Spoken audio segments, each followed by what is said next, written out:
Yo, yo, yo, yo, yo, yo, yo, yo, yo, yo, yo, yo, yo, yo, yo, yo, what's good, everybody? It don't show that I'm live again, yo. It don't show that I'm live again. I don't know what's going on. I don't know what's going on. Jesus, Jiminy Crickets. Jesus, Jiminy Crickets. It's just put a one in the chat if y'all can see me, y'all can hear me. Put a one in the chat if y'all can see me, if y'all can hear me. It don't show I'm live again. I don't know what be going on with my joint. There we go. There we go. There we go. There we go. What's good? What's good? What's good, everybody? Yo, I be here. I be here. But they don't be wanting me to go live on time. I don't know what's going on. I be here, but they don't want me to be going live on time. Yo, it's your man's Izzy Bands, aka Israel Mills. You know the drill. This is the Real Spill with Mills show. Let's go. Let's go. Let's go. Let's get it. Let's get it. Y'all already know what it is. Y'all already know it's hit for. Y'all already know how we do it. Yo, tell a friend to come on in. We're about to have a hell of a show. Y'all already know. Today's show is Do You Want Us Better or Just Below You? And is Charleston White for real? Is Charleston White for real? Is he for real? What the helly? What the helly? So yo, we're gonna talk about this latest development with Charleston White. We're gonna talk about the Jeff Metcalf video again. I discovered something and we're gonna talk about it. We're also gonna talk about there is a movement of so-called Negroes that feel it is their obligation, duty,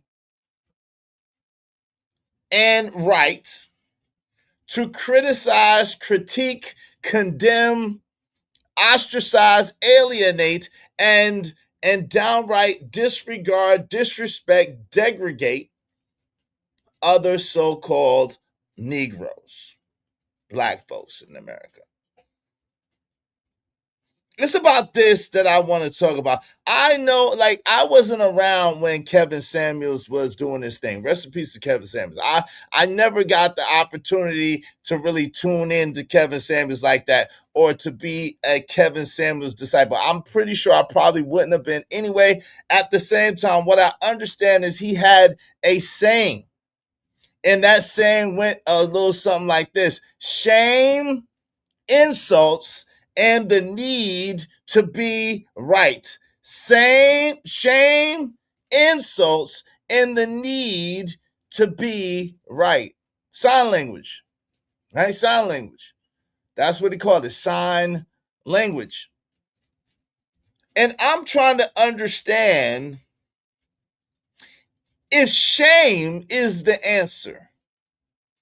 If shame is the answer, why aren't the results better? If shame is the answer, why aren't the results better? Shit, those of us who come from Gen X know that all our parents used to do was shame us. All our grandparents used to do was shame us. But if shame was the answer, why aren't the results any better? This is a question I'm going to keep asking throughout this show. Because it seems as if everybody wants to be the arbiter of punishment for black folk, including black folk. You know how we do, you know how we are, you know how it is. No, you know how you do, you know how you are, you know how you is. And I said that intentionally. You know how you do, you know how you are, you know how you is.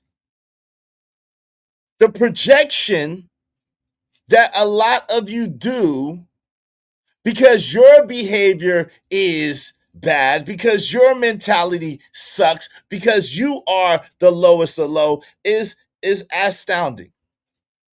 It's astounding. So the question also that I have to ask, besides the question I'm gonna ask all day, is do you want so-called black people to be better, or do you just want them to be below you? You want to be the leader of the Negroes. The one no one asked for, the one no one appointed, the one nobody really wants to follow.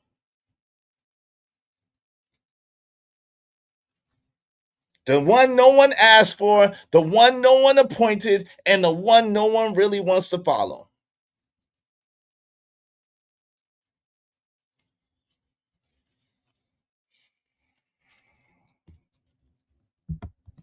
What's up, Kills?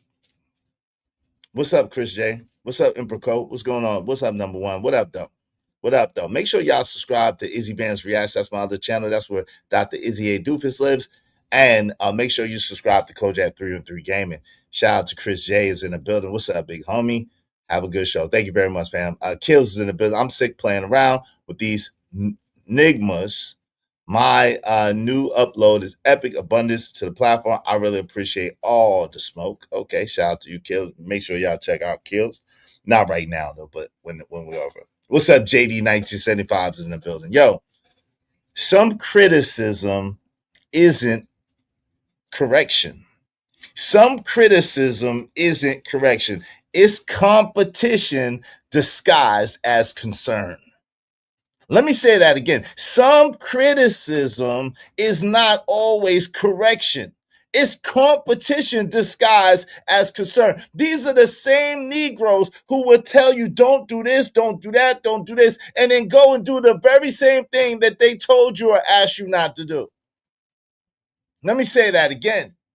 These are the same gatekeeping, bootlicking Negroes who will tell you, yo, don't do this, don't do that. But then go and do the same. They'll tell you, hey, don't, why you got this person on your channel? Why you got this person on your platform? Why are you platforming this person? Why you let this person speak? Why you let that person speak? And the very next day, shit, sometimes the same day they have the same person on their channel. Shout out to Jay Lewis. And my condolences to everybody who lost their child.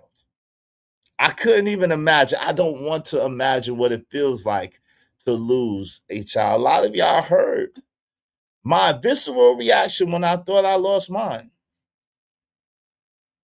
A lot of y'all heard 3 years ago my visceral reaction when I thought I lost my child. So I couldn't even imagine. I don't want to imagine. I don't want to.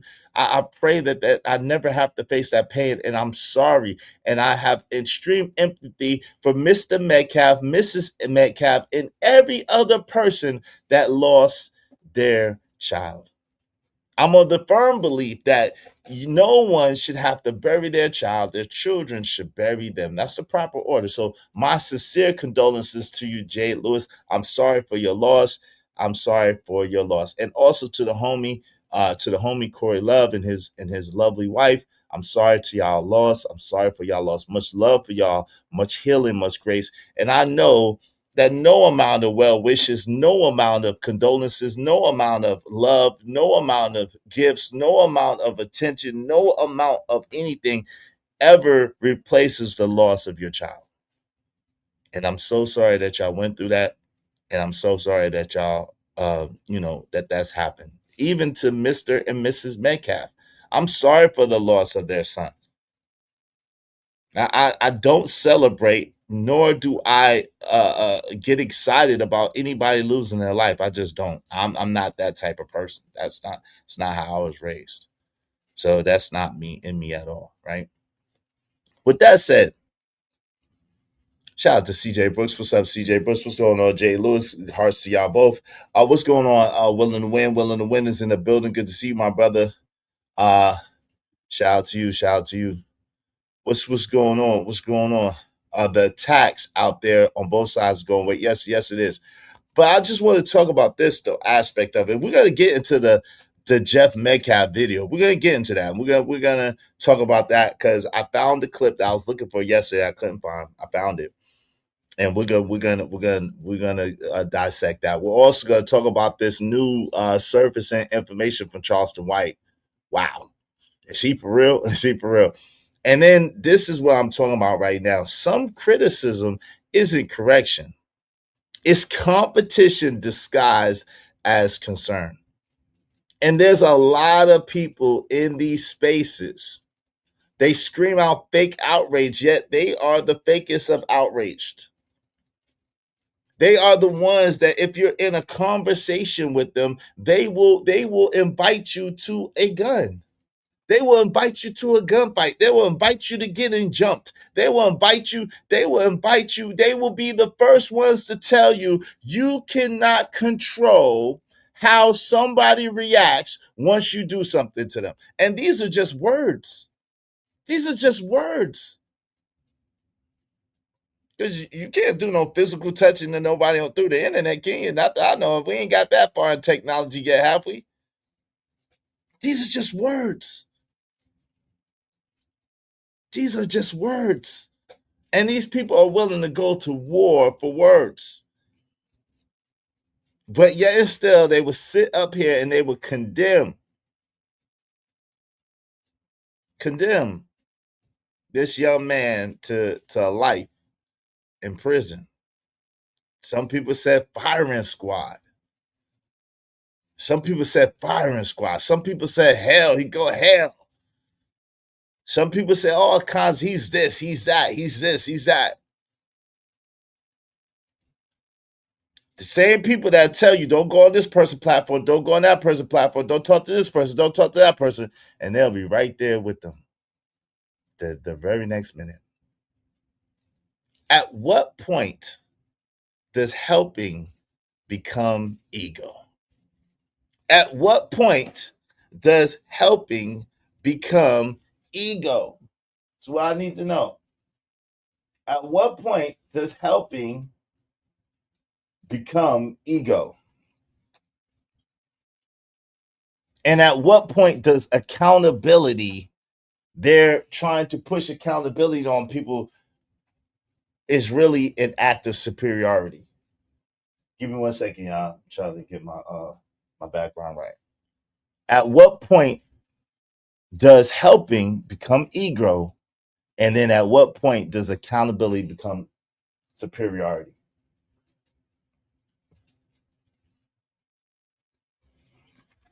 Y'all know me. I got a lot of questions, man. I got a lot of questions. And maybe y'all can help me with some answers. I've discovered some things on my own that I like to share with y'all, and I like to hear y'all thoughts. Y'all already know how we do. Y'all already know how it go. Y'all already know what it is. Listen, the question of the day is if shame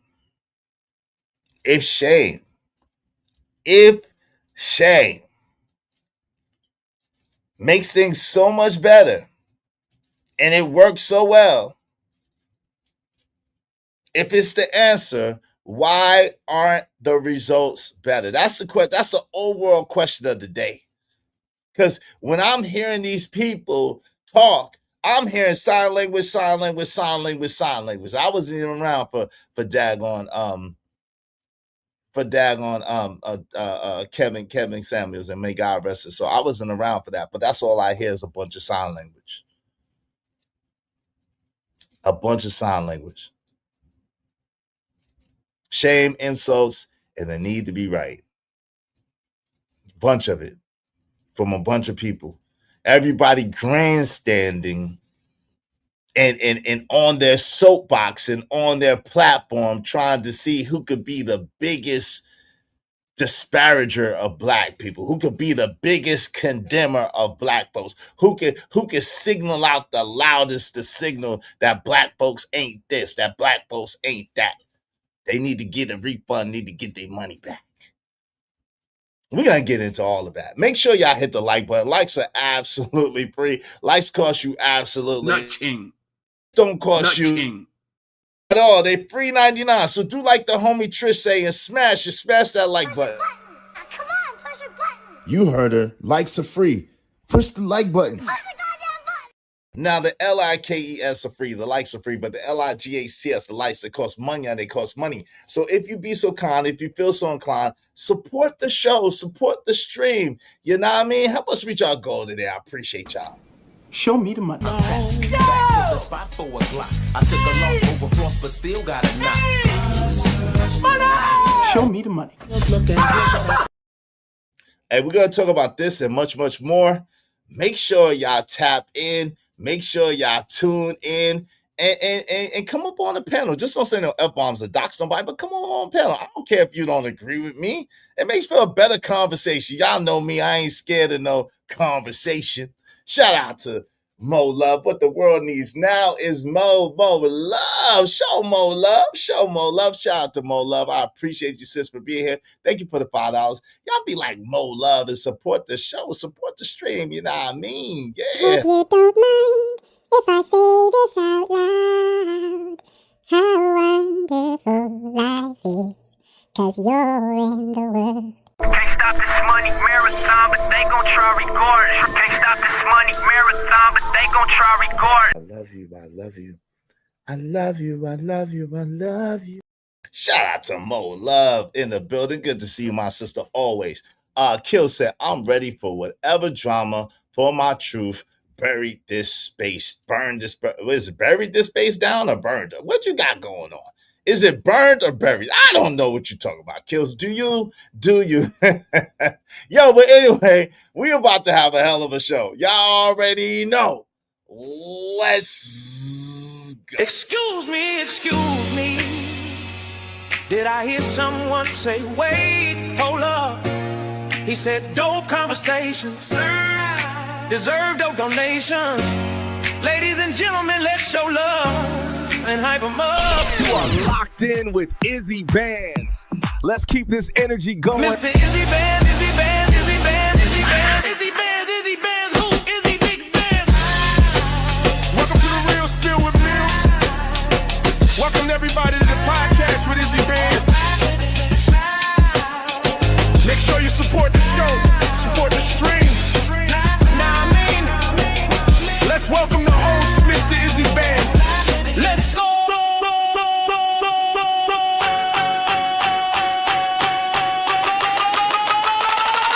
Support the show, support the stream. Now I mean,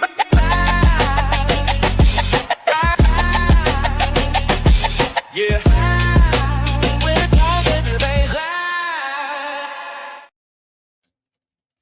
Is Charleston White with the family or not? Is Charleston White with the family or not? Did Jeff Metcalf actually call Carmelo Anthony a watermelon felon? Did he really call him that? I don't know. We're going to talk about it. We're going to talk about it. We're going to see.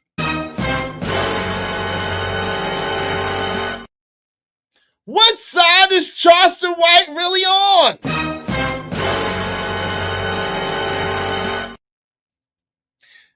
He says some things that are really, really interesting in his latest rant.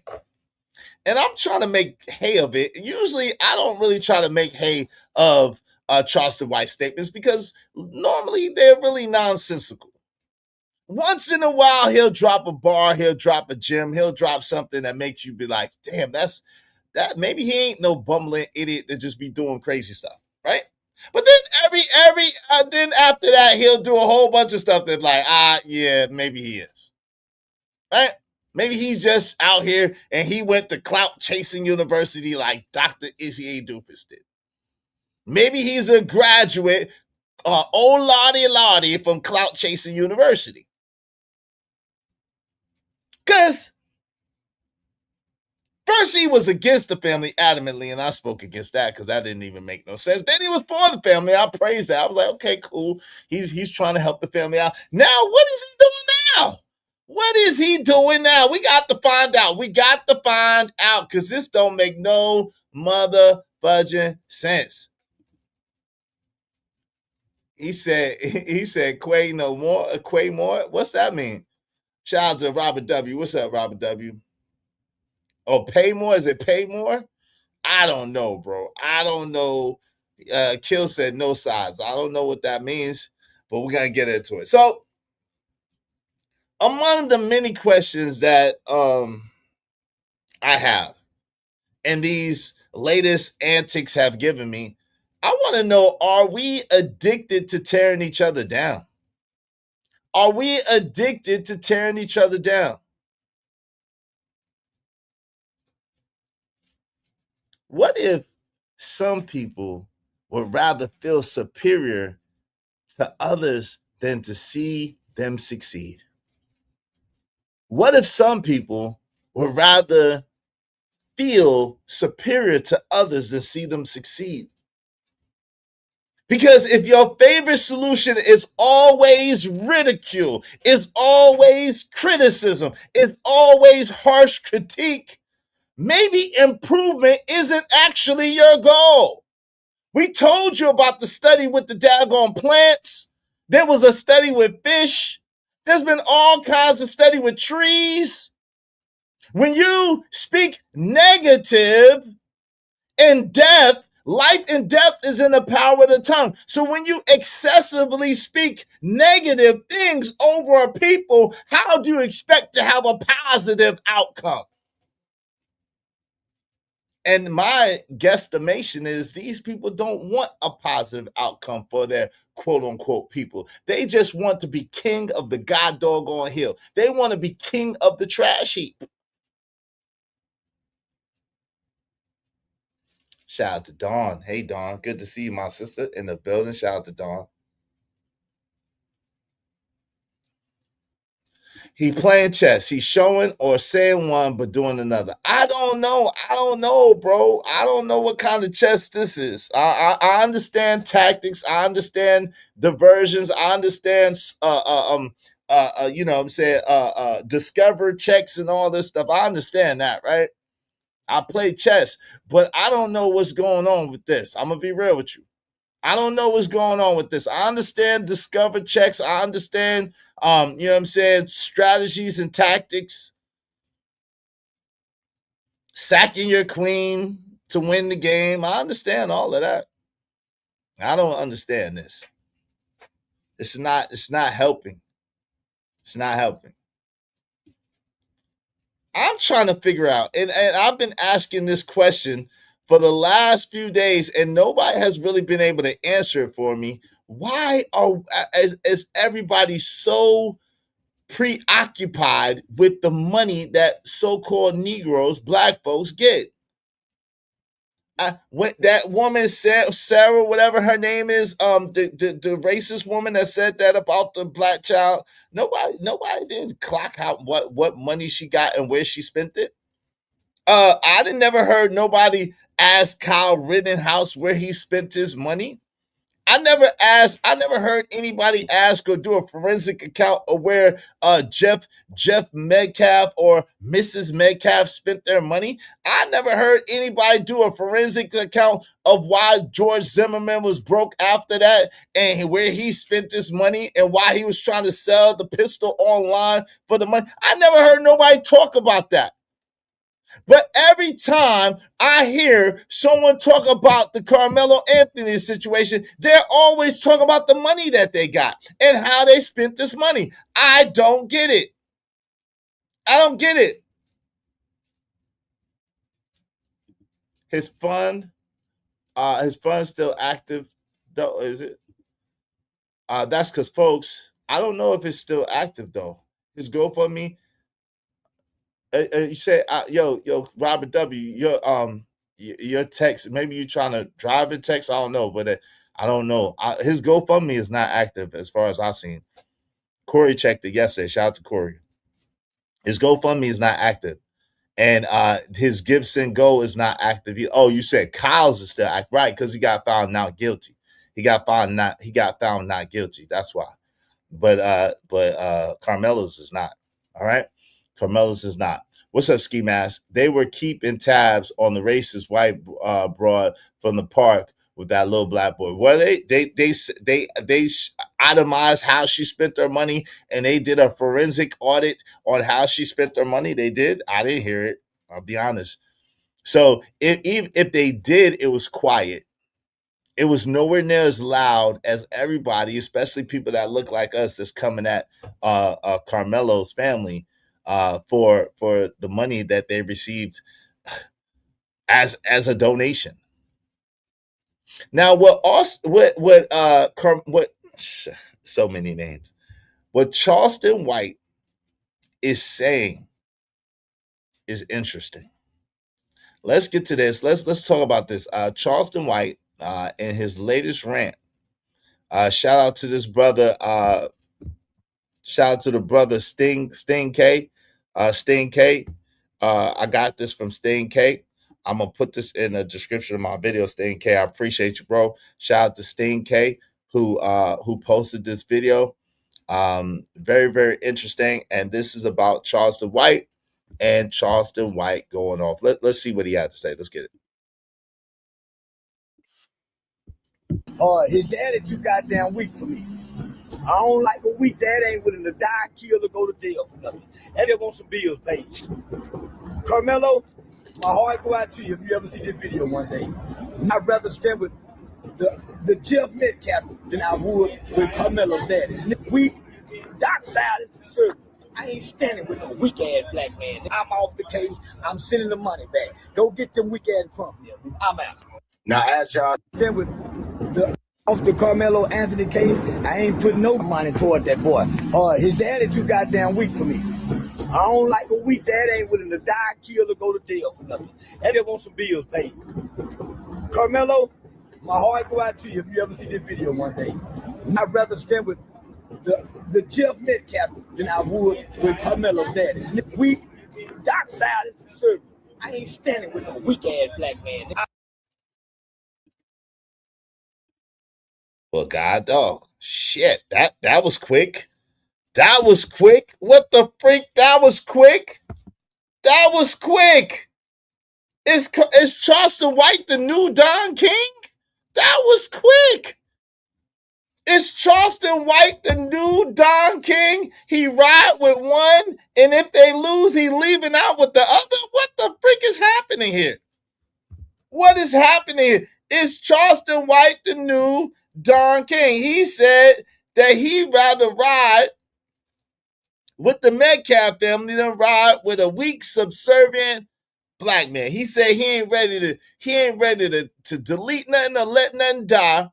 In other words, Charleston saying that the daddy don't stand for nothing. Damn.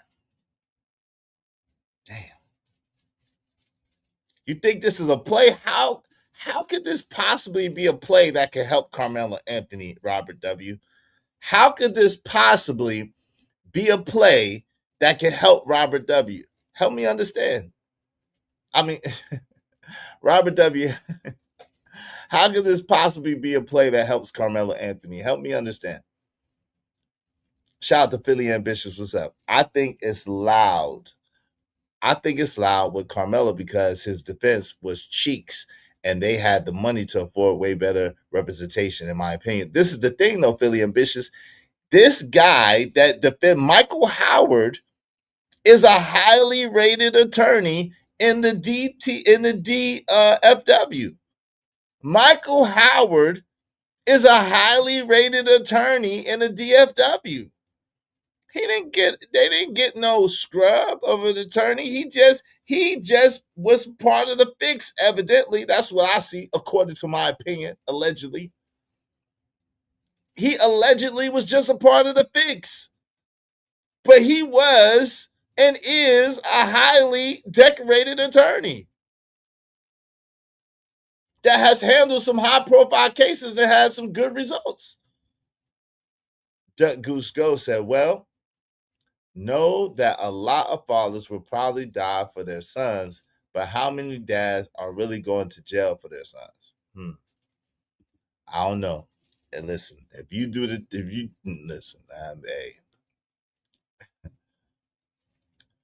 not even surprised. Charleston White plays both ends against the middle. Please believe.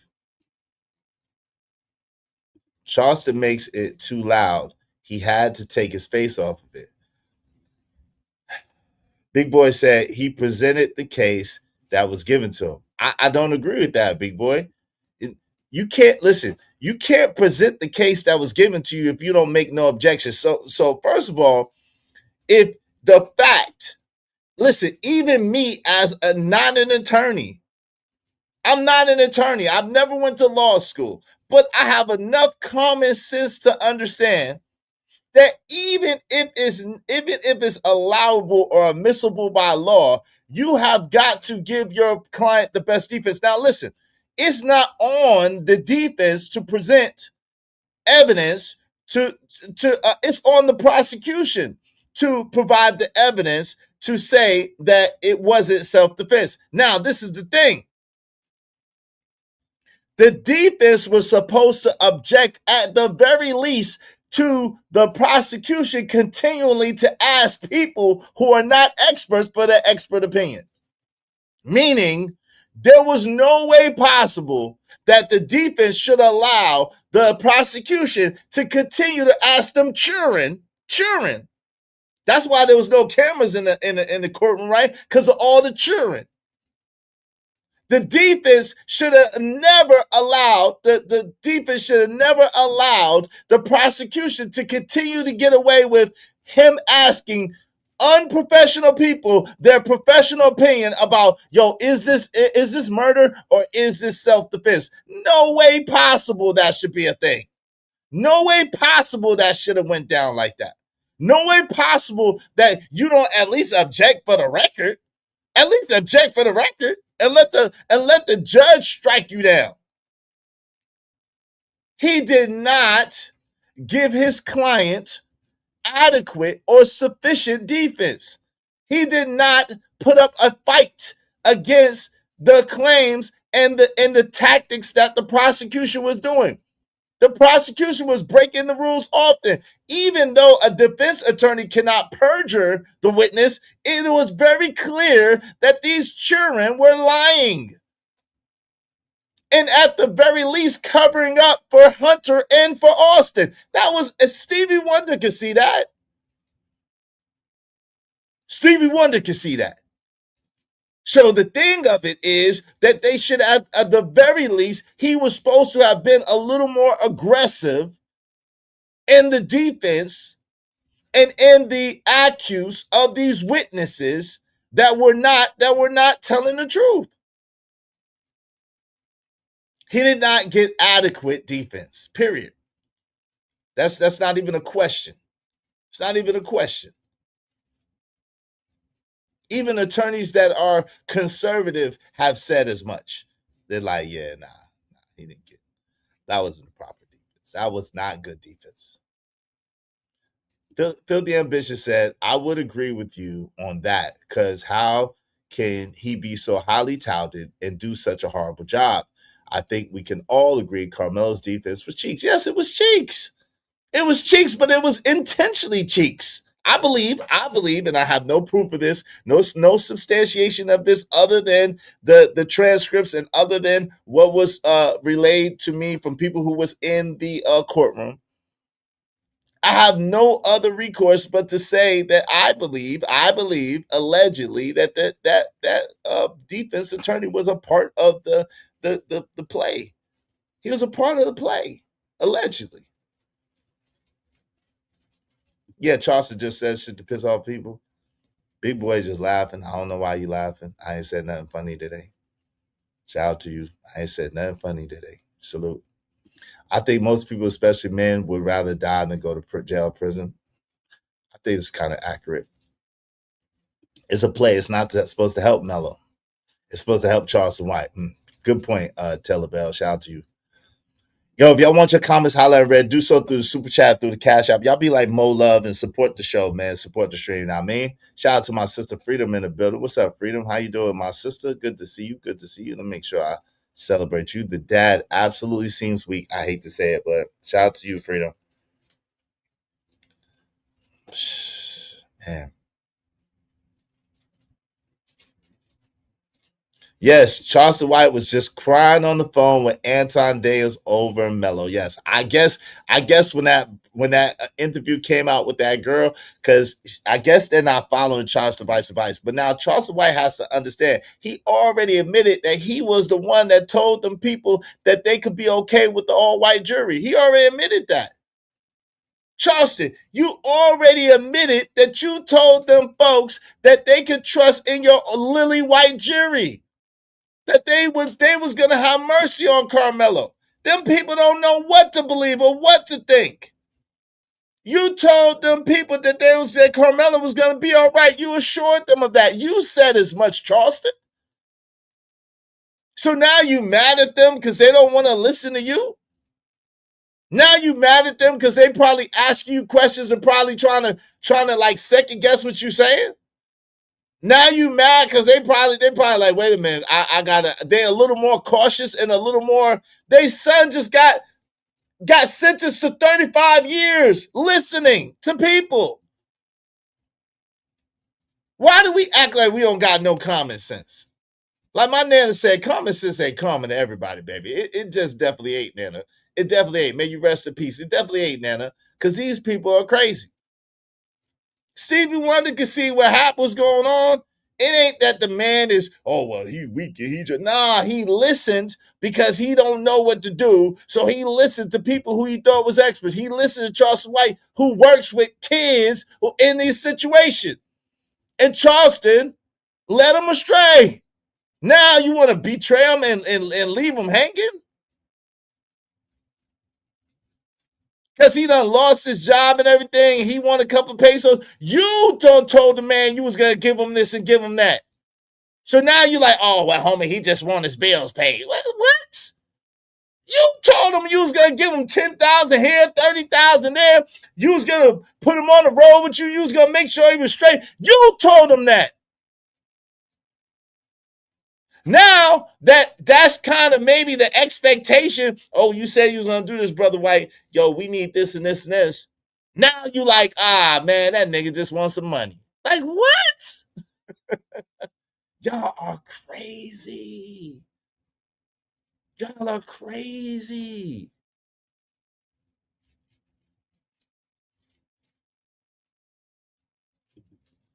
They will never pressure kids in the stand the same way they would pressure slow adults. Never. I'm not saying that they should have pressured them.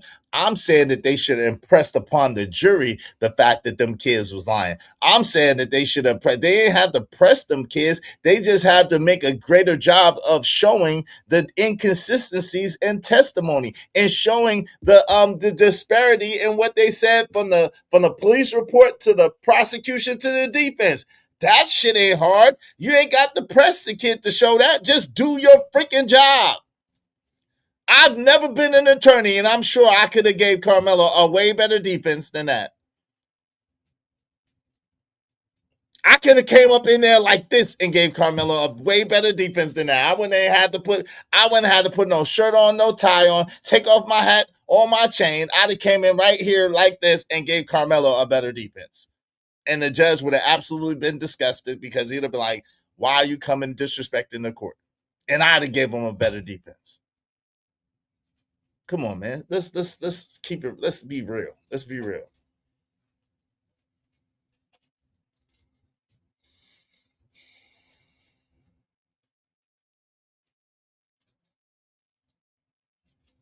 What's up, TJ?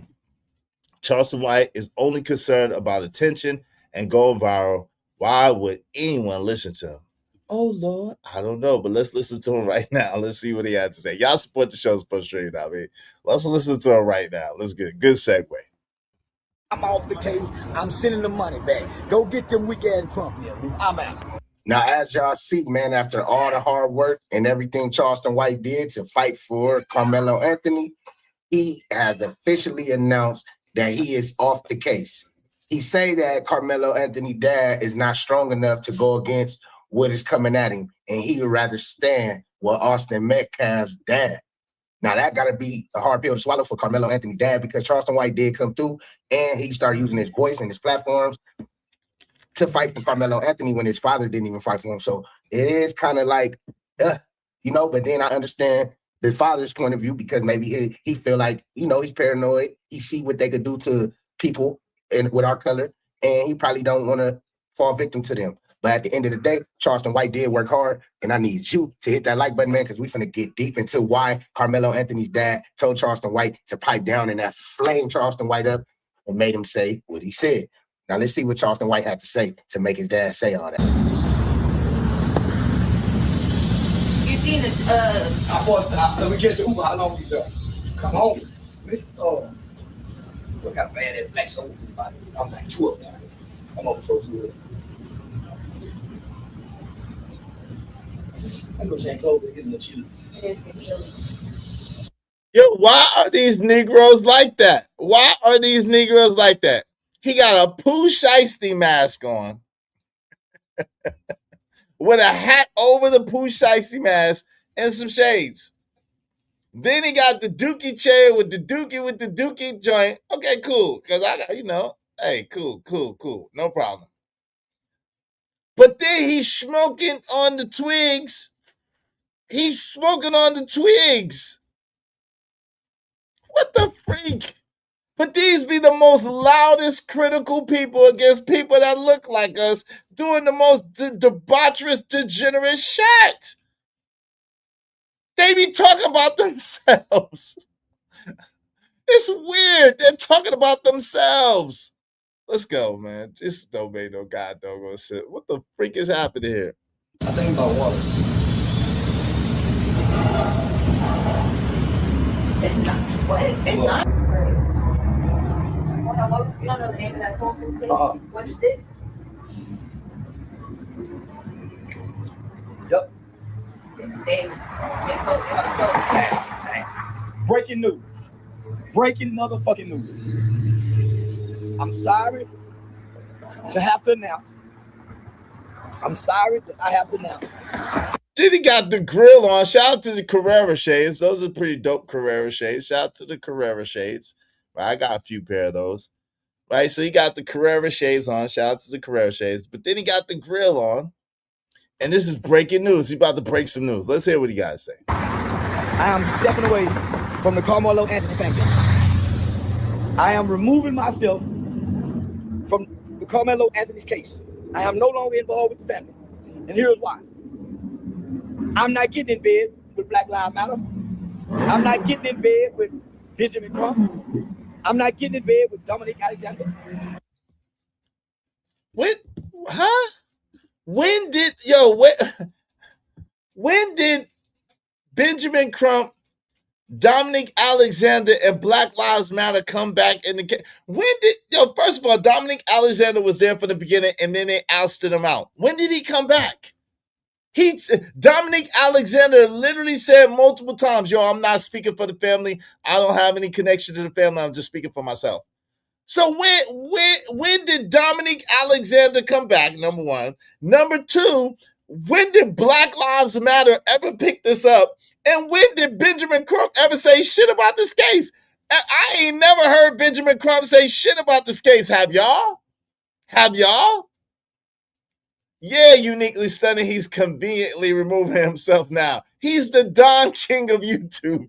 If you lose, he out. If you win, he gonna be on your side. Like, yeah, see, I helped that boy. See what I'm saying? I'm a good man. I done helped that boy get off. If he would have won, Charleston White would have been the face of that shit. Like,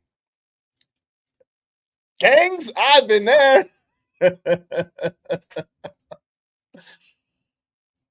If he would have won, Charleston White would have been on the face of that shit. Now that he lost, now he got to figure out any way to get out. I get you, Don King of YouTube. I get you. But shout out to Will and the Winners in the building. Big Bad Kahuna said he's a grifter.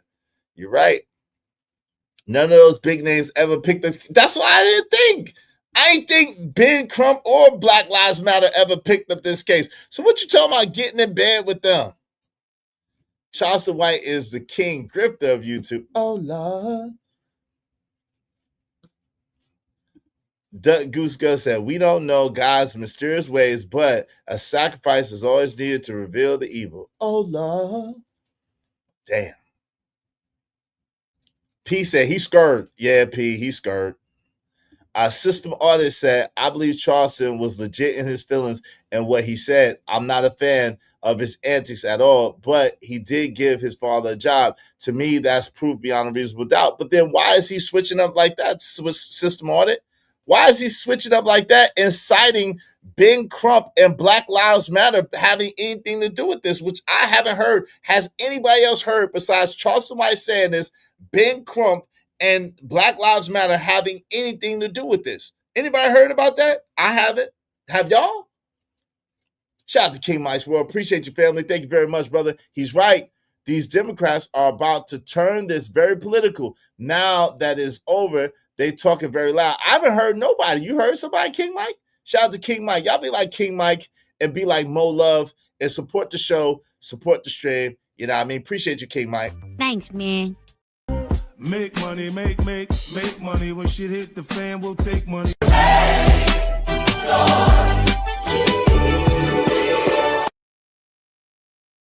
Shout out to Verbal Assassin. Hey, how you doing? Welcome to the chat, Verbal Assassin. Appreciate you being here. Salute to you. System Artist said, I trust Charleston White more than I would trust Benjamin Crump. Okay, you're entitled to that. Big Bacoon said, I swear he's a plant. He talking wild throughout this case. Cole said nothing. CJ said Charleston White has clear mental issues. You could tell that one wrong move with him, he will flip the script on you. That's a fact. That's without question. If you say anything that he don't like, he going off. And talk about emotional.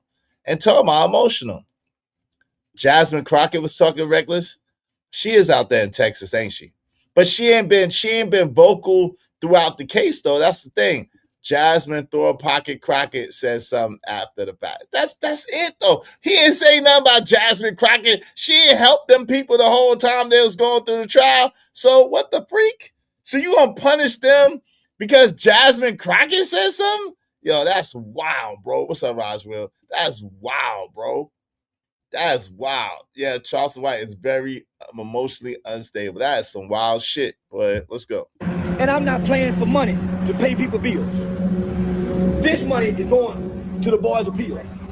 The rest of the money goes back to the donors. I was starting to feel like I was being used for my influence and my connections and resources. When I tell you we raised up. How you feel like you being used when you interjected your damn self into the situation? How does that happen? How do you feel like? Now, I did see Candace Matthews. Now, that I will say that, King Mike's World. I did see Candace Matthews trying to get in there after the fact. I did see that for a fact. Then she would pull out dossiers and dockets on the daggone district attorney. I did see that. I didn't see nobody else, but I did see Candace Matthews. You know Candace Matthews, Dr. Candace Matthews. You over here want to put your mouth on people and don't know how to put a rag to your ass. Brush them teeth or Baby, you Dr. Candace put a rag to your ass, a belt to your ass, Matthews. I did see I did see her get involved. She wasn't direct with the family, though. She was talking from a distance. I ain't think she had nothing to do with the family. I ain't never see the family in no photo op with her. I ain't never seen the family endorse her. I never seen the family say a word about her. But she was talking smack afterwards, and she was trying to dox the DA. She was trying to dox the DA, put belt to ass on the DA's stinking ass. All right. Shout out to Freedom. Thank you, Freedom, for the $4.99. Where's the Black Millionaires? Well, allegedly, Cardi B is putting money up. Allegedly, Cardi B and Boosie are putting money up. It was supposed to be Boosie, Cardi B, and Charleston White. Now, I don't know what's going on with Charleston White now, but Cardi B and Boosie is supposed to be putting up money for Mello and his family for his defense. All right. He was being used, this Nigma. I know, right? How you use when you put yourself in the shit? You invited yourself in. Nobody invited you in. Use? That don't make no sense. He asserted himself because of his influence and connections. He basically said so. That's a matter of 100% factual. That's 100% factual. Let's get to this. Charles is a trip, man. This Nigma is a trip, bro. Over $1 million one day. Privately, quietly. They wanted to start another GoFundMe. I said, no, I'm not doing the GoFundMe. They wanted to know, after we pay for the pill, will the money go to them? No. The extra money don't go back to you. It goes back to the people who gave it. It don't go to nothing else. The money is for the pill. So, going forward, I am no longer walking with, nor associated, or helping Carmelo Anthony. His daddy in the way. I don't like weak. I hate weak men. I'd rather stand with a strong daddy like that Metcalf man than his black weak father trying to play victim. Now, nigga, your son still living. Hug him, send him some books to read. I got the money, let's start to work on the appeal. Anything else don't make sense. Nigga, fucking wrong with you. So, myself, along with criminal defense mitigation specialist, Shannon Rose, along with attorney Mitch Nolte, we are removing ourselves. Mitch was never on the case, but Mitch said he's not taking the case. Why? Too many hands involved. They're trying to bring too many black lawyers involved. We don't need blackness. Huh? Now they're trying to bring too many black lawyers involved. They tried it with an all-white defense team that didn't do nothing for their son. Why are people like this? Now maybe they're overcorrecting.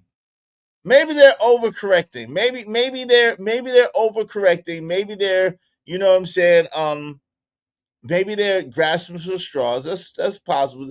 They're desperate to get their son out of prison for 35 years. They're desperate to get their son out of prison for 35 years. You was just in tears talking about how them people was going to delete him. You don't think that they could get to him in prison?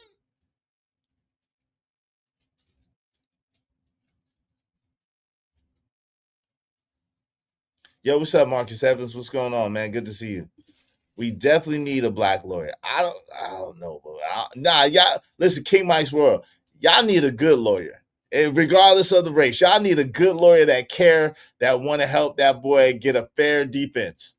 And even still, he should do some time. Let me be clear. I'm not advocating for him to get out scot-free. I'm not. I don't want that to get misconstrued or you know what I'm saying, misunderstood. I'm not advocating for Carmelo Anthony to get away scot-free. I'm not.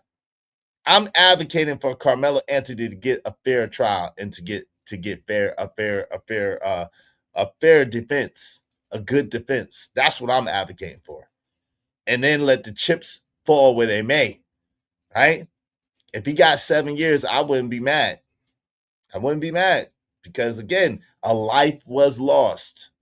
And we have to understand, anybody, when we make a mistake, and I believe it was a mistake, when we make a mistake and someone loses their life, then there's a price to pay. Should it be 35 years? Hell no, because it wasn't intentional. At the same time, should he have time to think about it and to get his mind renewed and to get his head on straight and to understand that, yo, there's consequences to your action, no matter how great of a kid you are, no matter how great you've done, you got to do the right thing. Yes. So if he got 7 years at the end of his appeal, I wouldn't be pissed off about that. I wouldn't be mad about that. I would think that was fair. Anything much more than that, I would be side-eye, right?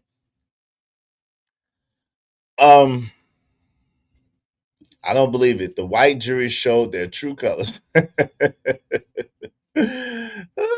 Yo, if y'all want to, if y'all want y'all comments highlighted, you gotta do something to the super chat together. Thank you, King Mice, bro. Appreciate you, bro. Thank you for the double up. Hey, imagine if Jasmine Crockett took this case and won. She might go down as a legend. Yeah, but it's too. Jasmine Crockett would have added too much. She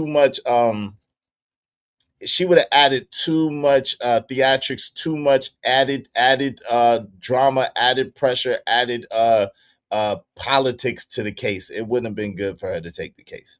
It's not good for her to take the case. They just need a good lawyer, period. I got it. I believe, listen, bro, Marcus, I believe that he got surrounded and that some variation of getting jumped happened. I believe that, Marcus. But the thing is, bro, like, it's not. We got to be honest, bro. I love black people because y'all are me. I love y'all. Y'all are me, and I'm you, and my family is so-called black. You know what I'm saying? I love y'all because that's who I am, right? With that said, we got to be real and realistic. Case and Allison didn't get away with it either. You can't go and stab people. Like, you just can't. You can't go and stab people. You know what I'm saying? So there is a price to be paid for stabbing somebody, fam. We gotta be real. There's a price to pay for stabbing people. You can't go around stabbing people. And I know that he didn't start it. I know that he didn't. I don't believe he started it. I don't believe he provoked it. I don't believe that he But if what they say is true, he did have a way to get away. If what they said is true, he did have a way to get away. Everybody that saw the video said that there was a kid with a black hoodie that approached them first. And then the kid with a black hoodie left. And then he got the 4 other boys. It was 6. And then the 2 veered off. I've heard this story over and over again from multiple people that seen the video. It was 6 of them. 2 of them veered off. One of them went towards the coaches. The other one went towards the, you know what I'm saying, like the bottom of the bleachers, kind of like a lookout. And then he was surrounded. So the truth of the matter is, he could have walked away. Once he got approached, he couldn't have walked away, right? But he could have walked away in the beginning. When he started seeing, hey, all right, the fix is in. I'm gonna go. I could go ahead and go. So we can't listen. We just gotta be. Can we just be fair and balanced for once in our lives? I don't believe with any of y'all extremists, any extreme one way or any extreme the other way. I am in the middle. I'm looking at this very objectively, and I'm saying, hey, look, yo, Austin was wrong. Austin and them was wrong, and he paid with his life. Carmelo was wrong too, and he's paying with a jail sentence. I think the jail sentence is excessive. I think the jail sentence is unjust, and I think he was railroaded in the courtroom. At the same time, I believe that there should be a price to be paid for making a bad decision. We know that as grown-ups, we know when you make a bad decision, no matter how good of a person you are, there's a price to pay for that. We know that. Come on, y'all. We know that. We can't. Come on, let's don't get blinded by race. Let's don't get blinded by injustice. Injustice is injustice no matter what color it is. Injustice is injustice no matter what color it is. So it would be unjust or unjust for him to just totally get away with this. That would be unjust. A life was lost. That would be unjust. But it's also unjust for them to give that boy 35 years. That's unjust. Right? I think since they screwed him over, free him. If they wanted to convict him, get him on manslaughter, it was clear it wasn't M1. Nah, it wasn't M1. That's a fact. I think criminally negligent homicide would have been the right charge. But if they charged him with manslaughter, I would not have been mad. Not in Bishop, no, it wasn't. That's your opinion. The sentence was not fair. No, it was not. Fair is where a place where prize pigs get slaughtered. So in that sense, maybe so. But it was not fair at all. No. No. 4 years of self-defense, bro. Yeah. You brought a knife to a street fight. You brought a knife to a fist fight. Yes. Yes. Right. My issue is the charge and the amount of time he got.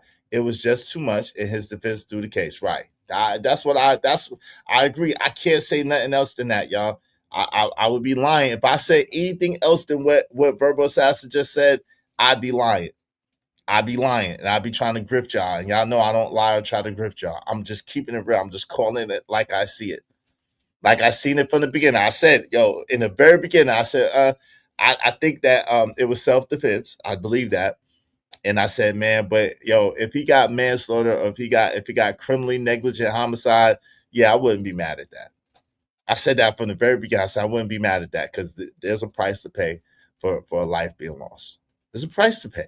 If you're in a car accident, y'all understand, if you're in a car accident and someone loses their life, you're going to be charged with negligent homicide, right? Y'all understand that, right? Or some version of manslaughter or some version of criminally negligent. If it's you caused it, even if it was by accident, you understand that you can still be charged, right? Y'all get that, right? You ain't trying to run the person over. You wasn't driving drunk or nothing. You wasn't impaired. Something happened, some freak happened, and then it caused you to crash into somebody and they lost their life. You could be charged for that. You could be charged for that.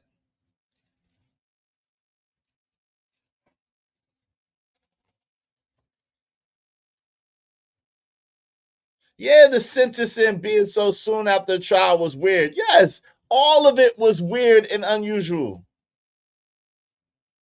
I mean, Marcus, that's your opinion. You're entitled to it, my brother. I disagree with you. I understand. I disagree with you, but that's your opinion. You're entitled to it. I'm not mad at you for your opinion.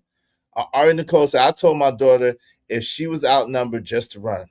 If you can, sometimes you can't run, but I get it. You don't think he stabbed him? Okay. I don't know if the guy in the hood was Eddie or not. I haven't seen the video. I don't know. I don't know that big bad kahuna if the guy in the hoodie was Eddie. I don't know. Not Marcus. You're not being balanced, brother. That's not balanced. But I mean, listen, hey, we all got our stuff. You know what I'm saying? You're not being balanced, but you're not being like I don't think you're being evil. You just see it how you see it. I just don't agree, but it's not balanced. Let's don't act. It's not balanced. How you see that is not balanced. If you think that he should just get out, get away, then that's not a balanced perspective. It's really not. King Mike said, I agree, but the justice system didn't go about it the right way. They didn't. If they would have got him on manslaughter, okay. But they lied to throw him in jail for a crime he didn't commit. That's the problem. I get that. Hashtag free Mello. Okay, I get that. I get that. Duck Goose Ghost said, bingo, Izzy. What's up, Brax Staples said, interesting. What's up, Living Humbly said, what it do is this case been sounding more political than anything because conservatives have one view and liberals have another. Yeah. Tell what the white people? Tell what the white people, bro? What am I supposed to tell the white people? What am I supposed to tell the white people? Tell what? I'm about to open another panel in a minute. Unless the self-defense is accurate. I disagree with you wholeheartedly. Say he didn't deserve less than 20 years. I disagree with you wholeheartedly, Knight and Bishop. I disagree with you 1,000%. He didn't deserve anything more than 10 years, is how I look at it. Y'all make sure y'all hit the like button. Likes are absolutely free. What's up, in 8 ways? Hit the like, hit the thumbs up for Izzy. Thank you, in 8 ways. I appreciate that. P said, you think Austin was harassing Mello, bullying him? I think he was, yes. Yes, I do. Not bullying in the sense of he knew him, but I think that he was trying to get him. I think he was harassing. I think harassing probably would be a better description of it. I think he absolutely was trying to get Carmelo out the tent and telling him to leave, and he was going to be the enforcer of getting him out the tent and making him leave. That's what I believe, Pete. Yeah, right. Because you off somebody accidentally or not. That's fair. That's right. No, 35 years is unfair, bro. Stop it. You're almost being balanced. shout to Marcus Evans for almost being balanced. Salute to that. Salute to almost being balanced. Salute to almost being balanced, brother. Hey, listen, salute to almost be about right. Hit the like button. Y'all, Izzy is fair and balanced, and I don't agree with everything, but this is a family platform, abundance to all. Thank you very much. Appreciate it.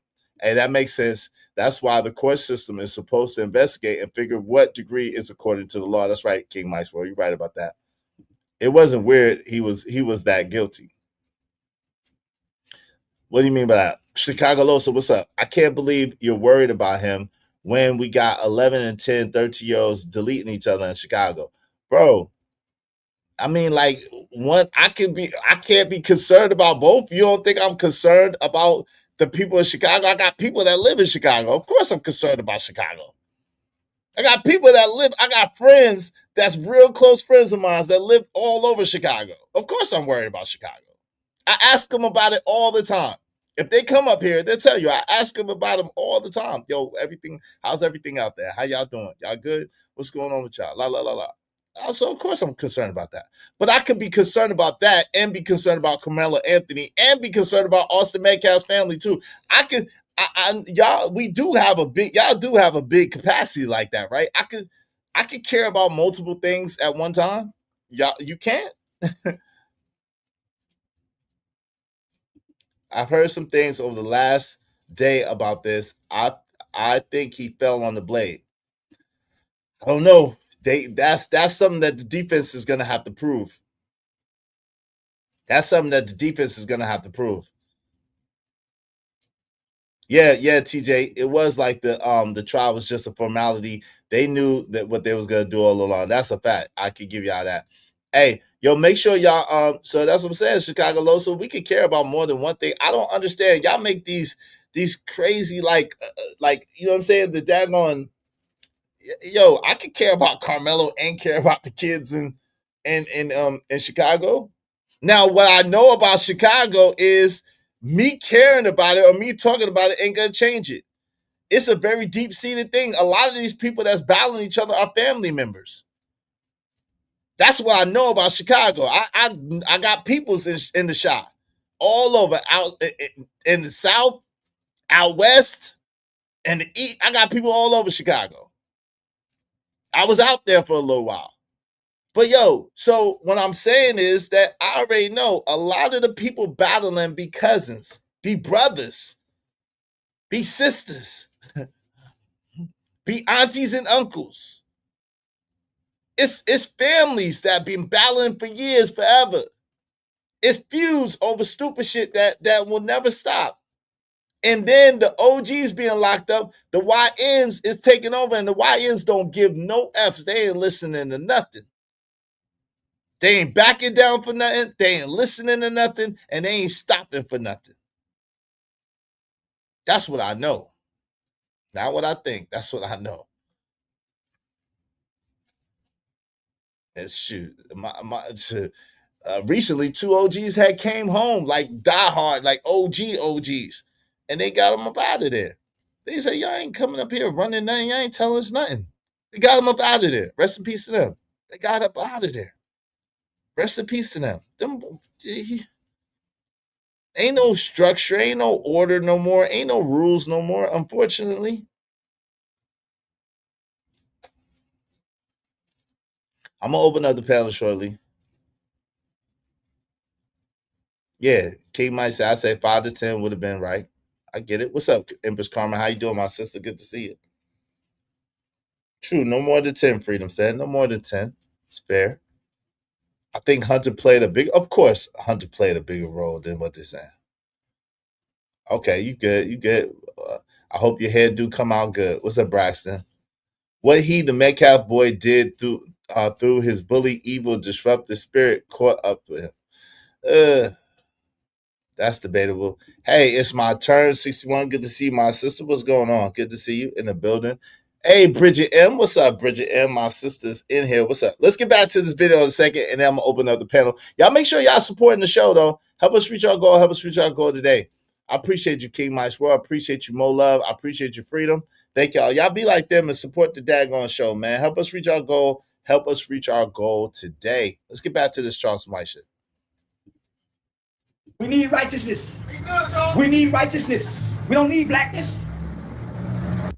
Along with Attorney Mitch Nolte, we are removing ourselves. Mitch was never on the case, but Mitch said he's not taking the case. Mitch said he's not taking the case. Why? Too many hands involved. They're trying to bring too many black lawyers involved. We don't need blackness. We need righteousness. We need righteousness. We don't need blackness. So the dad done rubbed me the wrong way. Nigga, when I got an email from Mitch Nolte, one of the top attorneys, I didn't get the email. The email was forwarded to me. But if Mitch ain't in, and Mitch won't get in, and Mitch won't take it, there's something stinky about this. And I'm telling the nigga, say, homie, everybody believes you playing for the money, nigga. And I'm starting to believe you using me for it.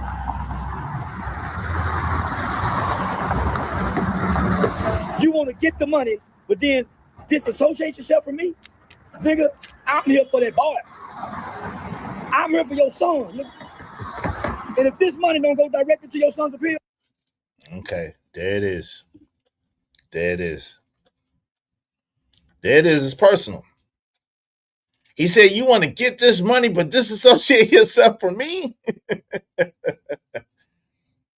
it is. Damn, Charleston. Bro, you there for the son and you believe in the sun, and you feel like the sun is white as snow and like a lamb and all this shit that you was saying to Anton Daniels from AntonDaniels.com, F what the father talking about. Do the right thing. If it's about righteousness, do the right thing for the right thing's sake. If you felt like that young man was railroaded, if you felt like that man got too much time, if you felt like that man, it shouldn't be about the father and you and him disassociating himself from you. It should be about you quietly doing what you gotta do to make sure that Carmelo got the best defense. If that's really what your intention is, if that's really where your heart is at, if you ain't about the clout, if you ain't about the money, then why wouldn't you just do that? See, this is what I'm saying with these Negroes, man. Don't make sense.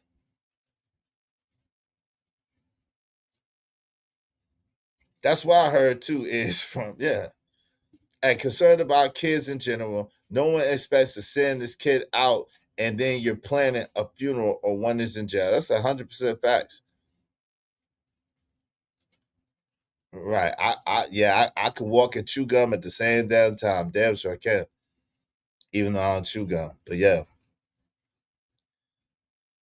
It's not over. That's what I believe. Well, it's not over till God says it's over, right? It's not over till God says it's over. He probably wasn't going to do anything anyway. Damn, Bridget M. Damn. But he told him all whites before his yep. What's up? Charleston Sharpton. Charles Sharpton. Shout out to Cajun Dog. He's the new Al Sharpton. God dog.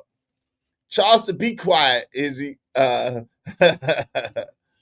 appellate court will thoroughly review the argument that the defense makes, but according to the statistic, there's very low chance of getting a new trial. This would be an uphill battle. Damn. But preferably they'll put enough pressure. Shit, if they can reverse 100-year sentence, I'm sure they should be able to reverse a 35-year sentence. Allegedly, for that Hispanic man, they put up so much pressure on them people. The Hispanic man, the truck driver, to delete them 4 people, they put up so much pressure for them people, allegedly, that they reduced his sentence from 100 years to 10 years. So surely they should be able to reduce the brother's sentence from 35 years to 7 or 10. Surely they should be able to do that, right? Hey, yo, come on, Kills, man. Yo, don't bring your beef with people over here, man. Everybody's welcome over here. Why y'all do that? Please don't bring y'all beef from other places over here, because I'm the one that paid the price. Then they be like, yo, see, Izzy, and I don't even know what y'all talking about. I don't even know why y'all battling or beefing. 9 times out of 10, I got no idea why any of y'all are battling or beefing. So please don't bring your prejudices, your biases, your beef with other people over here. I keep telling y'all, please don't do it. Keep y'all beef and y'all bias over where y'all got it from. Don't bring it over here, because I don't even know nothing about it. And then you'll be mad, she'll be mad, and then neither one of y'all come over here, and I ain't done nothing. I don't know even what y'all got going on. I don't even know what y'all got going on. Okay, but I'm just saying, yeah, don't be beefing in the chat. Bring it. If y'all start the beef here, that's different. But don't be bringing beef for somewhere else over here, man. Real. Let's go. You don't get this money. We sent it back. We're sending it back, nigga. Nah, nigga, we ain't nah. Y'all go live up under the bridge. Go apply for food stamp welfare. But you ain't getting this money. This money. Why you wait? Whoa, go. Why, yo, wow. Yo, see, y'all gotta give the money. Okay. Cool. I got you. Hey, y'all gotta give the money directly to the family. God, dog, why you trying to gatekeep the money? Daggone Charleston? Shit. They should go live under a bridge? Go apply for food stamps? But you told them that you got their back. You told them that you got their back. You told him that you was gonna support him and keep his money up, because you know he lost his job because of them people. Now what? So now that he's expecting you to do what he said you was gonna do, now you like, nah, go sleep under a bridge? What the, you ain't getting none of this money? What the freak? What the freak? This is weird. going for that baby to appeal. And if you bring any other race-baiting lawyer into it, nah, how y'all doing? He ain't like what he look like. Yes, sir. Okay.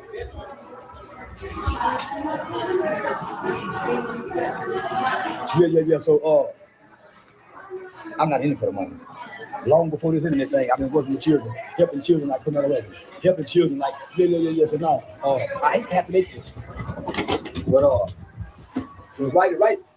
And if we go on an appeal, the money goes to appeal, not House bill. Not House bill. This isn't our court.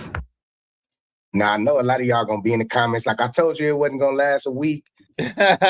Shout out to the brother. He said they told him it wasn't even gonna last a week. So he said the money is going to appeal, not House bills. Well, listen, it should go to appeal first. And then if Cardi B donate $2 million and she don't mind the family getting the money, then the family should get the money that Cardi B give. If Cardi B donate $1 million and the defense costs, let's just say the defense costs $700,000, and Cardi B say, yo, they can have the money. Why can't they have the money? It's Cardi B money. It's Boosie money. See, that's that BS, man. That's that BS, man. And yeah, man, get in the comments and just go ahead and tear it off. But once I start doing my research, everybody that didn't see the Carmelo Anthony family interview, check this out. I think this is why Charleston White did what he did, man. What a jury found his parents dispute their son ever wanted to kill Austin Metcalf. My son is no murder. My son didn't intend to hurt anyone. My son was defending himself. And that's what hurt so bad. His mother recounts the moment she addressed the jury and made her plea to them during the sentencing phase. To have mercy on my son. That's what I told the jury. I know they had their minds made up already, so really wasn't much I could say to change their mind. Both parents fighting back emotions and tears as they described what they believe was a flawed trial. We were delusional. We thought we was going to get a fair shake. They claimed there were inconsistencies from the get-go, despite witnesses who took an oath vowing to tell the truth. Everyone actually lied on the stand. Everyone. All of the witnesses' statements were inconsistent. All of them.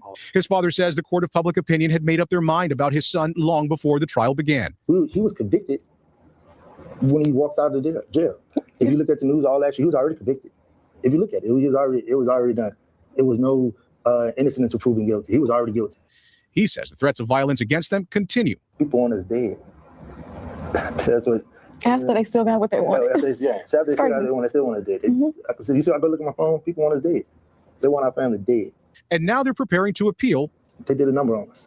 A judicial process they believe wronged them. We didn't get justice. A lot of things that were missed that should have been handled a certain way. However, we couldn't say anything. We did what was instructed. We was told. So we just did what we was told. Ken Molestina, CB. Now, I know a lot of y'all gonna be in the comments like, I told you it wasn't gonna last a week. And yeah, man, get in the comments and just go ahead and tear it off. But once I start doing my research, everybody that didn't see the Carmelo Anthony family interview, check this out. I think this is why Charleston White did what he did, man. So you guys never had access to the 700,000. The lawyers got the 700,000, and you guys got nothing.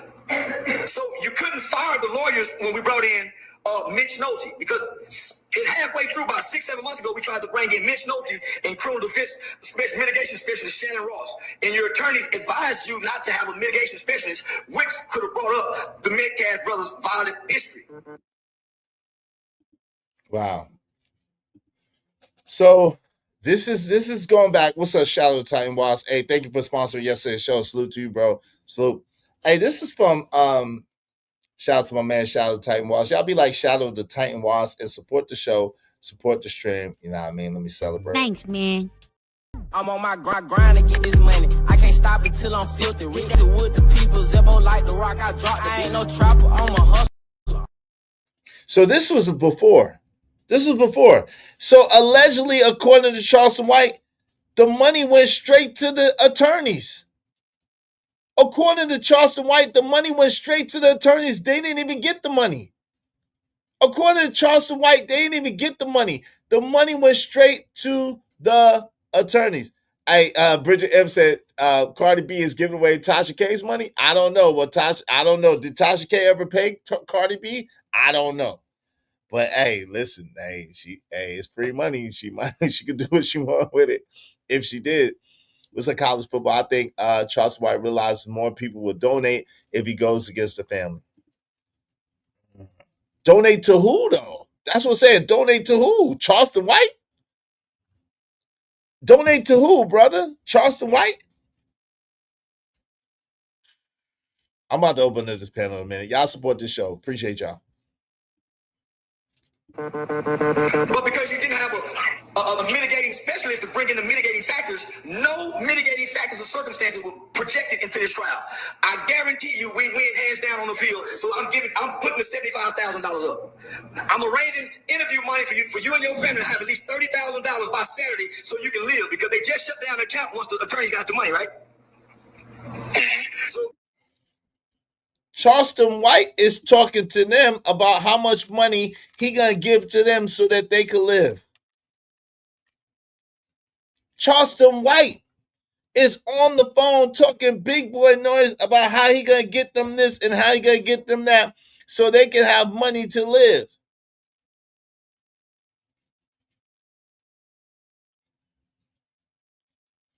So where's the grift at? Where's the grift?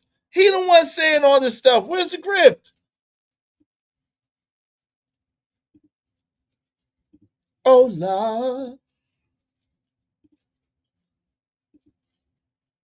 you logged onto the account this morning, and now you no longer see anything because the attorneys have been paid, and you are now left on your own.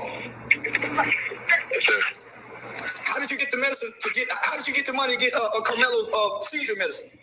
Yo, someone paid to block college football from to time block college football out for 20 minutes. College football, someone paid for you to be blocked out the chat for 20 minutes. Give me one second. Hey Cole, can you time out college football for 20 minutes, please? Someone paid to time out college football for 20 minutes. Thank you to the person that did it. They said it's anonymous. So shout out to them. Shout out to Anonymous. I appreciate you. I appreciate you. I appreciate you. Much love to you. Hope you don't mind if I say this out loud. How wonderful life is, 'cause you're in the world. I love you. I love you. I love you. I love you. I love you. Appreciate y'all supporting the show. Y'all be like them and support the show, Sports Stream. I mean, appreciate you, Cole, just for 20 minutes, though. Thank you. If y'all want to bring college football back, it's just $20 to bring college football back. All right? Appreciate that. Is that serious? Yeah, I don't know. This is crazy. If he said mitigating one more time, he should be slapped. Let's get into it. Let's go. I guarantee I have $30,000 in your pocket by Saturday. I got $10,000 scheduled for you Friday. I guarantee you I have $30,000 in your pocket by Saturday. I got $10,000 scheduled for you for Friday. In Dallas to Fort Worth, Texas, Friday. I have $10,000 for you and your family Friday. Thank you so much. You didn't get justice, but you and your family got peace. Y'all got peace for a year. And that lady, Sarah Fields, say, homie, white, this ain't about race, so I ain't gonna say race. This is about bullying. This is about bullying. And nobody's more of a bully than a white boy, a white man with his ideology, a homosexual, and a stud, and a white woman who can't see her evil. Nobody is more bully than those people. Wow, that's what they do. That's what they're known to do throughout history. White people have never been kind to other people. They was mean to each other before they got over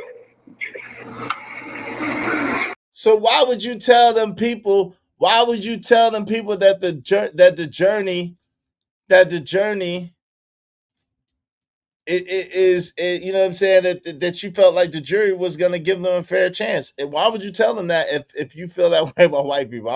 I'm confused.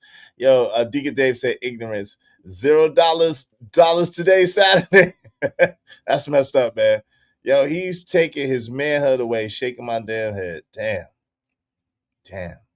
Imagine paying $700K for that. That's ultimately mine. Yeah, yeah. Look out, crazy. Yeah, he was hooping for the he was hoping for the best. Well, I don't know about that. I would never believe in Charleston White for real. I know that's right, Bridget M. Angel, Earth Love. That's what I was saying, Angel, just all over the place. When I talked to this Nigma, I was banned before for $500. $20 is a light day in this space. It kind of is. But thank you to the person who donated. Y'all make sure y'all support the show, support the stream. I mean, be like them. Let's get to it. Let's go. But all white people ain't bad. Why? I ain't never met a bunch of bad white people. So when I saw all white jury, I called you and told you, have no fear. White people ain't that bad. I had faith in that all white jury, didn't I? Didn't I, man? Listen, I feel horrible because I tried to strengthen your faith with my faith in white people, homie. So in other words, they listen to you. So why are you gonna get mad at them if they like, yo, we appreciate your help. We want you to distance yourself from this a little bit, but you know, if you don't mind helping, we appreciate it. We really appreciate you and all that you've done. But yo, you gave them bad information, bro. What you expect them people to do? You gave them bad information. What you expect them people to do? They don't know no better. You led them astray. You led their kid to the slaughter. And now you're gonna try to back out now? Yo, you trash, bro. You trash, bro. You led them people to the slaughter, and now you trying to back out? Yo, you's the worst type of Negro. I'm talking like you. You's trash, bro. You super trash. You even worse trash than I thought you was, bro. That's crazy. I told you, man, that white jury go do right by us. I told you that, homie, and I believed it. I feel foolish.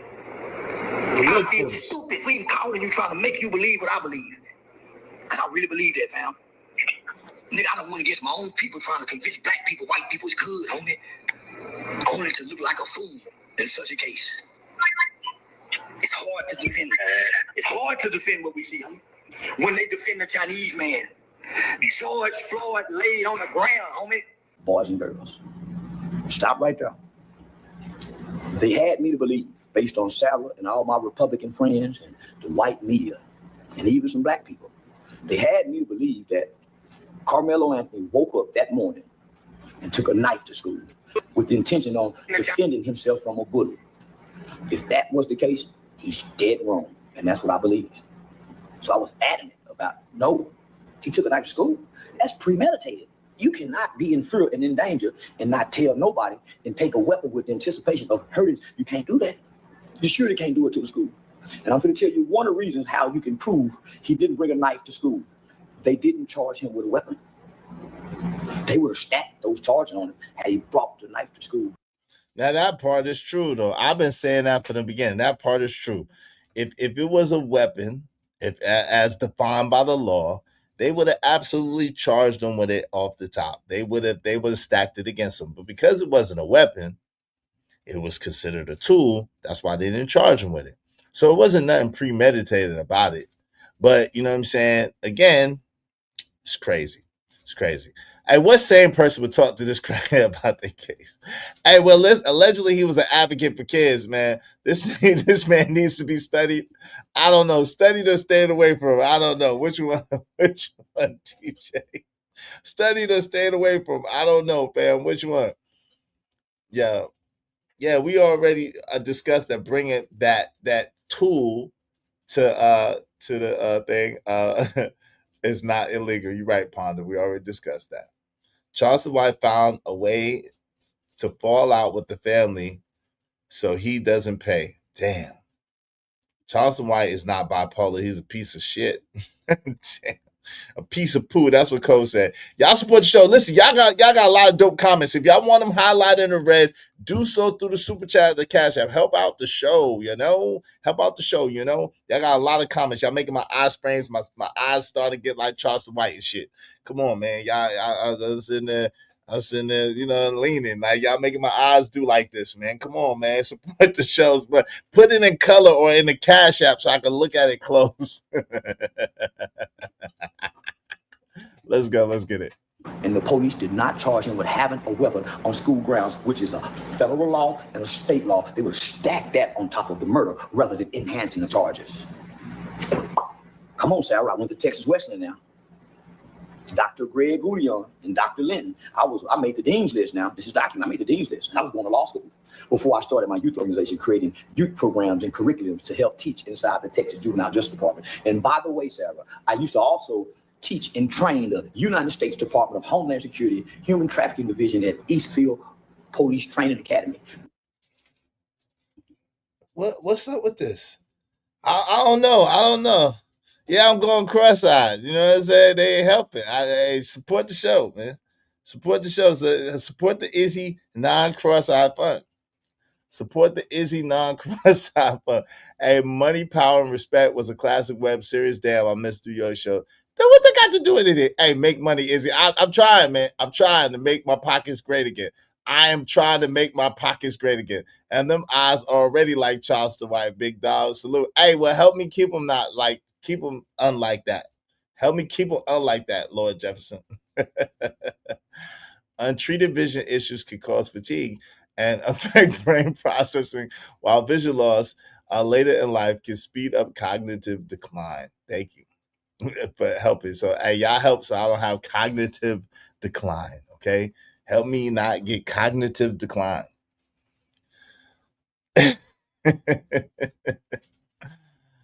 Yeah, let's get to it. Let's go. By way of Special Agent Keith Owens, who now is an adjunct professor at UTA. I used to teach that for the Homeland Security. It's all documented, but it's not about me. It's not about me, Sarah. It's not about me. So listen to me. So they didn't charge him with the weapon. So the gorilla in the line have scared his sheep. He's looking at the baboon for help. The baboon is afraid of these guys. All the monkeys and all the animals. The gorilla and the lion and the baboon. What are we talking about here? What are we talking about here? The baboon and the lion. Yeah, Kills. It shouldn't be nothing wrong with helping to make my pockets great again. Make my pockets great again. Support the show, support stream. I mean, yeah, he's like, I don't know, King Mike's bro. I can't argue against that. He looks like he's special needs. He probably has ties to Metcalf and all those people in the county. Damn. I don't know. Well, Mr. Metcalf said he was a crackhead. He said, why would you listen to this crackhead? He said, you smoke crack, don't you? Mr. Metcalf said, Go on, jump. No, I don't want to jump. Yes, you do. You smoke crack, don't you? You smoke crack, don't you? That's what they said, but I don't know. Let's go. Let's get it. In this jungle is afraid of this silverback gorilla in this line. You know why? Because they are experts in trained jiu-jitsu. They come to school high on. Wait, he called him a silverback and a. See, now this is the crazy thing. Now he's trying to talk about they on steroids and they come with fentanyl. Like, what the freak? I don't understand why. Where's all these crazy narratives be coming from? They be coming from crazy narratives. Now these kids was fentanyl, steroid users. Jesus, Jiminy Cricket, allegedly. Damn. Fentanyl. This is white people's George Floyd, by the way. Damn. Austin Metcalf is white people's George Floyd. God damn. Fentanyl overdose because the autopsy said he had fentanyl in the system. Steroid use. He was just cycling off because he's off of football. But during football season, Austin is steroid nut buddies. Whoa. See, stuff like this don't help. What the freak? Stuff like this don't help nothing. What if that kid, come on, man. Jesus Christ. Nigga, what? You lost your rabbit ass mind. Come on, man. Congratulations. You played yourself. Now Austin allegedly was a fentanyl steroid taking junkie. Like he was, come on, man. Bro, none of that shit helps, man. Why do they do that shit, man? That shit is crazy. When they do it to us, it's crazy. And when we do it to them, it's crazy. That's crazy, bro. Can we just stick to the facts? Oh my God, bruh. Yo, Ramil, man. Oh my God. Bruh. Come on, man. This shit crazy, man. Now allegedly the man is a fentanyl taking, steroid using junkie. Come on, bro. He's deceased. Jesus Christ, may God rest his soul. Jesus Christ. Austin Metcalf is white people's George Floyd. He really died of a fentanyl overdose because the autopsy said he had fentanyl in his system, steroid use. He was just cycling off because he's off of football, but during football season, Austin is steroid nut buddies. His dad said they excelled in every sport. So with their physical abilities and capabilities and strength, based on what they teach you in the license to carry classes, the DHL gun classes, anybody bigger than you can boom, boom, boom, boom. Body size is a form of a weapon under the law. They were two extremely big guys who were, nigga, go in the bedroom with your sister and your girl in. They're two bigger guys who are trained and skilled in mixed martial arts, jiu-jitsu, that can severely hurt you and you. Steroids, fentanyl, anger issues, abusive dad. You bring that trauma to school with you, you take it out on the football field, but you have a reputation of bullying people from, I think, about the 4th grade, these Austin twin brothers. So you can't just fight one, you have to fight two. That's why you could. Of course we see what he's doing. He's doing the same thing that they've been doing. Of course we see what he's doing, but just because they do it don't make it right, Lord Jefferson. Of course, Stevie Wonder can see what he's doing. Anybody with half a brain can see what he's doing. Thank you so much, Bridget M. We about to open up this show, man. We about to open up this show. Jesus, Jiminy Creek. This don't make no sense. Thank you, Bridget M. Y'all be like Bridget M and support the show. Yeah, Lord Jefferson, we see what he's doing. Stevie Wonder can see what he's doing. It ain't hard to tell, but it's like, come on, man. Like that make it goofy. That don't make it right. Like let's do a straight up defense, bro. Hope you don't mind if I say this out loud. How wonderful life is, 'cause you're in the world. I love you, I love you. I love you, I love you, I love you. Nobody called and asked you to come over here. I'm not going over the Carmelo case, but nobody called and asked. Did I send for you? Did I say, yo, John, what do you think about anything? I did not. I don't go over there. All your content is boring, but I don't go over there and speak about nothing you got going on. Jesus Christ. What's wrong with you? Shout out to I love you, mama. Shout out to that. I don't know what the hell is happening. Why do you think your opinion matters? Your opinion doesn't matter at all.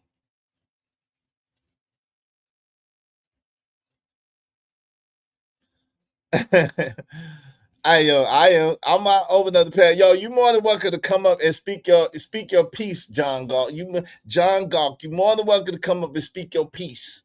Shout out to Big Bad Kahuna 499. This clown said the Anthony's, but it's really looking like he used the Anthony's exposure. He's a piece of shit. Definitely. I appreciate you. Adam Weeblock Peacemaker said, I treat people like they treat me. I know that's right. I do too.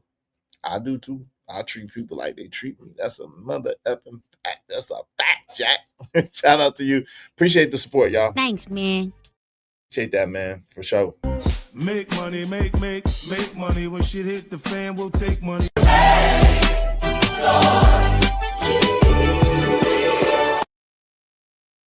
Real quick, let me see what he got to say. What's going on? The blacks. The blacks. What's up, American Tradesman? I'm about to drop the link in a minute. Give me one quick second. Let me just end this. It's going to be over in like 2 seconds, and then we're going to drop the link. I'm not talking about this case. This is not about the case, sir. This is a package deal. It's about guys like you. Gawk, it's not about the case. It's about guys like you who have the worst behavior and sit there and talk about blacks as if you're superior to them, or as if you don't engage in worse behavior than the people that you're looking down on. That's what this show is about. It don't got nothing really to do with the Carmelo case, except for this development that Charleston White did, and the fact that we're going to talk about the Jeff Metcalf video that he did that probably isn't what everybody think it is. So we're going to get into all of that. But other than that, I'm not talking about the case for real. Let's go. So 2 men approach you, bigger than size. You mean to tell me you don't have the right to defend yourself? So there y'all have it, man. I just broke Shout out to this brother. Salute. Y'all make sure y'all check him out. All right, so we're going to open up the panel. Hey, what's up, Brownie Ellie? What's going on? Brownie Ellie in the building. What's going on? What's going on? Let's get into it. All right, y'all make sure y'all support the show, support the stream. Now, I mean, let's get into it. Let's get into it.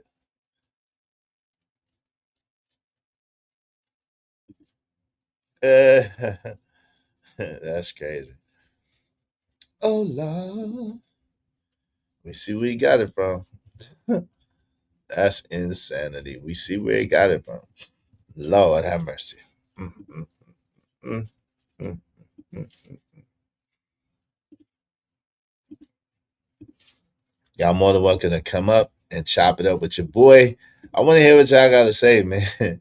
I want to hear what y'all got to say, because Lord have mercy. And don't do that twerk. Don't do all that twerking in the chat. Come up here and speak your piece, man. Don't do all that twerking in the chat. Come up here and speak your piece, man. We ain't, you know what I'm saying? Come here up here and speak your piece. You ain't got the twerk in the chat. Man, this nigga, man. This nigga is, because to him a white life is worth man. See, this that shit I don't like. That's that shit I don't like, yo. That's that shit I don't like, man. These niggas, man.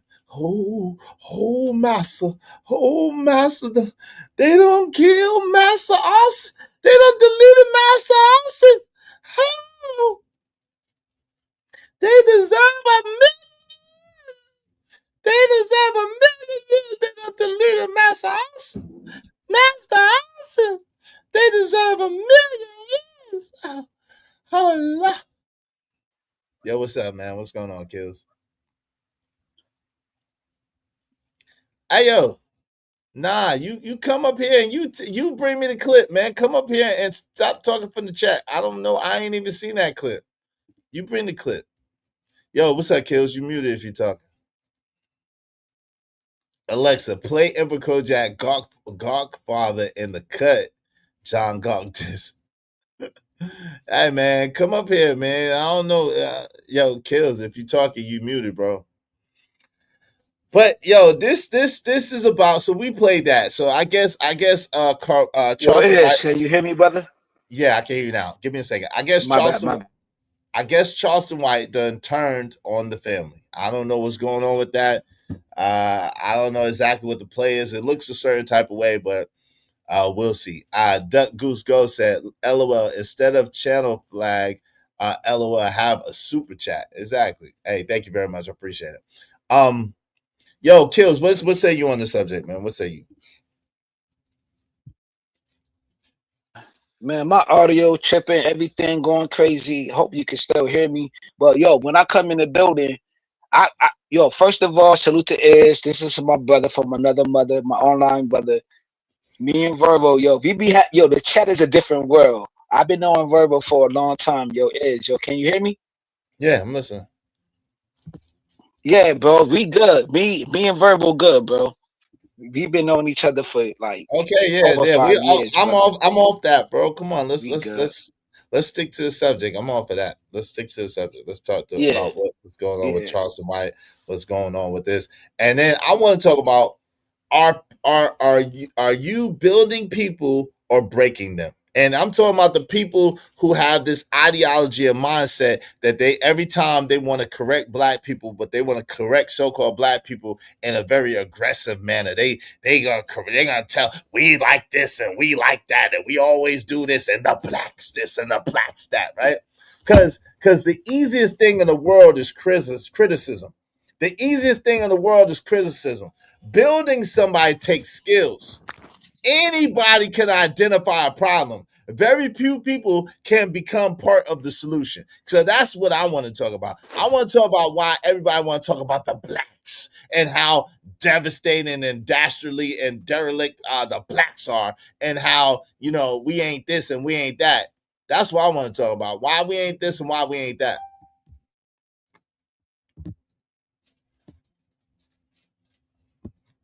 Hello? You there? Okay. Well, I don't know. Yeah, yo, man. Hey, yo, man, my headset acting crazy, bro. Hey, yo, bro, can you hear me? I can hear you, man. Drop down and come back and see if that helps. Hello? Yeah, drop down, come back. Drop down, come back. All right. Well, when people simply stated the obvious about the case, y'all called us raccoon. No. It's not uniquely stunning. It's not about your opinion on the case. at the same time, it's the celebration of the thing. When you start celebrating the time that he get, when you start weaponizing it, when you start justifying cases that are similar and why they got less time or why they didn't get any time, but you start celebrating, being excited about the time and saying he should have got more time, that's when it's a problem, right? That's when it's a problem. That's when your coonage is showing, right? That's when your coonage is showing, right? So it is what it is. That's when your self-hatred and self-loathing is seeping out through your pores. Hey, you ain't built. You a bargain bin mobster. Talk slick, but you crumble under pressure. You the landlord of the lies. I'm the debt collector. Excerpt from my song. Shout out to Kojak 3 and 3 the Great. All right. Where you at, John Galt? Where you at, John Galt? I'll call you John Galt for right now. Where you at? Where you at? You exhausted from your victory lap. See, this is what I'm saying. Where you at? But you can't come up and have a conversation. You exhausted from your victory lap. This is what I'm saying. What did you win? You ain't win no championship. What you got? The championship of the Coons? What did you win? Why are you so excited? Why are you so happy? What did you win? What did you win? Nothing. Nothing. But people can celebrate if they choose. If it were the other way around, people would celebrate and you would be fine with it. Stop. But no, I wouldn't. See, obviously you don't know me. Because in the beginning, when people were trying to say they was excited about this young man being unalived, I absolutely spoke against it. I don't know what you're talking about. And you don't either, right? I don't know what you're talking about, and you don't either. I do not condone celebrating anybody's demise. When they did try to do it to Kevin Samuels, I spoke against it. When they tried to do it to Kobe, I spoke against it. When they tried to do it to do it with Ashley Janae, I spoke against it. When they tried to do it with Austin Metcalf, I spoke against it. So maybe you should do some research and maybe you should check me out before you start talking and opening your mouth. Right? Maybe you should do that. Because I'm consistent. I don't celebrate people's. Even when Cynthia G lost her channel, I never would allow nobody to come up here and celebrate it. Never. When she lost her channel, I wouldn't let people come up and celebrate it. I just don't get down like that. This is me. I don't get down like that. So I don't know what you're talking about, right? I don't know what you're talking about, but that's the thing. Y'all do anything and everything to justify y'all debauchery and y'all degeneracy. And like John Gawk in his victory lap, because he ain't used to winning. He ain't never won shit in his life. He's doing victory laps. For what? But yet and still, he's a smoking, drinking derelict. He talking about he been to jail all these times. He been to court all these times, arrested all this time. He's a drinking, smoking derelict, but has the nerve and audacity to talk bad about black people as a whole. No, it's him and his ilk and people like him. And John, I'm giving you an opportunity to come up because I say it to your face. I'm saying it knowing that you're in the chat. I say it to your face, boy. I say it to your face. So I would love for you to come up so I can say it to your face. Because I'm saying it to you knowing you're in the chat. But if you come up, that'll be better. We can have the conversation about it. Because you can help me understand. Because I don't understand how you have the nerve, the audacity, the unmitigated gall to try to put black people in your category where you are like the lowest tier of black person. Your habits and what you do makes you the lowest tier of black person. You get drunk every day, you get high every day, and you just talk degenerately about people, and you talk about you got arrested this, arrested that, been to jail this, been to jail that. What's really up with you? That ain't the average black person. That's not the average black person. You celebrate what, whether I like it or not, Emperor. Shaking my head. Yeah, winning off the unaliving and imprisonment of 2 teenagers degenerate. He's sick. Yeah. But I'll give him a chance to speak for himself. But of course, he's too cowardly to come up here and speak for himself. He's too cowardly to come up here and speak for himself. John is the most miserable black man on the net. Claims to have everything, still black, black, black, and miserable. Smoking the backyard, nothing in Miller Lite. Hey, you more than welcome to come up, the urban landlord. Hit the link. The link is pinned. Matter of fact, let me help you out. My bad. Let me help you out. Let me remove the the poll. All right. The link is pinned. The link is pinned. The link is pinned. Y'all more than welcome to come up and kick it. Because I'm trying to understand, when did mocking become motivation? When did mocking become motivation? When did mocking become motivation? If embarrassment creates excellence, why aren't bullies producing greatness everywhere? If embarrassment creates greatness, why aren't bullies producing greatness everywhere? We keep confusing degradation with discipline. They aren't the same thing. Degradation is putting things down, tearing things down. Discipline is upholding a standard or a code. So how do y'all think that sitting there and degrading people, mocking them, coming at them harshly, always speaking crazy to them is helpful? How is that helpful at all? How does that build motivation? Oh, unbridled. He can speak. I'm going to let him speak. I'm not going to let him talk over me, and I'm not going to allow him to take over my show, which he tries to do, but he can speak. I give him the floor more than anybody else. But then he'd be trying to take over. And he's even said it on his show before, and I'm not going to allow it to happen.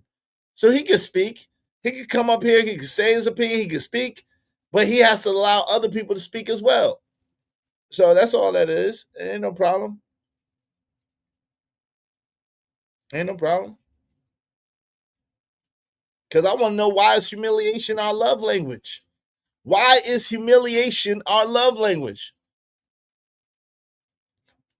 People like John Gawk say they're trying to help our people. No one else does it. I do the job that no one else does. No one else. I'm the landlord. I got that dope. I got that dope. No one else would do it in the hood. So he's saying he's trying to help our people. But why does it sound like hatred every time he speaks? And I want to talk to you about it. You say you're trying to help our people, but why does it sound like hatred every time you speak?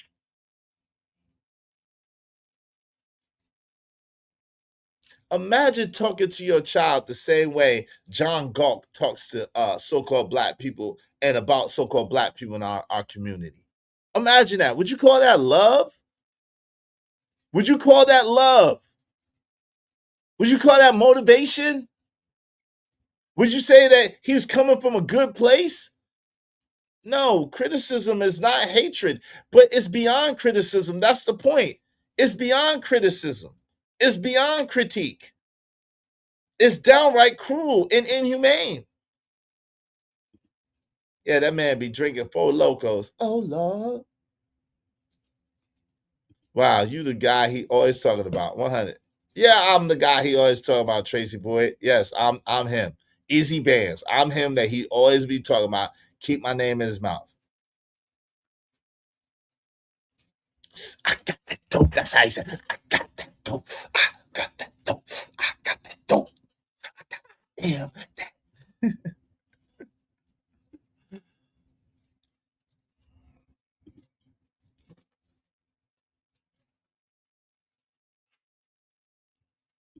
I want to welcome to come up. So I don't want nobody to lie to make us feel better. Why would you have to lie to make me feel? Lies don't make me feel good. Yo, Imperious, bro. Imperious, bro. Listen. If you say even one close to N word, if you say a chimp out, whatever, you out of here. I don't hate John. I don't hate John. I don't hate John. You're right. I don't hate John. I don't hate him. I feel sorry for him. Imperious, what's going on, man? Exactly. That's my point. That's my point. This is all a facade. You It's need not a the facade. interaction and the pretend hate, and this is all played. I've already. This is why I've broken so many YouTubers because I end the laughter. Okay, Yeah, hold on. I don't hate John. That's the difference. Okay, but the thing is, yeah, I've hold on real quick. I've never claimed to hate John. I don't hate John. I've said it over here. I've said it over there. I don't hate him. Why do I gotta hate him? I don't to hate him disagree. either. Okay, so I don't hate- Imperious, why do I gotta hate him to disagree with him? I disagree with him. I don't hate him. He looks like he favors a crackhead version of my father. So why would I hate him and I love my father? Why would I do that? You have so much. The emotion and the care that you have for him shows that you have some emotion. The opposite of love isn't hate; it's complete indifference. If John is set on fire by Muslims tomorrow, I just laugh and walk away. There's a complete difference. I feel sad. I would feel sad. I wouldn't feel a damn thing. If John's kids and his girl and him were set on fire in a cage by the cartel tomorrow, I wouldn't care. It'd be another day to me. See, the thing is well, I'm a not like monster. that. Well, I'm not. Yeah, like I'm that. a monster. Okay, but you know how many channels pay thousands of dollars to get me on to their channel? Like, I had a guy literally a week ago pay $2,000 to pay for a bounty because people on here need to be abused. You got to realize this John speaking is just a result of the pleb class having time not digging ditches. We need to squeeze, as the elites, we need to squeeze you guys more.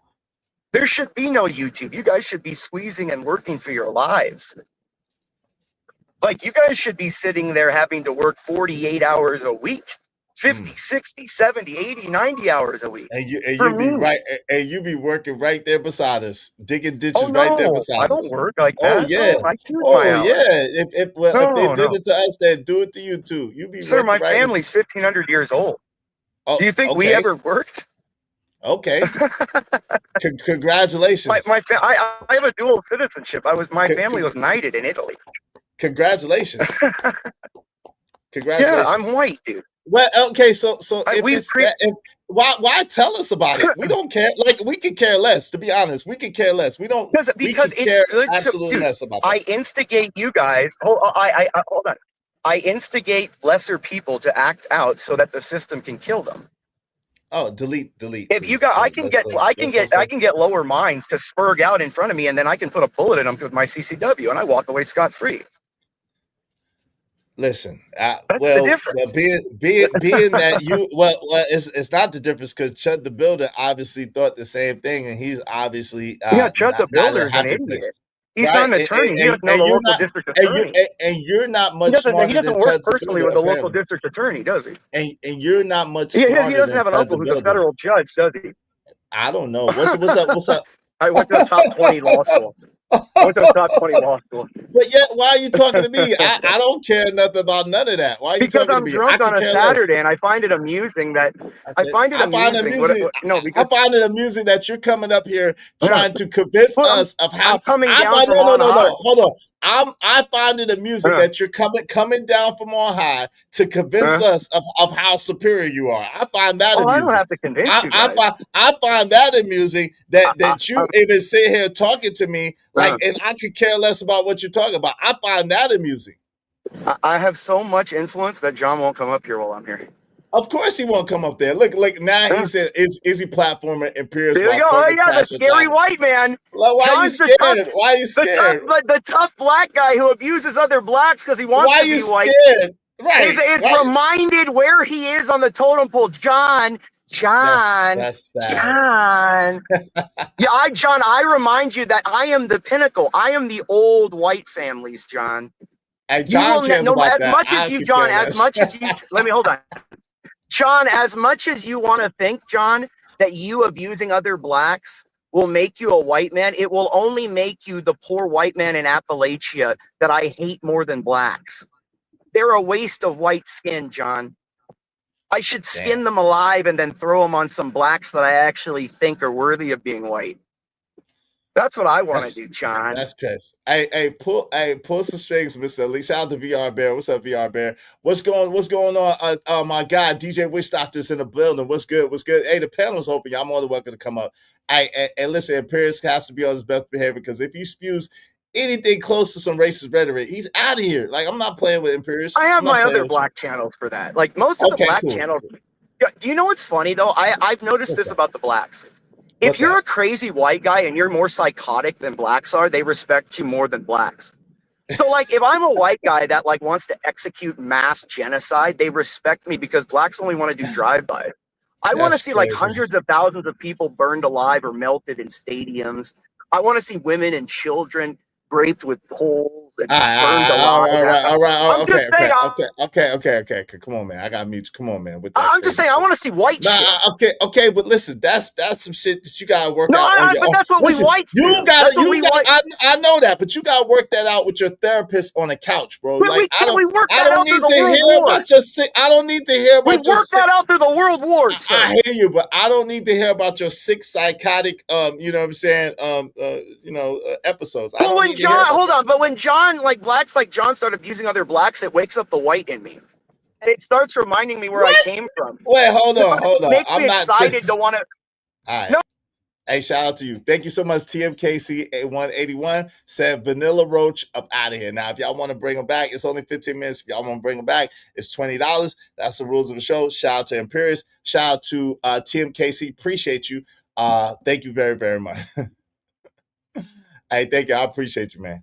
Hey, y'all be easy. I'm not teaming up with anybody. Imperius is a claimed white supremacist. How am I teaming up with him? Listen, at the end of the day, I believe in free speech. I believe in America. Y'all can't be mad at me because I stand on what I believe in. Even if he says something I don't like, as long as he respects my show, I can't break my own rules. If he respects my show, and even if he says something I don't like, I'm not gonna, you know what I'm saying? I'm just not gonna go against myself. But thank you so much, TMKC. Let me celebrate my sister TMKC. Thank you so much. I appreciate you. I appreciate you tremendously. Hope you don't mind if I say this out loud. How wonderful life is, 'cause you're in the world. I love you. I love you. I love you. I love you. I love you. I let John Gok come up here and he talk way worse. I let John Gok come up here and he talk worse. John Gok could come up here right now. And matter of fact, I want John Gok to come up here so I can converse with him about his stuff to his face. Shout out to D's. Kelvin Cook said, "You want to fight me over your sister? She's your sister, dude." What are you talking about, Kelvin Cook? Yo, Edge, what the business? What the business is? You heard me? What's good?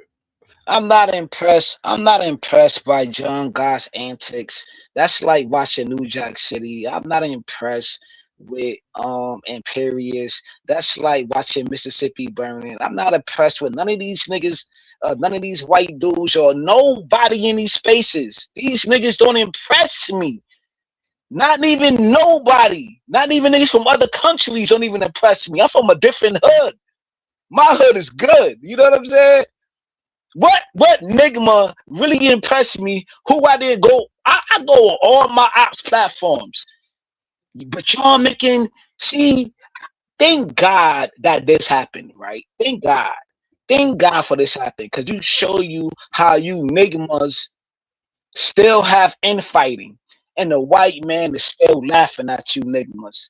I seen, hey, yo, may I call one name, kind sir? No. No. Why you got to call? I did it already. Because I got it. I got an itch for these niggas.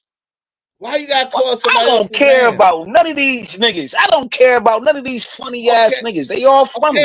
Okay, with the N word, the Nigma. Okay, relax. What's happening? I want all smoke. I want all smoke with these niggas. I want everything that Okay, comes who with you it. want smoke These with? niggas is funny. Shout All out of to them, like a bowling ball pin. Like a bowling shout out to ball, my man. nigga. I'm the Shout, ball, nigga. okay. Shout out to DJ Wistop. He said, "Is the thumbnail go hard between me and you?" Thank you. By the way, thank you very much. I appreciate you. I don't want it. Shout out to VR Bear said, "Pull some strings, Mr. Elite." Pull some strings. But Tim KC said, "I'm sick of this nose picker always running his mouth." Damn, he's called a nose picker. John Galt hating. Hey, listen, I'm not hating on John Gawk. I just want to have the conversation with him to his face because humiliation is his love language. He loved trying to humiliate him and those of his ilk. Love trying to humiliate daggone black folks. They love trying to humiliate black folks. John Gott remind me of the Nino Brown scene with that church.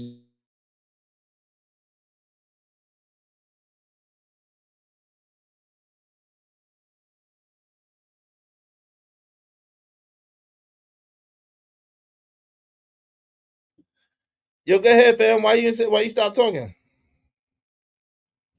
Why you stop talking? Kills. Why you stop talking? You there? All right, I don't know what happened with Kills.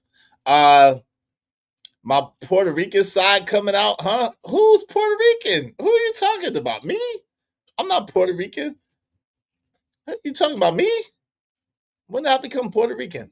Shout out to all my Puerto Rican peoples out there. Who's Puerto Rican? Yo, Kills, Kills, what's going on with your mic, bro? Dude. Huh? Good. You there? Let me get to this video, Kills, because I don't know what you got. You drunk bitch. What'd you do to that boy to make him stab somebody? My God, what kind of mother are you? Hey, Kevin Hayes, you fucking liar. Day after it happened. How many lies did you sit and type up on your keyboard, you big keyboard warrior? You a big tough man. You still live in Baton Rouge? Remember you said you'd come to Frisco, buddy? You supposed to find me. I told you we could sit down and talk. That's all you do. Talk, Mr. Squeaky Clean. You're the only one in your family without a damn record. I guess that's something to brag about in your culture. You people hang your hat on the dumbest shit I've ever seen.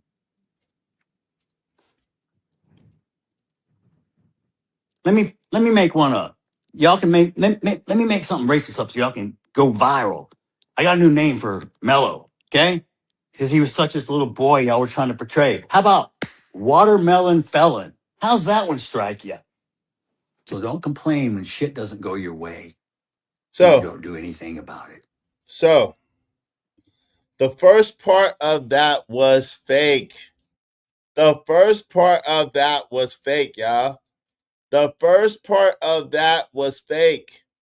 It was fake. Look at the background, right? Look at the background. Look at the shade, the change in tone. Look at the background. The first part of that was AI, yo. See that? So that's real right there. Kayla, you drunk bitch. That's fake. All of this right there is fake. Look at the fireplace, the mantle. All of that is fake. The fireplace and the mantle is not there. All of that is AI. Where it becomes real is from this point. That's the point where it becomes real. See that? See that? See how you can't really see? You see how that's fake? You see, there's the same shot, the same frame, but the mantle with the pictures is not there. Only until the mantle with the pictures comes is it real. So, hey y'all, let's don't let them size us up. Let's don't let them size us up. Let's don't let them bait us into no shit. Okay? Let's don't let them size us up. Let's don't let them bait us into no bullshit. So that first part where he called that woman a B, where he called out the uncle, and where he called Carmela allegedly a watermelon felon, that's not what Jeff Metcalf said. Okay? That's not what Jeff Metcalf said. That's fake. Okay, the part where he says that stupid shit about Africa, well, not he didn't really say Africa, but he said if you don't like this country and all that other shit and all that other goofy shit he was saying, that shit is real. This shit behind it is real. That actually happened. But the watermelon felon and the Kayla UB and the Kevin this and that, all of that is AI. All of that is AI. Yeah, go up on the panel. Yeah, he's gone. Yeah, it was AI. It was AI, John Galt. Yeah, it was AI. You could tell. Check out the all you gotta do is, and shout out to Corey Love. All you gotta do is check out the change in cadence and stuff. I was looking for this clip and I couldn't find it, but I finally found it last night. And all you gotta do is check out the change in cadence and voice and check out the change in background. That's definitely AI. And it's clipped in. You could tell. Watch. That's all you do. Talk, Mr. Squeaky Clean. He's the only one in your family without a damn record. I guess that's something to brag about in your culture. See, that was added. That was added. Because he did say you're the only one in your family without a record, but that other part was added. You people hang your hat on the dumbest shit I've That part was added. ever seen.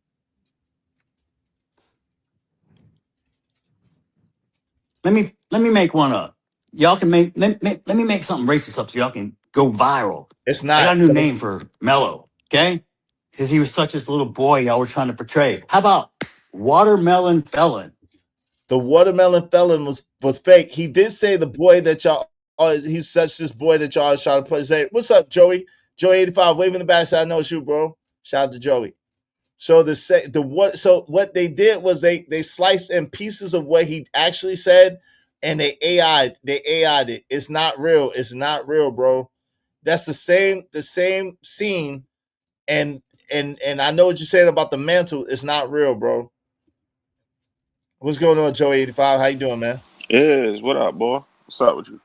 What's good? No, AI didn't come up with watermelon felon. Someone put watermelon felon into the AI, bro. Come on, man.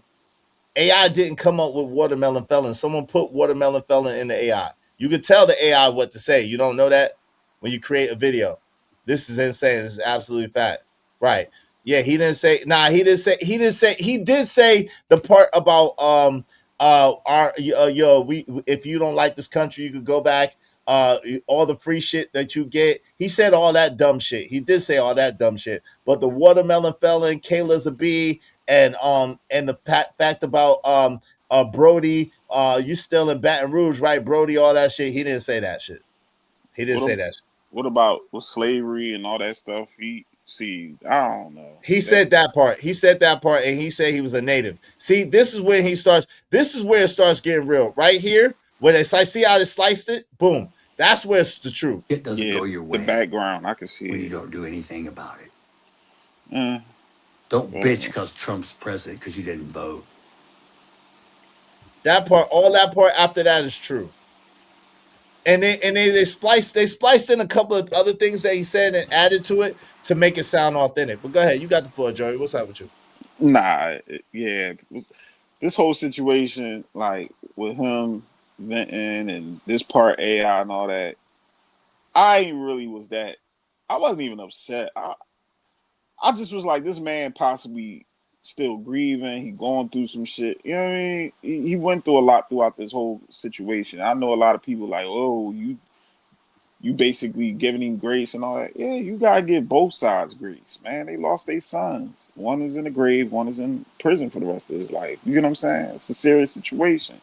But I know everybody all upset, ready to go at each other, and he deserved it. It gets convoluted, and I don't think this is cool to the point where people even need to be grifting off of this. And a lot of people about to start grifting off of this. Charleston White, he is a crackhead. He's a weirdo. Like, I don't understand why people take him serious. Like, because he was with the other side at first. He was with the young white kid at first, and now he's with the family, and he up there acting like he crying to Anton. Like, now he talking about he want to box the guy. Like, this is weirdo activity. It's all he wants to get paid. He wants to be seen by any means necessary. That's why he says the most dumbest shit, and people just sit up here. My fault is I got you. He says the most dumbest stuff, and people just oh yeah, Charleston White, you the man. You saying some real stuff. Like, it's just feeble-minded. And it's mostly us. I can't lie. It's just black people. We just eat it all up. We be thinking like he's saying some real stuff. He's no different than a preacher. He just razzle and dazzle y'all and tell y'all a couple of good things and make it seem like he's really for us. He don't care about us. He don't care. He told everybody he don't like Negroes. But you think because he going after this white man that he got our back and he really got the best interest? No, he don't. He don't care. That's my personal opinion. I'm gonna get to that in a second. Yo, Trucker, what's going on? I mean to skip you. How you doing, Truck? What up, Truck? Trucker, you there? Trucker, yeah, you there? Can you hear me? Yeah, I can hear you now. What's going on, bro? My bad. What's going on with y'all? Y'all alright? Yeah, what's good with you? What say you on the subject? I just woke up and just came into it. I do agree with Joey.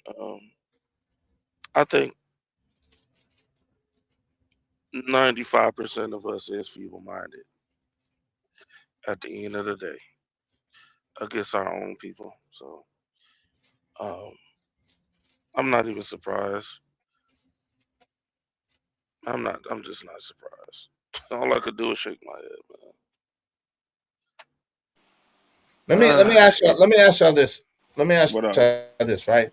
Because we've had generations and generations of ridicule, mockery, stereotypes, and put downs. Right? Y'all agree with that, right? We've had generations and generations of ridicule, mockery, stereotypes, and being put down and all types of stuff. What measurable problems has humiliations actually solved in our case? In so-called black people's case, what measurable problem has that solved in our communities? Nothing.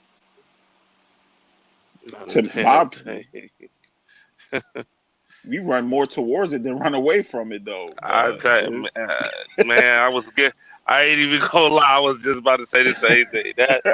I'm about to say like, yeah, I don't know. It's sad to say. I'm just being honest.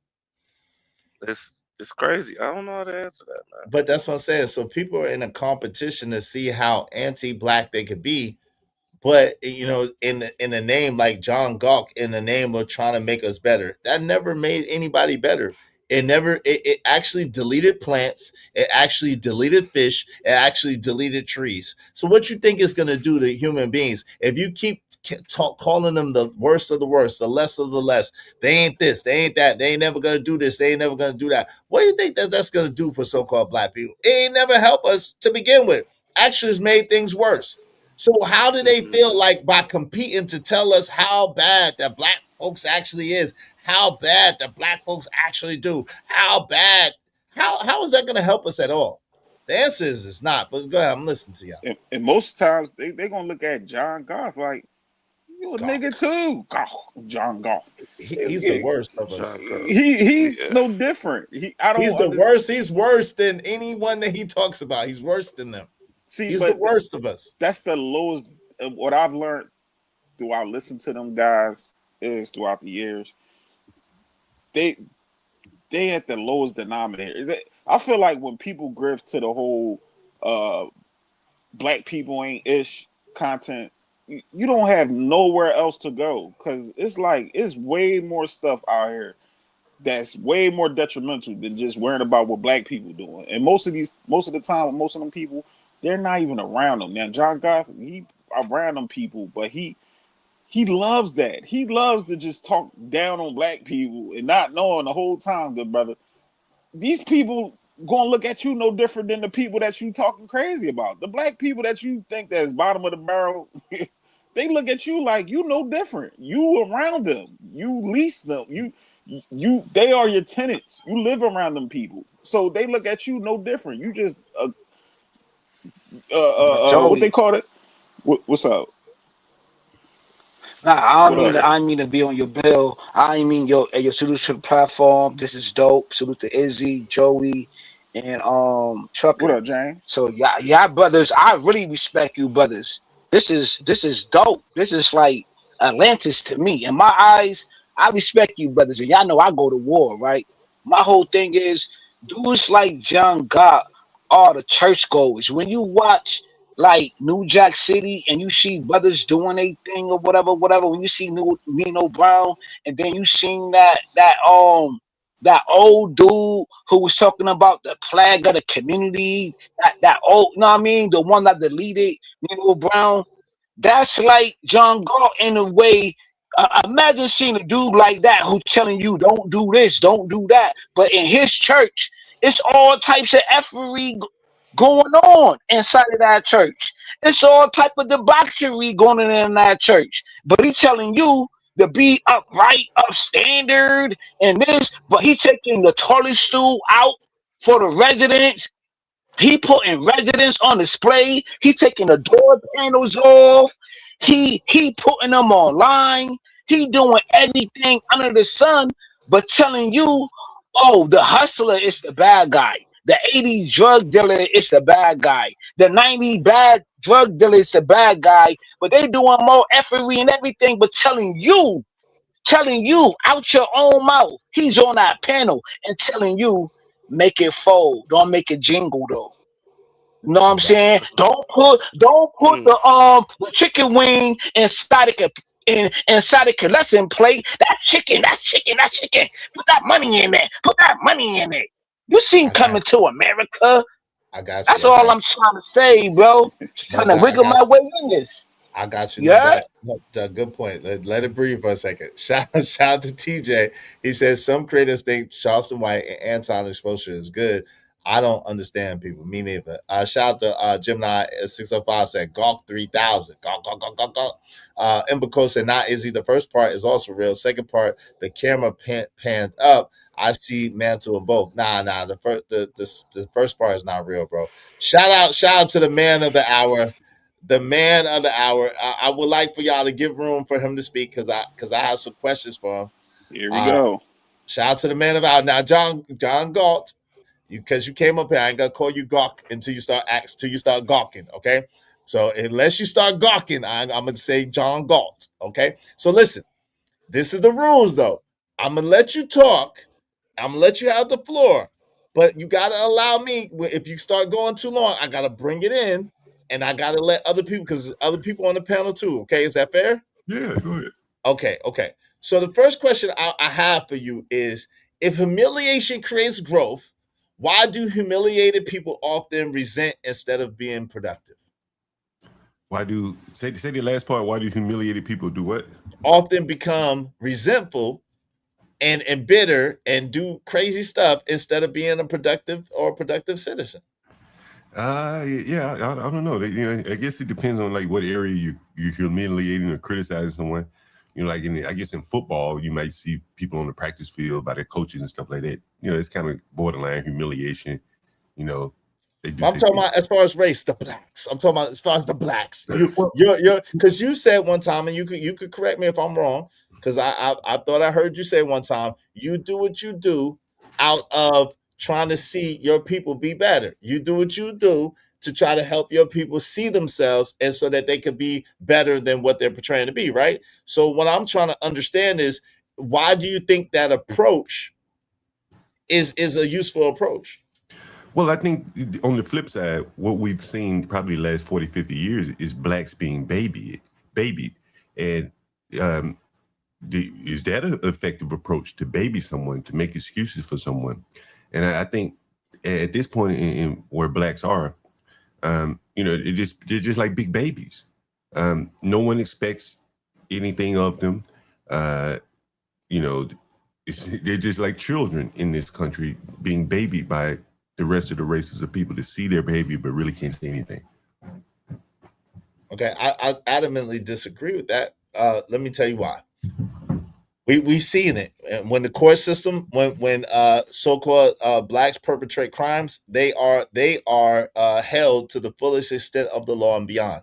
When it comes to employment, when it comes to living situation, when it comes to being policed or being governed, they're governed more harshly and more harder than any other race of people out there. So I'm trying to understand, and the obstacles and hurdles that we have to overcome just to be able to be on equal playing field with our counterparts, our racial counterparts, is almost insurmountable in some cases. So Well, how could you possibly think that we're being babied or we're being coddled in the society that is seemingly against us? Well, I mean, if you look at like George Floyd, look at all the outshoots of all, the last 20 years. You just look at the last 20 years. We've had cities and counties and states push for no bail, just let people out of jail for nothing. We've had cities and states, DC is one of them, that raised the felony theft to $1,000, basically look the other way when young black people are stealing. And it's mostly young black people in these cities just doing thievery like that. We've had, just so many different responses from the government trying their best to more or less accommodate or look the other way from blacks. And no one will call them out. We have teens looting stores, ransacking restaurants, and we just call them teens. In reality, they're black. It's mostly the blacks that are doing this. I just think you have to be honest. It's been too much babying. And I'm gonna pass the mic in a second, y'all. Let me say this. I'm gonna pass the mic after this. And I'm gonna give it to you after this, John. Someone said this best, and I want to give them the credit. They say, "Yo, when there's a group of young white people," someone just said this yesterday. I forgot who it is, so forgive me. I'm taking your saying. I'm giving credit. But I can't remember who said it. Someone said when there's a group of white people, it's quiet. It's a group of white people. It's quiet. A group of non-black people. It's quiet. They go. They run around. They do their thing. They have their fiestas. They have their parties. They have go crazy. They tear down the damn goal line on the football field. They tear down the damn baskets on the basketball field. They just go wild. And then the city just cleans. It's quiet. The city cleans it up the next day. Nothing goes anything. Nothing happens. Black people, I think it was Corey who said this. Shout out to Corey. Black people, they send out the National Guard. I think it was Corey Love that said they send out the National Guard. That situation at that store with that Asian man, Rick Chow. Afterwards, they had at no less than 30 police cars in the parking lot, ready and waiting, locked and loaded, wanting Enigma to act up, wanting Enigma to say something. When it comes to us, they send out the riot and the riot gear of the National Guard. So I can't say that so-called black people being babied in America. I would say that they're being policed more harshly. I would say that they're being controlled more harshly. And I would say they're being regulated way more than any other group in America. That's my thesis. What do y'all think to the panel? And then I'm going to pass it back to John. Go ahead. May I build upon what you just said real fast. Salute to the brother that's on the platform. I know John God is up here. He's a guest. And y'all my brothers, respectfully. Salute to AM, yo. I got one of the greatest books. That's your brother for over 30 years. It is what it is. It is, man. It's called A War on Poverty to the War on Drugs by Elizabeth Hanton, bro. And I only know that book through your brother. And I don't even know. Maybe you gave him that. I don't know. All I know is that's a heavy read. That's a heavy read. And I ain't even read that whole book, bro. And I will tell you everything about it's a systematic thing. It breaks it all the way down how this started. Because in this space, all they talk about, we did this. The black man did this. We did everything wrong. No, it was a systematic system. You know what I'm saying? That was designed way before he was up here. And even Rochester, New York it's in that book. Rochester, New York is going against, you know what I'm saying? Philly, New York, St. Louis, all of that. When the Malcolm thing was going on, when he got assassinated, when Malcolm X was going on, all them brothers, when the riots was going on, when the warfare thing was going on, and it showed you everything that happened, how they kicked you out the home. And I'm not saying that's the only thing that happened. Even stealing TVs out of certain stores for dudes trying to feed their families, taking bread out the store, they was getting harsh sentences. This getting bread for your family. Stealing bread, you got a lot of years, and people in these spaces don't even talk about that. Stealing a jacket from a corner store in certain states, you got 10 years in Mississippi. That Okay. 10 years mandatory. We got Freaking you. lollipop. We got you. All Come right, we on, got bro. past. We hey, got Let's talk past 20. about it. All right, good. this my thing with John. I can't tell no man to do what he want to do with his content, whatever. But John, you've been doing this for a minute. Them blacks down there. Look at them blacks down there acting the feed. Like, come on, OG. We gotta stop this, man. Like, I ain't got nothing against you criticizing black people. I criticize us. But it's a difference between criticizing and demonize. And that's what you do. The way you make us look like is like we the bottom of the barrel. We're just evil. Well, Just, I'll tell you, man. Honestly, like you don't realize what the bad blacks are doing to you. You don't see what the white guys. Hold on, let me finish. Right, let me finish. Go ahead. I mean, they're closing doors for you that you don't even know exist. Trust me on that. And I've gone through this on my channel as clear as possible. The world is changing so fast, technology and stuff like that. There are ways where you don't have to deal with black people anymore. They can't force themselves on you the way that they used to force themselves on you 30, 40 years ago. Fair housing laws and stuff like that. Technology will allow people to skirt those laws and avoid blacks. Because of their behavior, no one wants to deal with them. The governments have teamed up with the blacks, more or less, to basically let blacks live for free in your house if they move in. This is just it's a reputation of people that no one really wants to deal with. You know what I mean? You put us all in a bubble, right? So we all look alike. Wait, hold on, John. This is what I'm talking about. Yes, He sir, let go no one ahead. interrupted you. Go ahead, Joey, and then I'm gonna speak after Joey, and then we'll pass it back.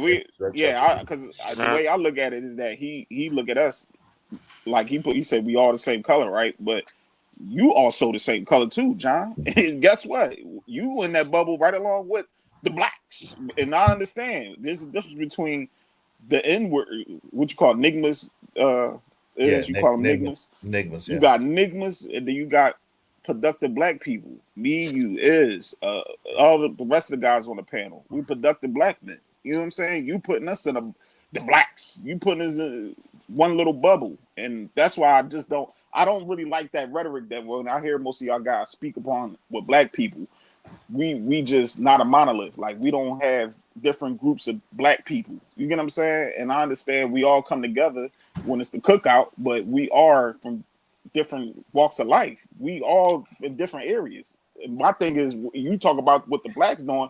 Well, guess what? It ain't the blacks that was trying to delete the president. It ain't the blacks that's up there doing all these drugs. It ain't the blacks that's out here doing a lot of other destructive things out here in the community. So, John Goff, you need to do your research when you finish talking about the blacks. But go ahead, it's my fault. Can I say this before real quick? Go ahead. I just want to say, y'all do a lot of this. The blacks steal the most, and when y'all know what I'm looking at the data right now, it don't even come close. Whites larceny theft. I'm gonna just say it like that, right? 393,226 versus blacks.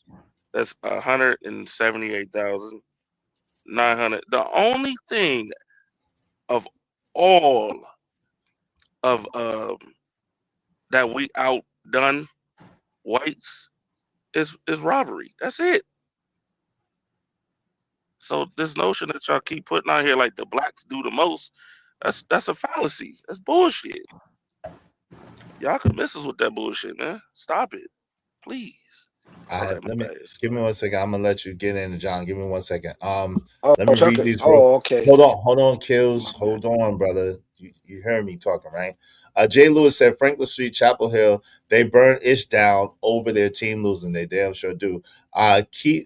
Kill, I guess she says, Kills get a life and stop. Oh my God. Well, Dad, come on, Team KC, stay on top. She said, stay on the topic at hand. Damn.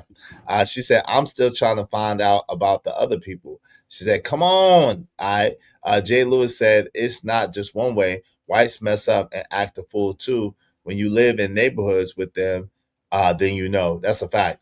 Make sure y'all support the show, Sports Stream. I mean, help us reach our goal. Help us reach our goal today. If you want your comments highlighted in red, do so through the Super Chat or through the Cash App. We doing stats now Math is hard. No, math ain't that hard. Bridget M said, I heard some of these people saying they want to bleach their skin. They hate blacks so much. So let me say this, John.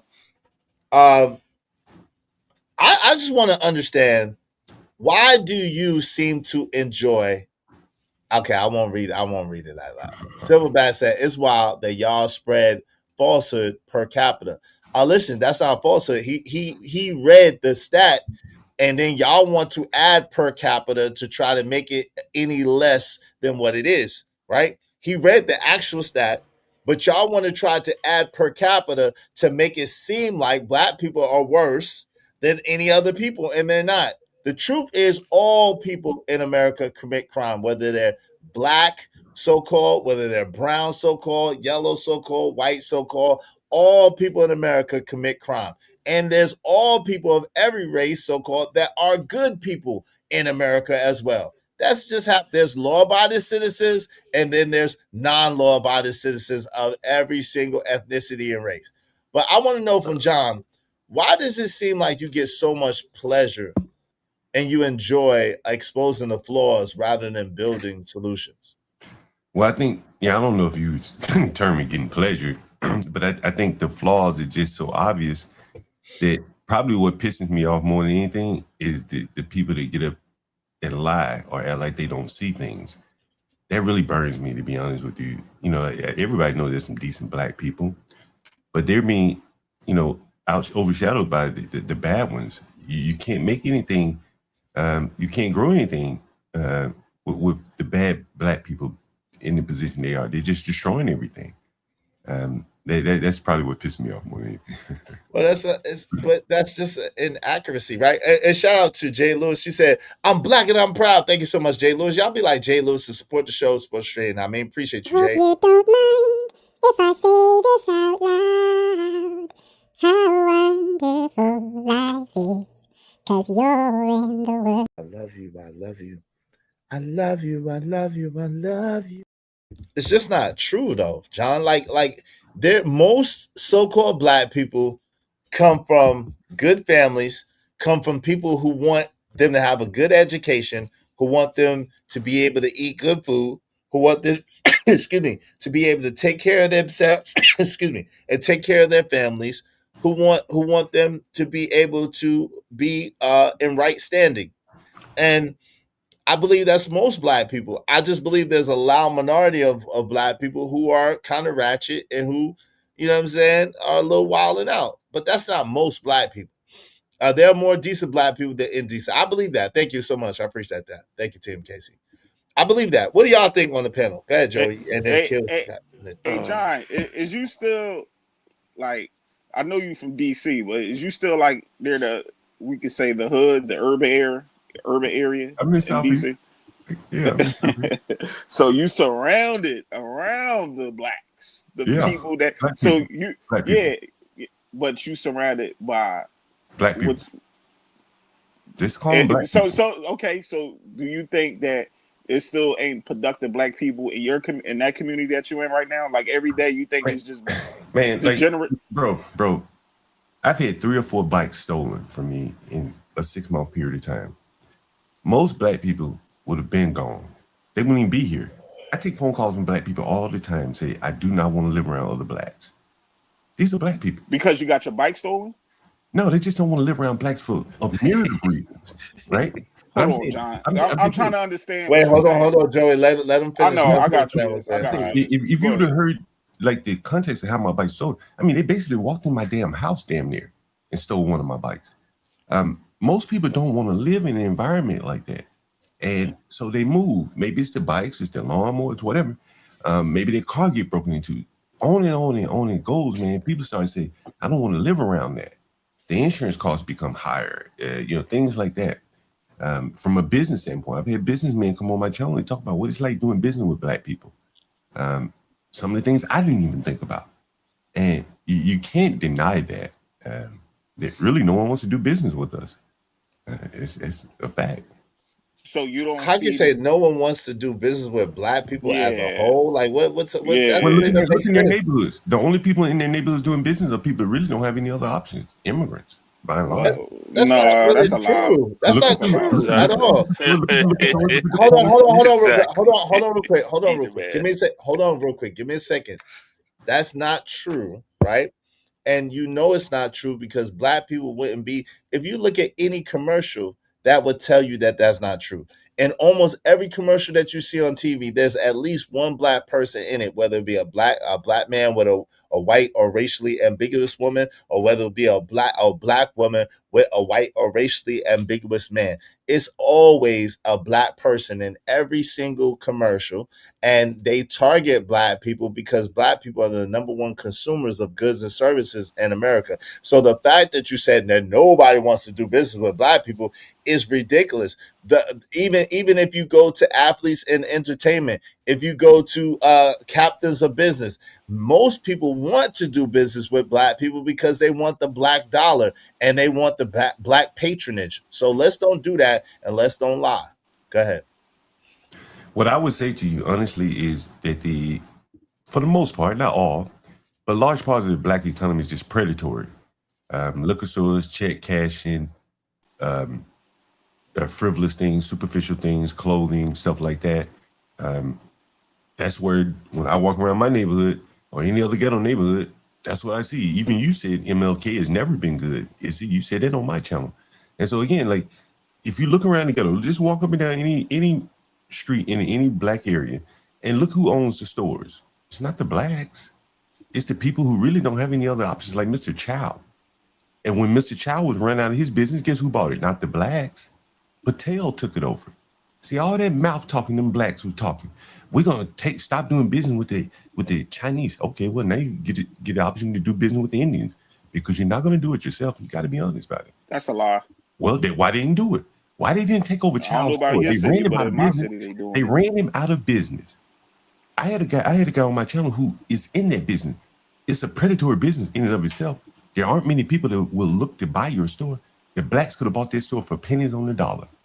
Didn't buy it. Why not? How you know that? How you know? How do you know? Right. That's what I'm saying. How do you know that they could have bought that stuff? Because hold on, what you don't. I have a guy on my channel who described the business, how the business. No, but what you're not saying, or either what you don't know and understand is you always talking about liquor. Yo, don't you understand that liquor licenses are some of the hardest to get, especially from people of color?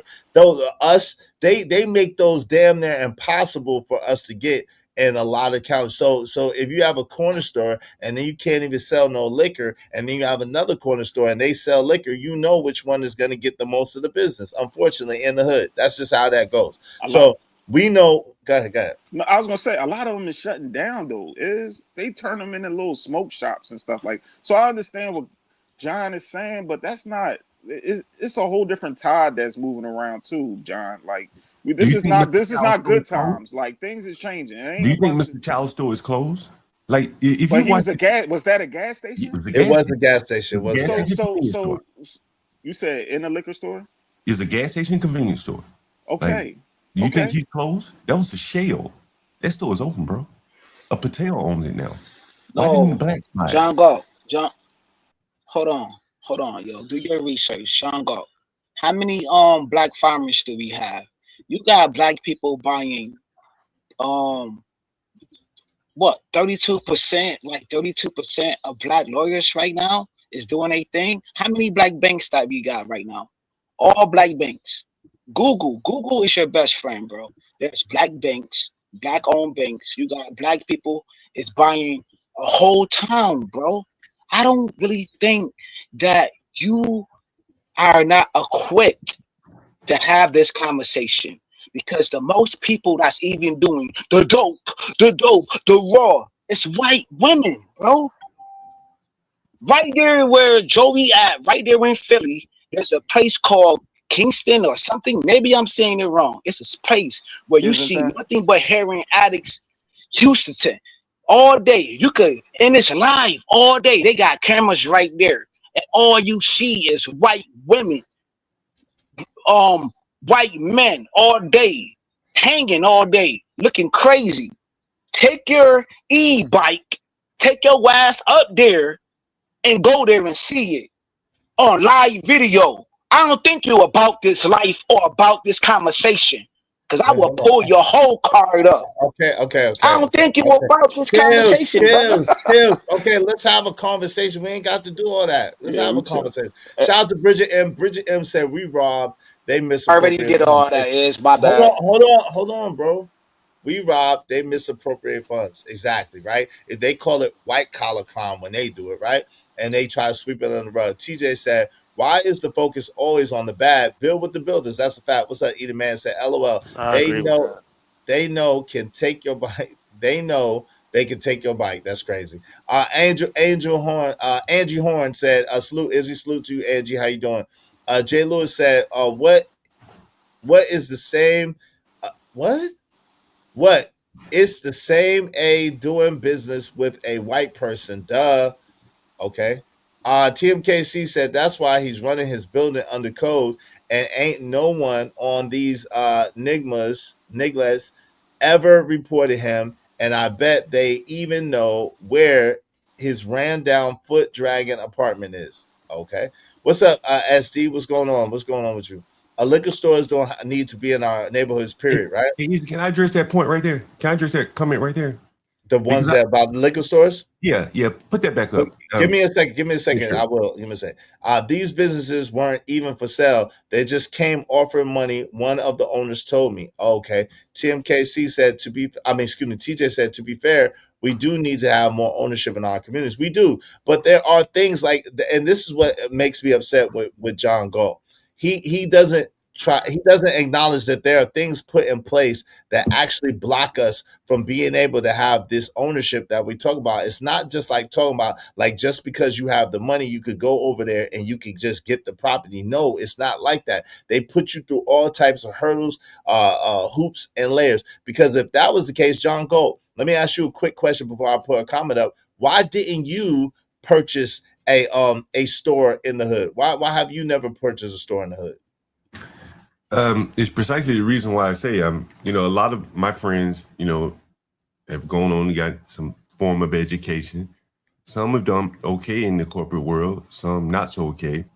So I wouldn't have any resources. I wouldn't have anyone that could work the store with me. And so if I were to buy it, I couldn't work it 24 hours a day by myself or 12 hours a day by myself.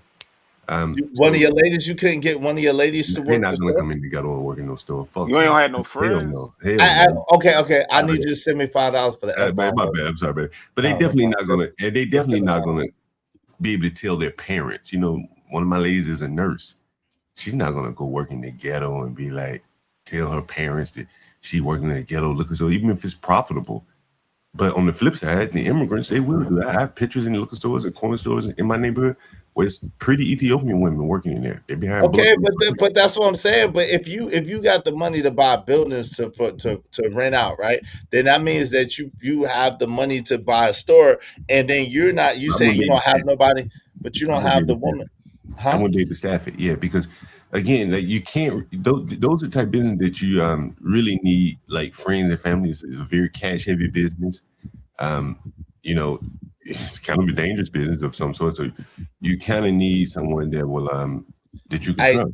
TMKC said pay the $5 now. She said you gotta pay the $5 now, TMKC said. Otherwise she gonna drop you, she's saying. Let me ask you a question. I gotta look around and find my phone.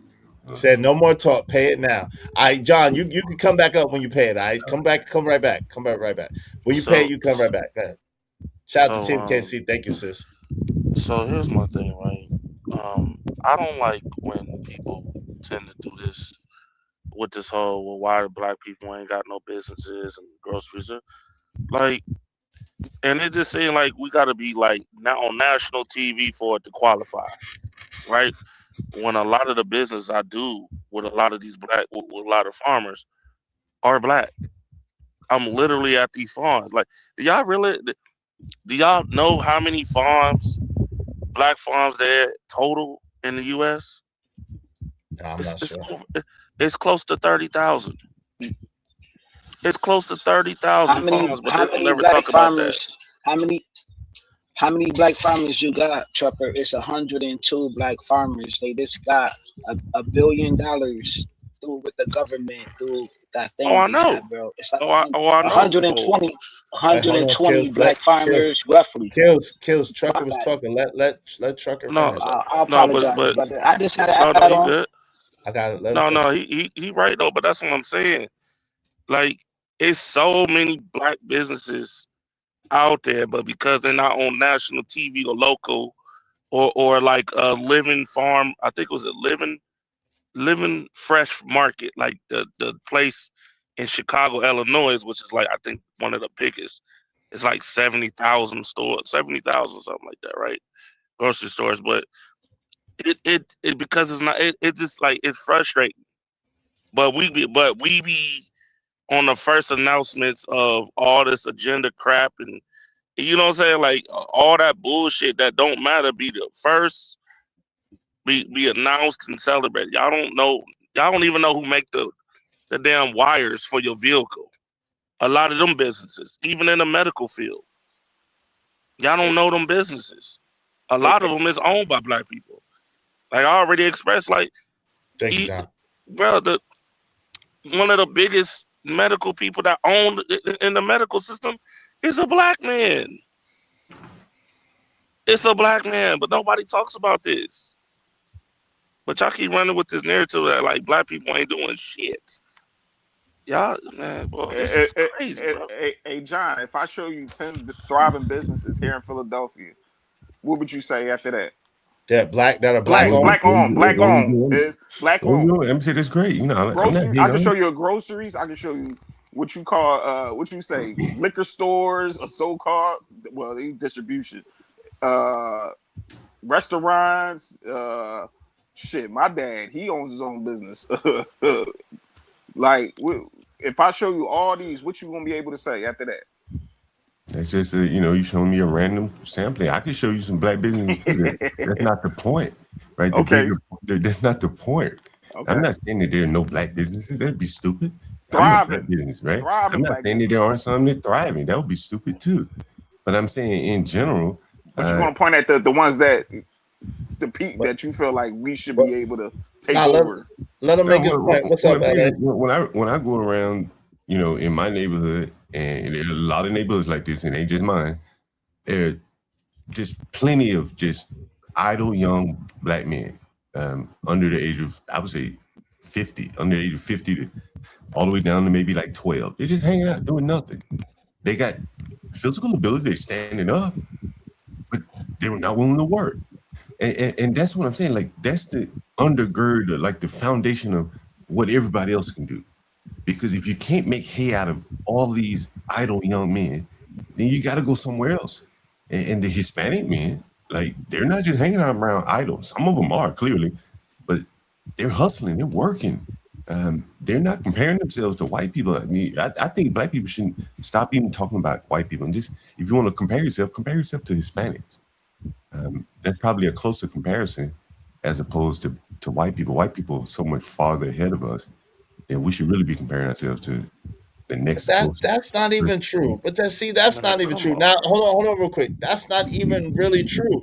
Even with the disparity of income, even with the disparity of income, even with the disparity of family homes, whatever the case may be, black men earn only 0.5% less than white men.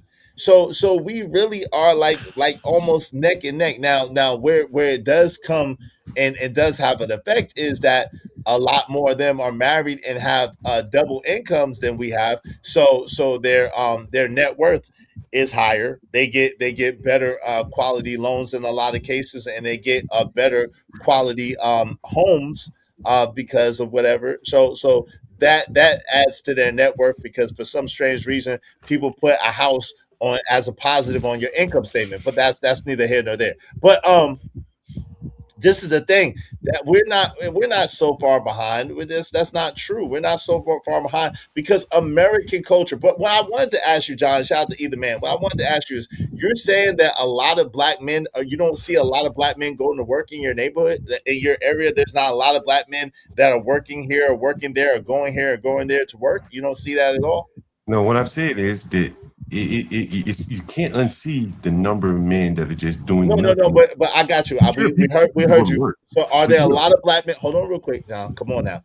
I need you to answer the question I'm asking because you've already told us about the black men that don't go to work that are sitting idly by, 50 to 12 years old. You told us about that. We heard you. We're clear. So, what I'm asking you is, are there a lot of black men that do go to work like yourself? Are there a lot of black men that do go to work that you see in your area as well?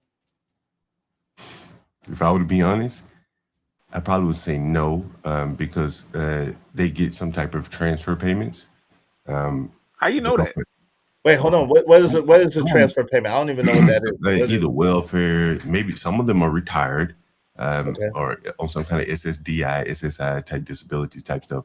So there's a lot of that Okay. among the men. You know, get mental checks. Hey, I'm crazy. They get a crazy check. There's a lot of that. There's a lot of food stamps. There's a lot of Section 8. There's a lot of stuff where they don't have to work. You'd be surprised, honestly, if you saw how much welfare transfer payments made its way down to the ghetto. They ultimately make their way to Mr. Chow or to John Gall. What in the? Okay, but I hear you. But you're saying there are not a lot of men, or you don't see men going to work, like black men going to work in your area. There's no working class men where you live. Sure, sure. But what I'm saying to you, furthermore, like yesterday, I took a call from a guy. I rented him a room yesterday. His job is to babysit black people, adult blacks. That's his job. It's on the channel. Okay. He gets paid, I don't know, $20-some an hour to basically sit around and hold the hands of adult blacks. Okay. That's So- not Hold on, So, but that's still a job. So let me ask you this, No, it's not. John. Okay, so you rent to people who don't have jobs, because every time I heard you talk to a black man or a black person on an interview to see if they could rent for you, they had to have some sort of sustainable employment, and certain employment you value over other employment. That's your quote unquote credit check. Am I wrong about this? Sure, and the best blacks for me are going to be security guards or people with government income. Right. Well, Okay. So let's put it. Hold right. So that's what I'm saying, Joey. That's how you know he lying and being disingenuous, and that's why I wanted to go. Hold on. I'll relax for a second, brother. I'll let you talk. That's why I wanted to get it out, because I had that trump card that I know for a fact before John lets these people rent his rooms, he finds out what they do. One of the men worked at a grocery store. He wanted to get lobsters and shrimps. Mm-hmm. One of the men was a security guard. But you know what I'm saying? One of the men was a construction. The guy has to have a job, or the person written from him has to have a job. One of the dude was a student, but he also worked at the school. So I know this about listening to John. So that's why I wanted to see if he's going to tell me the truth or not. And that's why I asked him multiple times. But let me pass the mic. Can I say this real quick? Like, Go ahead. You literally, I listen very well. You literally just asked John, do you know any people around? And he literally said no. I don't know any. No. But you did. You did. When you said they get the there's a large percentage of them that get transfer payments. Right. We actually did the key word. But he want to know the white folks. You know the white folks get you more. want to talk about white people. But hold on. Let's don't do that, because Eater Man, I got to pass the mic to Eater Man. Go ahead. Welcome to the show, Eater My Man. bad. Welcome to the show, Eater Man. What's going on? And then John, you can speak up for yourself. Go ahead, Eater Man.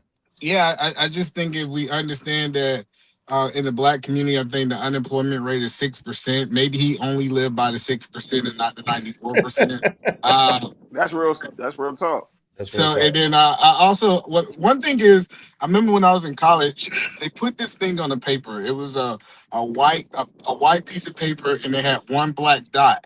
And they asked him a question in this class. They said, "What do you see?" Everybody saw the black dot. Everybody focused on that. When 99% of that paper was white, but people focused on the one black dot. I think John is a victim of this, that he only can focus on the negative inside the black community. I get what he's saying. I'm pretty sure one of my nephews saw his bike. They said John ain't gonna do nothing. They would take it too. So I get that sometimes you just got that sucker on your forehead that somebody could take something from you and be Nah, okay nah, with it. John will pop one of them dudes. Don't No, let. he won't. He ain't Yes, gonna pop yo, nobody. yes, he will. John will pop one of them dudes. Don't let. John is the type of He Negro ain't who. that Hold 3 on. bikes, no Hold on. shootings. No, Stop it, Izzy. hold on. I didn't say the S word. I said pop. Listen what I'm saying. Either man. John is absolutely one of them type of dudes that will pop one of them kids to make a point. Like, But if No, you think he's he can get not. away with it, yes, he is. Listen to what like, see, Izzy, like, if you don't understand just by this little back and forth, the black problem, either man is basically belittling me and calling me a punk because I'm a victim of black crime. Who wants to live around people who normalize crime? You ain't moved. Listen, listen, John. Because it's Don't let profitable. You do because Hey, it's listen, profitable. John.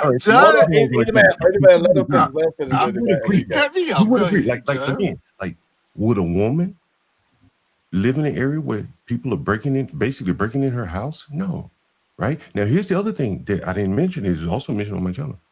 I have an Arab tenant, and he go real hard.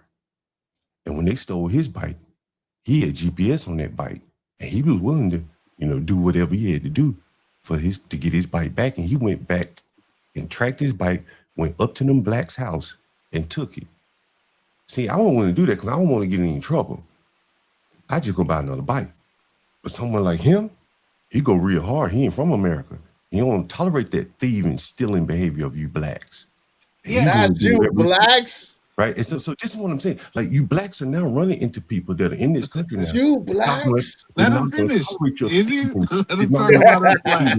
See, you're the man is saying, yeah, John a punk. Okay, well, run into the wrong person, stealing from him, and then that's why we have so many murders in the black community, because blacks steal, just like you just did, right? And then when they get to stealing, some people don't want their things stolen; they fight back, right? See, you love John. Hold on, wait, Joey, because he cut me off. Go ahead. Go ahead. Hold on, let me let either man go. Go ahead, either man.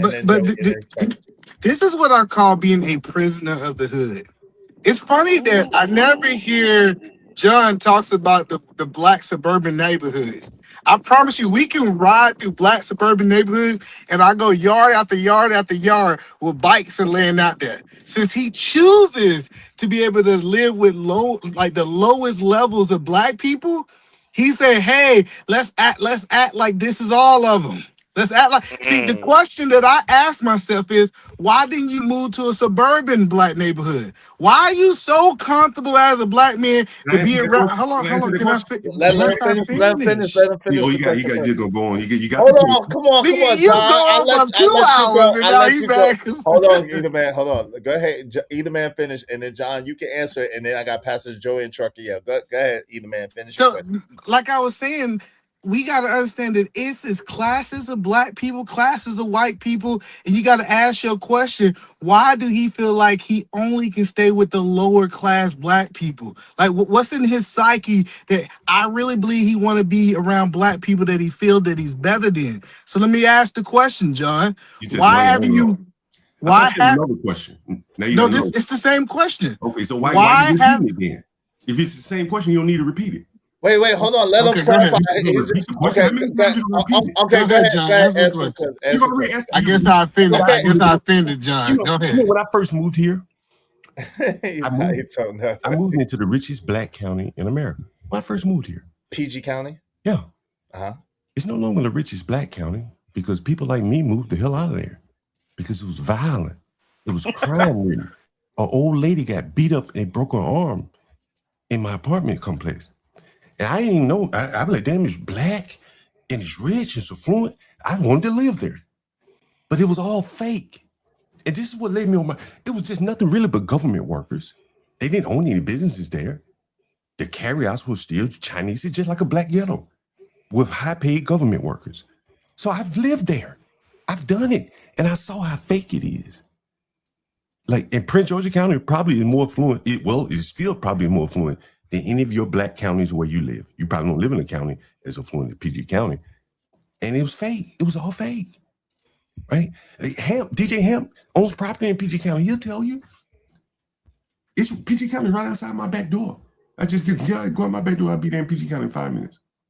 And so, like, show me the great black counties that you speak of. Okay, so why did you move to the hood though? In other words, why? So and that is the thing, right? I haven't always lived there. I live here primarily because I operate. Why did you move to the hood? Well, I've never had a problem living in the hood, but the thing is, I operate my business over here. And I don't have a problem being in the hood. You don't have no problem living in the hood, but you complain about it. It's easy for me to handle my business over here. But the thing is, what you guys are all advocating is for me to leave the hood.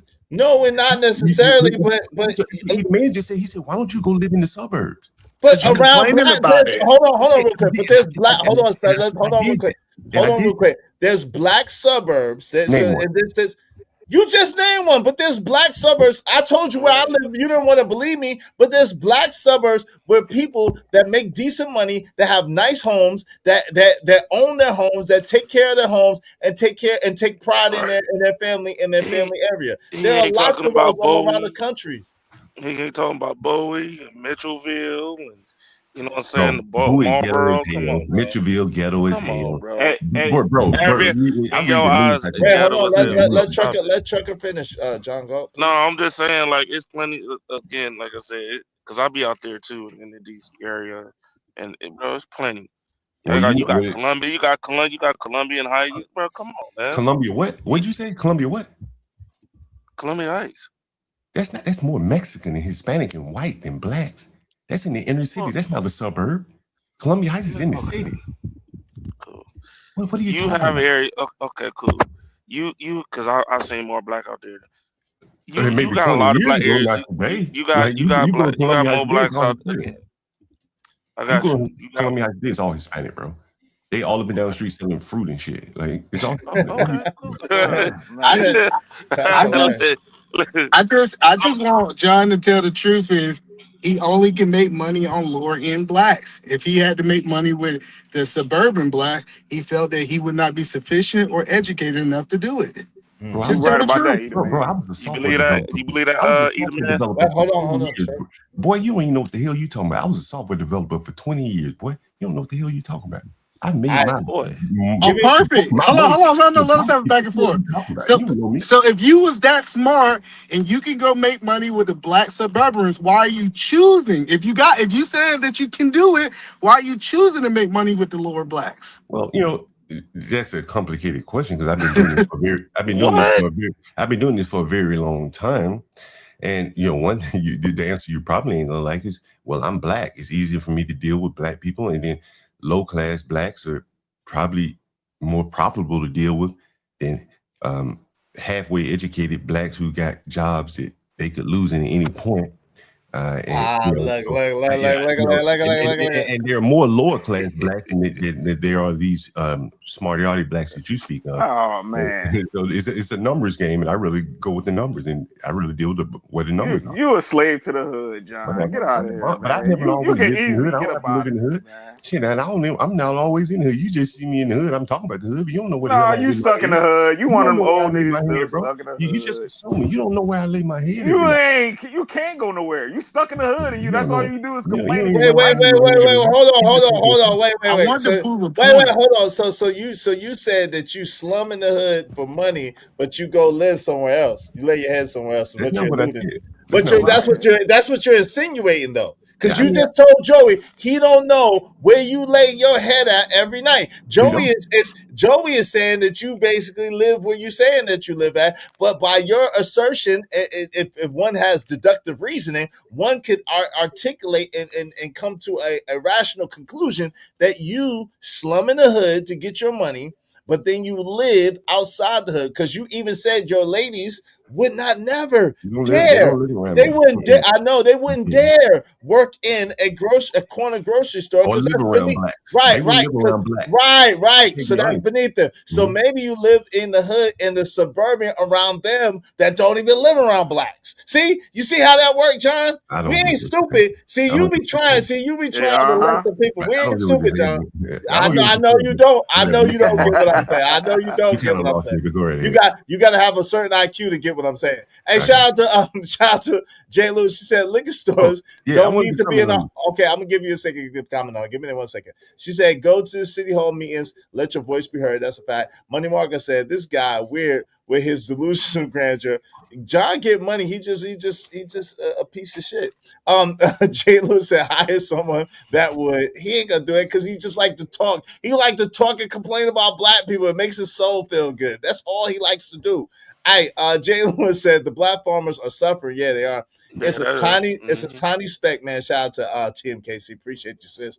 Ember Cole said that's why I refuse to design a liquor store to be put in the hoods of Detroit, especially if they're owned by Arab. Shout out to that. King Rooster said John Gok is a mess. Yes, he is. CBP 1012 said there's an org called 30,000 Acres that helps black farmers. I volunteered with them a couple years ago. They had the best crops. The collards were humongous. All right, shout out to that. Jay Lewis said, "Why are you allowing these other people to run businesses in your neighborhood, John Gok? Why? They don't put back into your neighborhoods. Why are you allowing it?" Bridget M says some black women love white men, not the majority. Ember Cole said, "And what's wrong with being a caregiver? I'm a caregiver to both elderly and sick parents. Besides being an architect and a professional moderator, FOH, F out of here. What's wrong with being a caregiver?" Shout out to CJ, but she's just laughing as usual. There is absolutely nothing wrong with caregivers. Gawk seemed to think that's not a livelihood. I don't know why. Exactly. I think it's because that's what Jay Pitts does. I don't know. Hey, Lord Jefferson said, "You're a victim. White stole my children's bikes." He will see how valuable caregivers are when he needs one. Yeah, he better stop doing his habits they do. Prisoners of the Hood. Hey, y'all, if y'all want your comments highlighted red, I'm doing a lot of work for a little bit of money. Y'all support the show, man. I'm trying to show y'all love, but I'm not reading no more comments without. I'm going to welcome y'all in. I ain't reading no more of y'all comments without no money, man. We got to get $20 or more to read all your comments, all right? That makes him feel better and then the less fortunate. So you move to the worst part of town, CBP 1012 said. XLR, what's up, XL Pro? Good to see you. Yo, Rocky, the GB said, when he said that he would just buy another bike, he admitted that he wouldn't pop the person who took John. Don't let John. I'm not going to kill anybody over a bike. I'm not like Carmelo Anthony. Don't let him pull you. John will pop. He ain't do nothing over a bike. Run up. Y'all believe John's stories you want to. Run up on John. Y'all want to. John will pop. John already let it leak. Y'all don't listen very well. John ain't shit. He's the same Nigma that he talk about every single day. He the same Nigma that he talk about every single day. I be listening to John. John will pop one of you Nigmas. Run up on him, y'all want to. He ain't popping. I'm just saying. Hold on, either man. I'm not finished. There's nothing worse than a scary Nigma, man. I'm trying to tell y'all let the smooth taste fool you. You want to? No, but he's super scary though. Yeah, he's super scary. He'll pop the shit out one of y'all. Y'all run up on him wrong. He might pop himself. He ain't gonna pop. All right, y'all keep playing. Hey, keep sleeping on people. Hey, even if you are the richest man in the hood, you still in the hood, Lord Jefferson said. It's easy for him to step on black people in the hood. Yeah, Money Marker said Clinton, Maryland is another one, and Andrew Brown, Nicane World. What's up? I don't know how to say it. LOL. Shout out to you, Andrew Brown. All right, go ahead. Either man did, Joey did, Trucker Yell, then we'll open it back. Yeah, I'm going to respond to the liquor store comment. Oh yeah, okay, yeah. So I've heard blacks say this quite a bit. They be like, "We don't need liquor stores in our community." Yeah, I agree. It would be better if no blacks drink anything.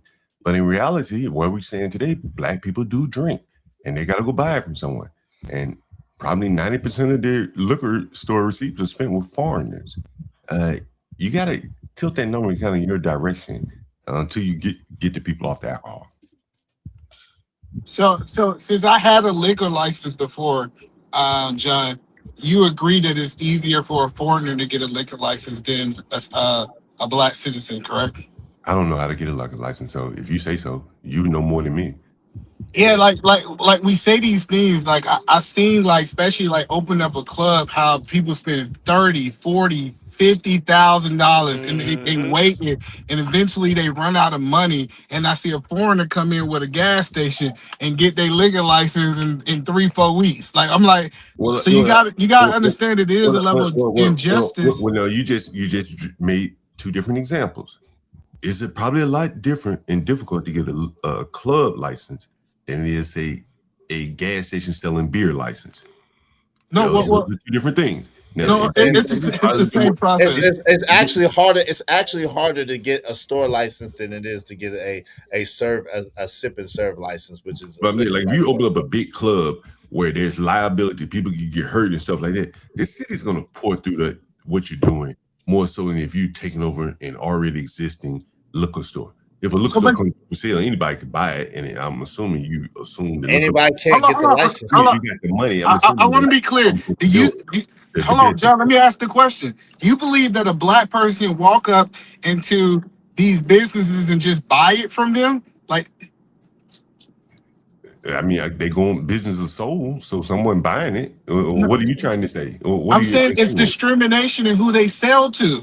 Okay, so okay. Bingo. I'm not arguing. I'm not arguing. Man. But what you're saying is, again, there's nothing stopping someone else from opening up another store. And if it is, then I guess the blacks. Well, hold on. Let me help you understand my experience. The Chinese man. Hold on. Listen. The Chinese man was selling a corner store 10 minutes away from my house. Me and my business partners, we offered $20,000 more than the other Chinese man. Guess who he sold it to?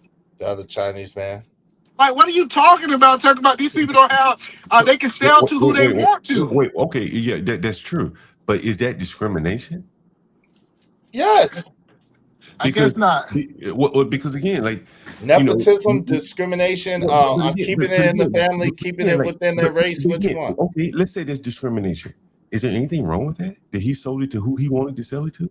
Okay. Well, hold on, but it's not. That's not the question. The question was, you make it seem as if it's so easy for so-called black people to own businesses, meaning stores in their hood. And what we're trying to tell you is, in this day and age, when they decide to run these highways through these major metropolitans of black business, when they decide to redline these houses, that was a part of it too, brother. It's not just easy to just own a store as a black person. It's not easy to just own the real estate. It's not just easy. Okay, well, I guess what I'm telling you, John, it's easy as a black man for me to go have to buy a business in a white neighborhood than it is for me to buy one in a black neighborhood. Really? Okay, gotcha. So in that sense, you are very dependent on white people doing business with you. Here we go. Because if you open up a business in a white neighborhood, I'm assuming most of your customers are going to be white, right? It depends on what type of business. If you do fried chicken, everybody gonna buy that fried chicken. It depends on what you're doing. So, say for example, if you open a liquor store, do you own a business in a white neighborhood? I own a business in a white neighborhood and a black neighborhood. Okay, and the point. Hold on, let me make my point. Hold on. Let me make my point. Hold on, John. Let him finish real quick, John. Do you own a He business? didn't finish his statement. Can you let him finish his statement? I didn't ask him for a statement. I asked him, do you own a business? Come on, man. Let him answer. Let him answer real quick, and then you got it. You got it. Let him finish. He's already answered. John, see, this is what you do. This is what you do, and then you get mad at me because it's like, no, he didn't get finished. He was still talking. And now you're trying to cut him off and you're trying to regulate on my show. That's what I'm saying. I'll be trying. John, come on, man. Come on. Go ahead, man. I'm sorry. I thought he answered, man. This is what you do sometimes. Let him finish and then you got it. Go ahead, either man. So I opened a business in a white neighborhood and a black neighborhood. And I had to jump through 10 more hoops in the black neighborhood and spend more money to open in the black neighborhood. I'm telling you, I live this, John. It's not the same thing. I'm not disagreeing with you. So my question was to you, since you own a business in a white neighborhood, right? And I'm assuming you still own this business in a white neighborhood. Is that correct? Yes. Okay. And are most of your customers white? Absolutely. Say yes. Okay. So your customers are white. So this is the thing, right? Like you're saying that somehow it's much more difficult to run businesses in white neighborhoods than much more difficult to run business in black neighborhoods than white. That's not what I said. It's easy to get them up and running, right? Okay. And now I'm assuming that these black neighborhoods, right? They have council members and stuff like that, correct? Sure. Right. And so whatever the reason, the whites seem to get your process a little bit faster than the blacks. No.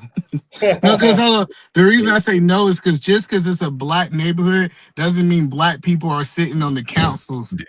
Is the neighborhood represented by blacks? Did you try to open up a business? No, most black. Hold on, most black neighborhoods are not represented by black city councils. I'm asking you about the one that you tried to open up. No, it's white people. White people sit on the council. That's what I'm telling you. Like this idea, just because it's a black area, black people gonna sit on the council is crazy. So on this black neighborhood that you tried to open a business in, is represented by whites.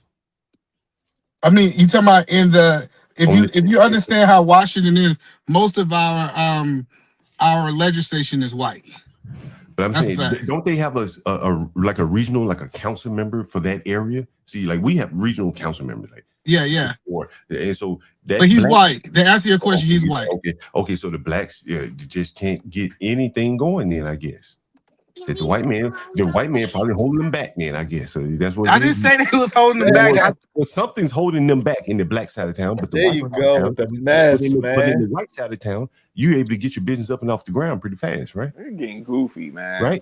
That's what even Why are you twisted? Why are you twisting that up? No, that's not it. How did you come to these conclusions, sir? It's easier to do business, to get business up and off the ground in the white neighborhoods than in the black neighborhoods. Okay, why is that? Why do you think that is? Why do you think that is? That's the point. You've had the experience. You tell me. Why? Now he don't know. Hold on. I need you to use you just was about to get mad at him for insinuating that you wasn't an educated black man. So I need you to use your deductive college reasoning, and you tell us why would it be easier for him to get his business up and running in a so-called white neighborhood than a black neighborhood? Go ahead. I'll give you a good example.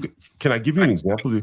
There was a black guy here in DC. He wanted to open up a restaurant, and he wanted a liquor license.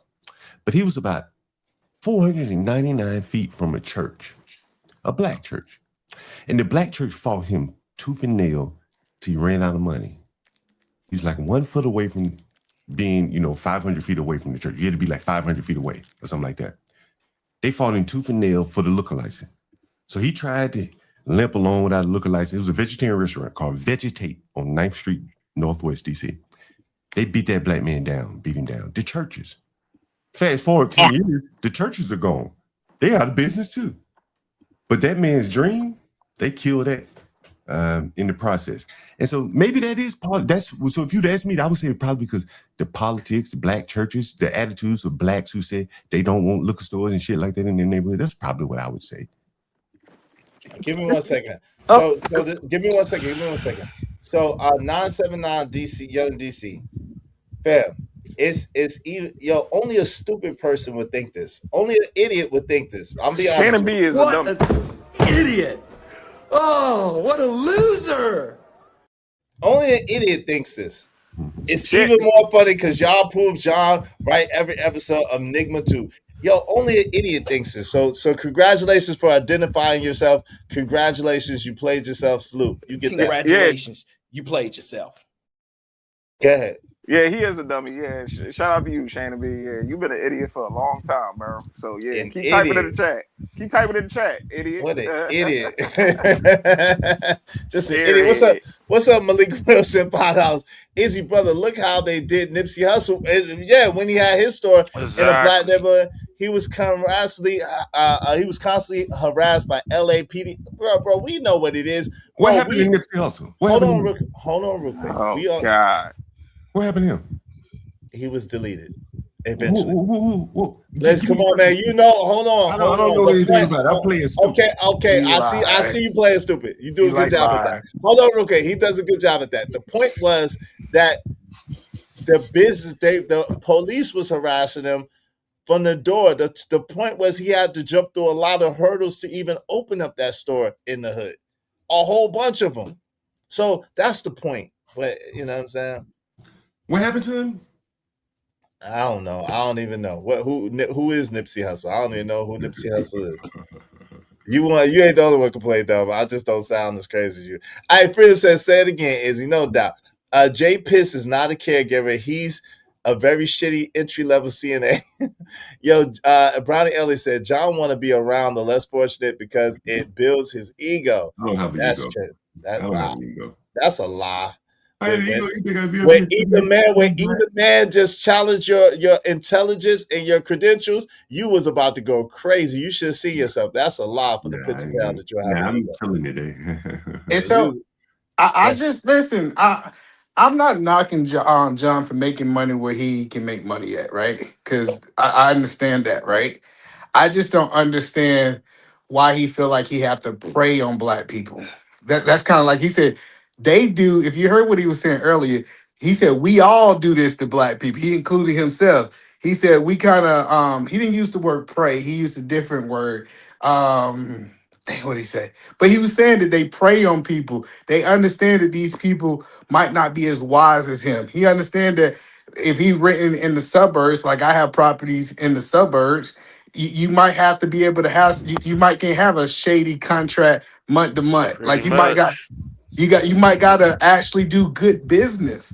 So I'm not knocking them. I'm just saying, just say what it is. These people you feel like you could take advantage of, and the other ones you think might be as smart as you or smarter than you that you can't take advantage of. That's all I was saying. But either man, these people is productive and they working. So how is he taking advantage of them? If they paying you don't own real estate if you don't think people prey on low income people. Oh, they do. But my thing is with him, like what Iz was saying, what we was talking about. These still productive people that's working. These not just bottom of the barrel Section 8 EBT type people. These people, even if they do receive it, they still working. You get what I'm saying? Hold on.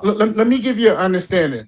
If I rented to someone that had a 625 versus an 800, I promise you, I'm telling you, it's easier for the 625, maybe even lower. John might do 600, right? He don't do no credit scores either, man. I know. Do credit scores. I know, but he's running basically essentially an Airbnb. He rents by the week. You know what I'm saying? And so that he can get away with the bullshit that he be doing. And he got codes on his door. You don't know what you're talking about. I don't know. You don't rent by the week? You don't rent by the week? You don't rent by the week? However you want to pay me. But okay. So you just hold on. Nah. You just said I don't know what I'm talking about. I listen better than almost anybody that you know. And so because I listen better than almost anybody that you know, I listen to you when you talk. So I heard the programs that you put people on. I heard how much you told people that you was going to charge them per week. So when you say I don't know what I'm talking about, that's because you lied. So now which one? Did you lie or do I know what I'm talking about? Because you literally be telling people weekly prices. You literally told people the code is on the door. You literally, bro, what are you talking about, man? You don't want to do this with me. I listen better than anybody you know, bro. Stop playing with me. So it's a lease or not, John? He don't got no goddamn on lease. Okay, you're right about that, but he got a handshake. Exactly. But yeah, you're right, Eda Man. He praying on him. Across the surface. But I was going to ask Eda Man a question. If you you got to take. Hold on. You got to take back that you just told me I don't know what I'm talking about when I'm spot on with what you said. I just said superficially, you're right. Superficially. In the little bit that you've heard, you're hilarious. This is the guy. You got it. That's hilarious. You don't know. You just I'm speaking of what you said. Hey, fair enough. Hey, Eda Man. He get mad. Eda Man, so you're a landlord, right? You say you're a landlord? Yes, sir. Yes, sir. And if you don't mind me asking, what area are you in? I'm in the Tacoma area in Washington. Okay, Tacoma area. And I heard you mention something about credit scores. Is that correct? Yes. And so do you have a minimum credit score for your tenants? Typically, but you can get a waiver. Okay, so what is your minimum credit score typically? 620. 620? Was that what it was? Yeah, so like I really want you to be about a 675, but it's certain circumstances that I take that's different. So for example, I have a soft heart for military people. So I have rented to military people who had a 600. So they didn't meet that qualification. But since I'm so connected to the military, I kind of understand the structure of the military. I have gave waivers. So I'm not. Let me ask you. So I'm assuming with the military people, they had some kind of government income coming in. Yeah, they was military, active military. So like a pension or something. Or No, they was active active. military. Active. So I So the understand in the military- military you get something called BAH. So I understood that the military was giving them money And so for that. with a military person, if they don't pay their rent, they get in trouble too. Correct? Yeah, you can reach out to their supervisor. Really, kind of regardless of their credit score, they're a pretty safe bet because you can go reach out to someone and have immediate consequences if they're not paying their bill. Well, they more of a safe bet for something short term. But you remember, if they get orders, they can drop their lease at any time. Yeah, and so what I'm explaining, the reason I'm asking is like I'm guessing you probably don't rent to a lot of black people. Is that fair? The majority probably not. I don't know how many properties you have. So I'm just saying, I'm thinking about all of my tenants I ever had. I would say I'm about 50-50. Okay, because how many properties do you have? That's not important. Well, I mean, like, how many tenants do you have like right now in your property? Like 10, yes, 20, somewhere around there. Yeah, somewhere around there. Below 10 or above 10? Above. Okay, and so you're not dealing with a large number of black people. And here we go. I'm also assuming that the rental laws, and maybe they are, but aren't as favorable to the tenants as they are, like say in DC. I don't know what the tenants are. Yeah. I get why you're not doing contracts. I get why you're doing the week. I get that because I know the legal side of it. Because again, so this is what the people don't know. In a city like DC, where blacks don't make a lot of money and they oftentimes lose their job, hoarders, they can just stop paying rent, and it's 2 years before you can get that person out. You agree with that? Yeah, I agree with that. Right. But I can still hold on. Let me. No. I agree that black people can take advantage of it, but it's my same take on marriage. Women can take advantage of it, but it's our responsibility to get back. Wait, hold on, John. Go. Why don't you let him finish talking? He is on topic. He's making a simile. He's making a simile though. Analogy. It's an assembly analogy. Saying he's making an assembly. He's using something that doesn't necessarily equate to what you're saying for a related purpose. That's what an assembly. Come on, man. Stop playing with me. You're not smarter than me. Go ahead, either man. Jesus Christ. So the point that I'm saying is that you must vet your tenants. Like,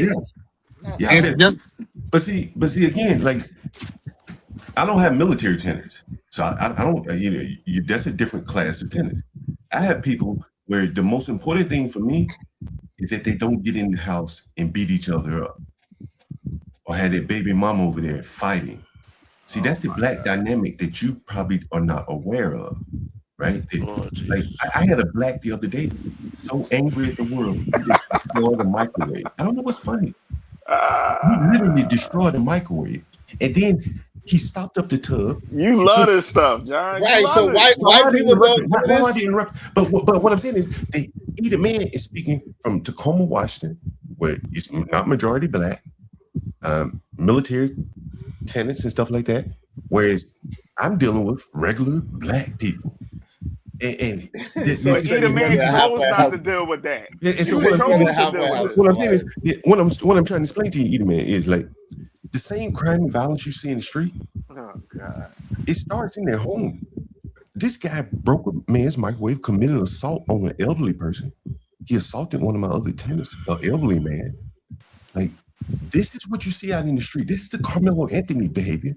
You don't do background checks? Wait, hold on, either man. Wait, either man. So you telling either man that he can't correlate it to marriage, but you gonna correlate your tenants to Carmelo Anthony? When they're violent in the home, when they're violent in the home, they're gonna be violent in the street. Oh, come on, bro. Did your tenants delete anybody in your house? Come on, man. If you, I got you, John. So, John, you don't do background checks. He don't. But what? Most of these blacks exactly. Hello, see, listen. Imagine. Hello, let me imagine. Hello, imagine is you meet a woman and you say, I ain't gonna find out her history. I'm just gonna take her as she is, and then you find out that she got a history of beating on people after you marry her, and then you complain because you didn't vet her correctly. Is he? Listen, he's not vetting them right, and then he's getting mad about the results that he's getting. No, but this it's deeper. Hold on, real quick. It's deeper than in that either, man. He know the quality of people that he's ran to, man. He know that he can't get away with the shit that he's getting away with if there was a higher quality of person. Exactly. So he knows not to do no background check because it's just gonna be a waste of money anyway. So he gonna let the people in, and then when they act up, then he gonna complain about it. That's what that is. You know what I'm saying? You know the sad part about this, and that's why they go to him. This is not serious, man. If you can't tighten this up, man, I'm gonna get out of This here. is what you mean. This is not serious. like- literally. Hold on. You literally don't have a background check. You literally don't have a credit check. You talking about we're not serious. You're not serious. You literally don't have a credit check. You literally don't have a background check. Hold on real quick. And then you complain about the quality of people that you have. But you understand that the quality of people that you have is going to be more profitable. Like you said out your mouth, you let it slip out your mouth anyway. The quality of people that you have is going to be more profitable than a smarty art black. Come on, bro. Like you talking about I'm not serious. I just know how to listen and understand what's being said. I read in between the lines very well. You just want to try us to go along with your coded bullshit that don't make no sense. And you call us not serious? All right, man.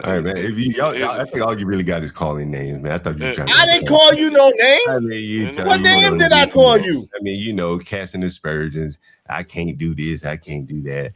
You said you can't do it. You said that. Hold on. You need to go to the suburbs. Like, that's silly to me.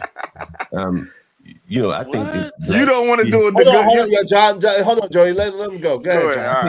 Honestly, I think that, it is this mentality of you blacks.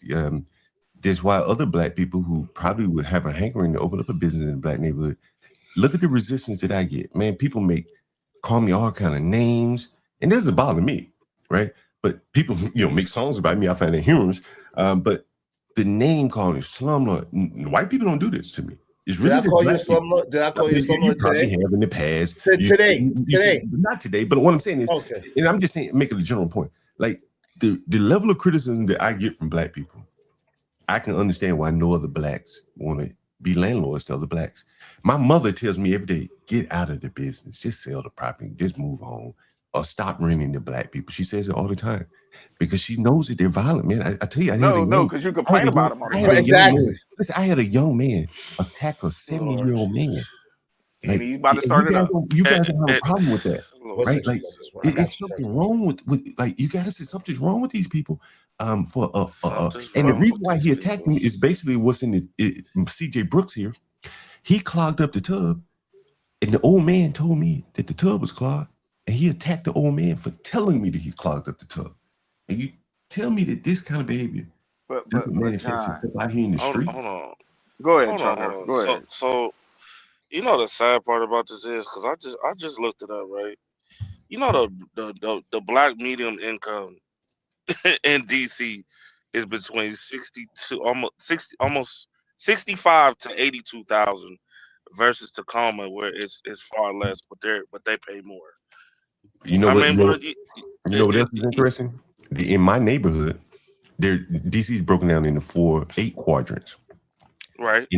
In the quadrant that I'm in, the income is less than half of the income of the white areas. Think about that. Less than half. Cool. So we're talking about under 50,000 where I live, and across the river, you're talking about 120,000.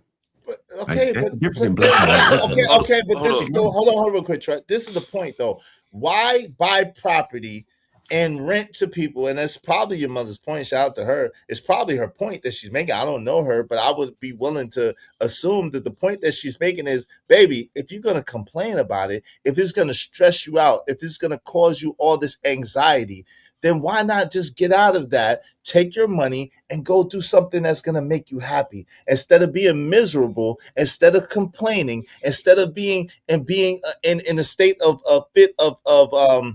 I don't know what to call it every day. Why not just get out of that, get around some people that you like, get around in a situation that you love to do. And as a mother, she's probably concerned about you overall and wants you to be healthy and wants you to have a good quality life. You know what she's really concerned about? It's like you're living in misery. You know what she's really concerned about? What really worries her Your It's the safety. violence. It's the violence of the blacks. Yeah, She your knows, safety. knows that they're dangerous. Bro, Okay, bro, but you're nigga, around it white though. people do the. What are we One of these talking? That's black No, some we ain't gonna bullshit, go bro. there. Chuck. Yeah, Man, this is I'm talking about insane, what my bro. mother Hey, John, said. hear me out My real mother quick, said, bro. do you hear me talking? Go My ahead, mother go said ahead. Shit is that one of Go these ahead. blacks is gonna kill you one day. And so that really, if my mother's thinking that, she was in the business and she's saying that about other blacks, then surely that has to have an effect on other black people But coming into the John, black neighborhoods and doing business. If they feel like they could get killed, right? They just go somewhere else. They just go to a white neighborhood and maybe open a business or maybe just live there and be happy like Carmelo Anthony's family. good, come on, And John. then But this is he's the really thing, white area bro. too. Like, do you not have full autonomy over everything in your life? Can you What are you not? talking about? Shut up, man. You stupid. Yeah, I don't wanna talk know. to you, Yeah, man. You you gonna stupid, tell man. me to shut Yeah, I up, don't wanna talk but to you you, could man. have one up here complaining. You ain't heard me Mama trying to complain tell you to about dip nothing. up Shut out up, of boy. You there. stupid. Don't All talk to right, Don't address me all anymore, right. man. See, Don't but address look, me anymore. You see, stupid, look. bro. Now he get I upset. don't All want to talk to right, you anymore. You now he stupid. upset. Yeah, I don't want Because to talk to you mama, anymore. because Okay, mama okay, one telling you the second, sir. good thing, and I'm trying to tell you with the same thing what mama said. I agree with your mom. But I don't Won't want to you? hear from you. I got Right? you. Because you're not telling me why the same reason why my mother said because blacks are Because power. nobody wants to keep hearing your old ass Shut complain up. I about don't black want to people hear, and I all don't want to hear day. you say anything. Right? Yeah, Don't address okay. me. You don't. How about this? Just don't address me anymore. Okay? How about this? or maybe your mama instilled fear in you from day one.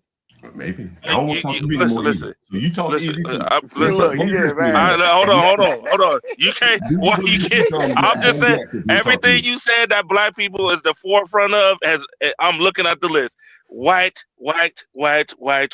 all the way down the line, except for robbery, bro. It even breaks down even 18 and under. It's white, except for robbery. Hey, Like, bro, you is. gotta stop Yeah, that. Like, what's you up? act like, hold on, you act like there ain't young white men bro. The the son broke his damn father's leg. Allegedly, Allegedly. it wasn't his Like, bro, leg; you it act was his hold on. arm. You act like That's allegedly. That's allegedly. allegedly. You act like there ain't like white folks don't sit there and drag their elderlies out in the street. Now, That's the that's true. crazy part. They just sitting down in the house and minding their business, and they hear boom, and they look outside. Automatically, it's a black young black man. You got to stop, John. Hey, All right. You hey, have to stop this. Yeah, You yeah. act All like right, Truck. Okay, Don't even okay, address Truck. me, bro. bro. Talk to Hold on, somebody This else. Truck. is Okay, Truck. insane. Truck. Okay, bro. Okay, bro. Yo, go ahead. yeah, Go ahead. yeah. I'm about to dip. Is my All thing right, Truck. is like, hey, bro, do you not hear the contradiction even from him? Because he's the same guy that criticized black people for acting this way, and we're trying to help him to get away from that. And look how he's acting. He's acting like the blacks. You acting hard Let me headed. ask you this You question. acting like no, don't address me, old nigga. Don't address Okay, me. you're right. I No, don't want shut to your talk to you. mouth. Yeah, don't Thank you, address Dr. me. I You Miller. do making a want good to, after point. he finish, I want to finish our Yeah, conversation. Go ahead. Hold on, either man. Before y'all do that, I gotta he read a getting couple comments, but give me a second. Go he ahead, getting Truck. upset because it makes sense because he's exactly the same thing he complains about, which I say most of these people on the internet they be trolling their own lives. Is a lot of these people be It's trolling projection. themselves. It's It's projection. super projection. It's past projection at this point. You lot is yo. Guess what, John? You're one of the blacks. Look in that mirror. That man in the mirror. Look at that man in the mirror. You are one of them. You probably got some stuff going on with you. You probably stole some bikes. You probably be out there acting a fool and be doing the degenerate stuff right along with them. But you come on here and act like you probably don't. You do. Look how you don't even have a lease. You is like you doing a half. You doing a half ass. You're not doing it the right way like Eat a Man. He's doing it the right way. You doing it like the blacks, half ass. So you are the same thing you complain about. But I'm out of here. Y'all have a good day, fellas. All right, Appreciate it, yeah. Joe. Hey, Joe, shoot me You have stuff. much off Appreciate you. anyway. I Go got you, with your bro. dull black mind somewhere. He man, shut up. Hold on. So Hey, give me a second, either man. Give me a second, either man. I'm gonna let y'all. I'll go back and forth. Give me a These blacks second. are real low IQ, man. Okay, Jesus hold on. Christ. I'm gonna let you and either man go uninterrupted. Give me one moment. Let me just read these real fast, and I'm gonna let y'all go uninterrupted in a moment. TJ say y'all helping him with his argument. He basically saying black men have excuses, and y'all just telling why y'all can't do things. Well, that's not really true. It's not really the case. The case is that there are things that are reality, right? And so if you're not acknowledging the reality, either man just told you, either man has a business in a black neighborhood. However, it was more challenging for him to do it. He overcame the challenges and he did what he had to do to open it up. But the reality is it's not as easy.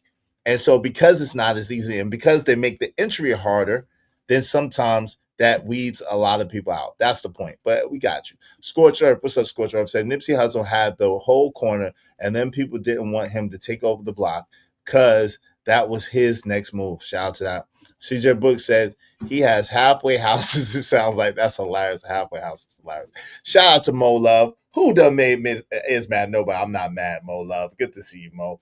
She said he tries to make it appear as if all are that way. It's tied, John, respectfully. Yeah, we're all not the same way. We're all She not. shut her mouth. Like, she's stupid. Hey, Ronnie said we're not gonna. she's a smart black woman. Don't do that. Like, chill out. Ronnie says, hold on, trucker. Hold on. I got it. Ronnie said, miserable life starring John Gone. And Chris Carmen said, this nigga can only afford properties in the hood. No, he can't. I mean, if he could afford properties in the hood, he could get at least 2 properties in another place if he wanted to. But you know what I'm saying? It wouldn't be as profitable. That's why he's not doing it. Yeah. She said, you're the ignorant one, John. Don't talk about Mo like that. Me, Mo Love. Come up here and disprove me. I'm not, but listen, but I'm not gonna let you disrespect Mo Love. You already know that. So, I just want to understand, John, why you don't think it's black people working in the bank? Why you don't think it's black nurses? It's a higher level of black people that consistently can keep a job and feels that almost been recession proof, COVID proof, all these different things. Why is it that you have the mindset that you said, I'm gonna charge you 250% times the weekly rate because I can deal with the lesser blacks? I see it's profitable. What's your question? He just asked it. He said, why do you think? Just ask me a question. One sentence question. What's your question? But remember, he was the smart one. Remember, he got this one sentence question. Hold on, Chuck. Come on, Chuck. Give me a second, Chuck. Come on. I'm gonna let you cook. What's the question? Let me bring it down. Why do you choose to rent to lower end black folks instead of upper black folks that you know that their job will be there is bulletproof? I rent to all comers, whoever calls me. But upper income people aren't renting rooms, right? That would make sense to you, right? Does that make sense? Like, someone that makes a lot of money. Does that make sense? Someone that makes a lot of money, like a doctor, he's not renting rooms. Would you say this? Well, I didn't say doctor. I said a nurse. So hold on, let me. Let him answer you. Come on, y'all. Let him answer. I thought he asked me. He stopped. Answer you real quick. So a nurse, let's say a nurse makes $70,000. You think she's going to rent a room? Yes. Okay. No. Can I respond now? Our lady was a nurse. Hello, I have an Airbnb, and it's a whole culture of travel nurses. That's what I'm saying. Like, it's a whole demographic of people that I've heard of travel nurses. Wait, hold on, John. You gotta let him finish, and then he gonna pass it back to you. Then you let him finish. Come on, y'all. Go ahead. So what the point that I'm saying is, if he want these short-term rentals, what he can do is he can people who's PCSing into an area, travel nurses who's coming in for 2-3 months. Like, it's a demographic of people that actually have a more secure income. I'm just wondering why he's choosing to go after the lower blacks and talk about them all the time. John, you got the floor. Bro, I rent to all those kind of people. You just don't hear about the ones that don't cause problems. I just rented a room about 2 weeks ago to a Pakistani coming here for an internship. He like, yo, money's no problem. He wired it to me, and he wasn't even here yet. I just rented a room to another woman from Pakistan. But the traveling nurses thing, from my standpoint, and I've been doing this 30 years, I think it's all fake. I think that, I'm not saying there aren't travel nurses, but all that business, the travel nurse finders, all that, whatever the website's up, I think that that's more of a business than the actual travel nurses, from my standpoint. Because I rented to nurses, but I haven't seen a big, large group of travel nurses, and DC has a lot of hospitals. That's just been my experience. No doubt. Let my man Trucker go. Brief. You can get in there real fast, and then I'll pass it back to you, either man. I'm gonna let y'all cook. I'm listening. Okay. Yeah, this Okay. is wild Okay. work right now. All right, cool. Yeah. Either man. Hold on. I got past the either man. Then I got past the either man. Then go ahead, either man. So what I believe, and I might be wrong, never seen his property, but just being able to use my experience in this field, I believe that he usually rent to lower level blacks is because his properties are not up to par for certain higher level incomes, right? Would you like me to show you a place? Would you like me to show you one of my places? 1 second, let him finish, and then you can pull it up. Hold on. He's misspeaking. And I want okay, but okay, he said he think. Hold on, real quick, John. He's saying he thinks, so that's his opinion, and you can pull it up when it's your turn to speak, and then you can disprove what he's saying. Come on, man. Go ahead, either man. So the point that I'm saying is, I believe that it's the level of it, and he already self-admitted that these places are in the hood. So we know geographically, I can understand why a travel nurse don't want to stay in the middle of the hood with people running around stealing bikes and robbing people, right? You mean black people running around stealing bikes? Us white people too. Stop it. Right here is black people. Where I live is black people. Okay. Well, there's white people out there too. Man. You just say you rent to white people. Where also, I live, man. Stop where it. I live on this side of town. Because see, I rent to white people on the other side of town, right? Like, and see, you don't hear me talk about them. You just hear me talk about the ghetto ones on this side. You do. Hold on, so hold on, I got it. That's perfect, John. So you said out of all your white tenants, you don't have no problems with them. Very few problems. Let's talk about the crib. Hello.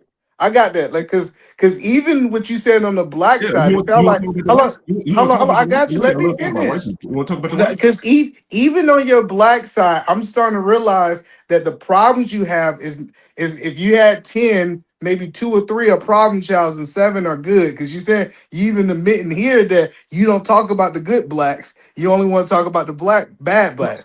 So now I'm asking the question. This is my question. Tell me about the bad whites, since you're telling me about the bad blacks. The bad whites, by and large, I had a bad white one time. He came in drunk and bust his head over, he bleeding all everywhere, and in the bathroom. He ain't cleaned it up. And he broke my sink too. That's a bad white. But you know, that happens, man. You know, young people, they come in. That happens. You cut me off. You cut me off. But by and large, in DC, and see, that's probably the bigger issue is in DC, there really aren't many poor white people. And so from my standpoint, if you pay your rent, who cares? Even if they leave the room nasty, I don't care. So that's not going to. Okay, wait, hold on. Time out. You can't make this ish up. And this is what I'm talking about. When it comes to the bad behavior of Caucasus Mountain people, this happened. Hold on, John. I did not interrupt you. Let me just finish my statement. This kind of thing happens. I have never been in a place where someone has broke my sink and bled all over the place and done. I've never had that happen. That's not a normal thing, John. But because it's a white person and because, like you said, they usually have money. Anything, even if they leave the place nasty, which I'm willing to bet that they probably do a lot, then it's okay because they have money. No, but the black people. What I'm saying is, because you misunderstand what I'm saying, is like in the grand scheme of things, what you don't want is someone not paying rent. That's what you don't want, and being destructive to the environment. That's what you want to weed out, right? That's at least from my standpoint. I don't want to be getting called in like these people fighting over here, these people doing it. So you try. That's the worst. I had a guy leave 1,000 bottles of urine. He was an African. Don't do that. He was an African. I'm not talking about race, but I had the business call the next week. You are talking about race. But let me finish. And I was talking to my business partner, and I asked him. I said, "Would you rent to that guy again?" They said, "Yeah." Even though he left 1,000 bottles of urine because he stayed there for 3 years, never late on his rent, quiet, peaceful. Apparently, he wasn't even using the bathroom. Right? He wasn't even using the bathroom. I guess he take a shower. But this is what I'm saying. Like, he didn't cause any problems. He left a mess. Man, that's just the business. This is Just don't cause perfect. me any problems, man. And pay Let me me more. try a Give me little a second. Give me a different. second. Give me a second before you do that. Shout out to Unby Stream. He said the white man's ice is always colder. Yes, it is. Yes, it is for some of these Negroes. The white man's ice is always colder. Shout out to LA Project. She said I was born in Silver Springs, Maryland, and all the black people we were associated with, played tennis, and belonged to the country clubs. He got to get out the hood and see something different. I know there's many affluent black neighborhoods around the country. I know that for a fact. Name one. I just did. She just named one. I just named one Not before. a black neighborhood. I told you in Hoover. Hold on. I told you in Hoover. There is a predominantly. I'm not What's gonna the name dox of it? myself. What's the I'm name not of it? doxing myself. This Okay. predominantly. You gotta look it up. There's predominantly black, well-to-do neighborhoods in Hoover, Alabama. Yes, they It's are. well, I it's know. well I known. know exactly. But hold on. Let's go a little bit deeper. Oh, go ahead. I'm Shout looking out to it up. Acid Bath. It's a white. Listen, Acid Bath. It was an African. He be trying to be. He now is not about race, but he tried to put it on black people. It was an African. What Hold I on, John. Let me finish. Hold on. Don't cut me off. It was an African for Sierra Leone. He wasn't even from the Congo or some shit. It wasn't us. It was an African. But any other time, you literally just did, John. Do you listen No, to what I yourself? said was he was a good tenant. You asked me I about know. tenants and stuff like that. And so I'm saying, But when I said that it was an African, you said this is not about race. Right. I'm saying because a lot of the tenants leave the place nasty. So if I was, that's just par for the course. But just don't call me a problem. But why do you always bring up the urine bottles as if it was on us? But you bring it as an attack on us. No, what I'm saying is it's an extreme example of someone being dirty, but you were still renting them again. That's what I'm saying. Right? So being dirty is not that big of a deal for me. Cole said Palmer Woods, Sherman Forest, Boston, Edison, and Indian Village, all affluent and mostly black areas. Okay, go ahead. Hello. I want to dig it deeper. Y'all trying to let John out. So you gave us one, the guy who messed up your bathroom and bled everywhere. Yeah. Give me another one. Broke his sink too, either, man. Yeah, I think he broke the sink. He definitely broke the sink. You think he broke the sink? I want to give you that he broke the sink. I want to give that one to you. It was all white people over there. It was somebody white that broke the sink. Right? Okay. So give me another one. I had another white guy. This was probably 3 or 4 months ago. He threw up in the sink in the bathroom, and he probably checked out and didn't clean it up. And so someone wrote me a text message. They were like, "Yo, someone vomited." Again, these young white boys, they go out drinking and shit. He came in, threw up, I guess, in the sink, and he ain't cleaned that shit up. That's right off the top of my head. I remember that. That was recently. Give me another one. This is you in rare form. Let me see if I give you another one. Let's see. You put me on the spot here. A white person. What did a white person do? Did you have any violent white people that was violent? Yeah, I've never had a violent white person. No, no, I've never had that. They always been peaceful. Are you sure about that? I'm not. I mean, they've been peaceful inside the home. They never went to prison for any violence. After they left or while they were there. These are my tenants, right? This is my experience. So you keep up with your tenants after they leave? No. What I'm saying is, while they were there, I ain't ever hear anything about them committing violence. Where they had to go to jail, or anything, or towards me.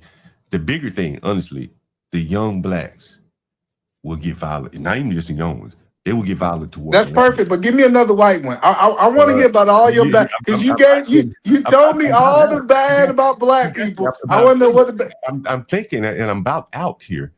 Keep thinking though. I want you to think hard. I know it's in the back of your mind. A bad white person. A bad white person that comes to mind recently. Let me see. Shout out to Irby Fatal. What's up, Irby? Yes, disgusting. What's up, Dollar Washer? A bad white person. I'm trying to think. So all of your white, why you think? Let me ask a question. So you never had a white person not pay you rent? I'm sure I have. Let's talk about that. I want to talk about that. Let's talk about that. What's up, Keon? Well, you don't want to talk about this, so you might want to ask him. No. We definitely want to talk about it. I want to know about the white people who didn't pay their weekly rent. They leave. You go to them and say, "Yo, man, you ain't got the rent." No, I ain't got it. I lost my job, whatever. But that's so rare because white people that I've rented to typically have a stronger support network. They got brother, father, mother, cousin, uncle. They have a better access to the job market. They don't suffer those gaps, and then they have a little bit better future time orientation. I'll see the blacks. Like a lot of times, I go in a black person's house, and he have shoe boxes, and I'm like, damn, my rent is in the shoe boxes. Like he's bought all these shoes. He got. Oh, that's perfect. So when you go into the white people houses, tell me what you see. So I don't see a lot of lottery tickets. I don't see a lot of them smoking reefer the way that blacks do. No, but what do you see? I want to know exactly what you see. Boy, I would say this shit is hilarious. I would say clean. It's just decent. Oh, now they clean. Now they clean. You a goddamn lie. You's a goddamn lie. White people are some of the nastiest motherfuckers on the face of the planet. I know you freaking lying. You admitted they was dirty and now they clean. Now they clean. I know you freaking lying. On my properties. White people do not keep stuff clean all the time. I know you freaking lying. Now, I will say this. I don't know how they keep their rooms because I'm not going in their rooms while they're there. You go afterwards. You said even if they keep it nasty. Come on, John. Okay, that's what I'm saying. Like, I just want you to be 100. Be 100 one time. He can't eat it. Hey, Is gonna delete this. Listen, he gonna delete this stream. Don't worry about it being up. Just be 100. We gonna send in some money to delete the stream so you can Perfect question. How do they keep? This is how I'm thinking. When I go into houses when they're white people, I'm usually not going in their rooms. I'm looking in the common areas, bathroom, kitchen. Generally, it's decent. Now, when I go in the black areas, and this is why I come up with the term tragedy of the. I didn't come up with this tragedy of the commons. Like they're not going to keep the common areas clean. There may be one person that's clean. There may be two people that clean, but they're not going to clean up after that one bad person. Most people aren't going to do that, but it'll just go a little bit to the extreme with the black people. That's just been my experience. Okay, hold on. Hold on real quick. But listen, John, you literally just said even when they leave the room nasty. So that would imply, again, if you're a listening person, that there's been people who have left your rooms nasty. So that means that there's white people that have left your rooms nasty. In my experience with white people is there's a lot more nasty white people that don't really clean up behind themselves. They don't wash with washcloths. They kind of, they ain't really the most cleanly people. That's my experience with white folks. Now there's some clean white folks, but the majority of them that I know of, they're not neat, they're not clean, and they don't really clean after themselves that well. They just don't. I ain't gonna argue that point. I don't know. Right, but when they leave that their place is a mess, and then you try to rationalize. But a lot of them. But then you tried to rationalize. Okay, hold on. But then you tried to rationalize that and say that when most people leave, their place is a mess. I mean, most people aren't gonna like this thing about when you go to a hotel. Most people probably don't clean up the hotel and make up. I do. Okay, I do. Okay, but most people don't leave the hotel in the condition that they found it. The bed made thing like that. If you do, kudos to you. Most people don't do that. So it then becomes a sliding scale of, well, how dirty were you? Did you have like food on the floor, or did you just have a pile of trash in the trash bag? But we moved it. Hold on, no, don't let's move. No, just real quick. Shout out to JD1975. Thank you, JD. Y'all be like JD1975. Support the daggone show. I know this is entertaining. I know y'all having a good time. Support the show. Everybody throw $5 at us. Keep our show going on. What's up, Cynical One? And what's going on, Irby Fader? Welcome to the show, y'all. Good to see y'all. I listen really good.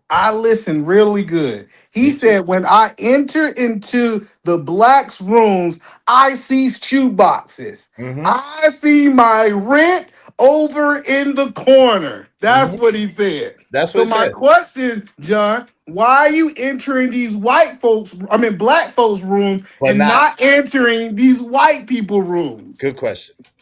And I'm going to answer the question. Hopefully you can understand. Typically, when I'm entering the black people room, the context that I was speaking of is, I'm going in their room when they typically left. They couldn't pay their rent. They were behind on rent, and they leave. And then you look over at what were they spending their money on. You see Air Jordans. You see lottery tickets. You see, and I'm not judging any of that, but it's priorities. And you can't spend a bunch of money on Air Jordan. So you see the Air Jordan boxes left behind. You see the boxes of this and that, clothing bags, this, that, all this stuff that they bought. They're just frivolous. They should pay their rent first. They should, prioritize better. And so this is what I'm saying. I don't see that in white. I've never went in a white person room after they left, and they left behind a bunch of shoe boxes, Air Jordans and shit like that. I've never seen that before. What did they leave? Typically, it's like whatever they consume while they were there. Like, let's say food, they order some food from DoorDash. They're not going to take the trash out. So they just leave it in the room. They, shit like that. So that's typically when I say they leave it dirty. That's what I mean. That's what I'm talking about now. Hey, give me a second. Yes, he is. Hey, let me welcome some more people in the building. Y'all make sure y'all hit the like button, support the show.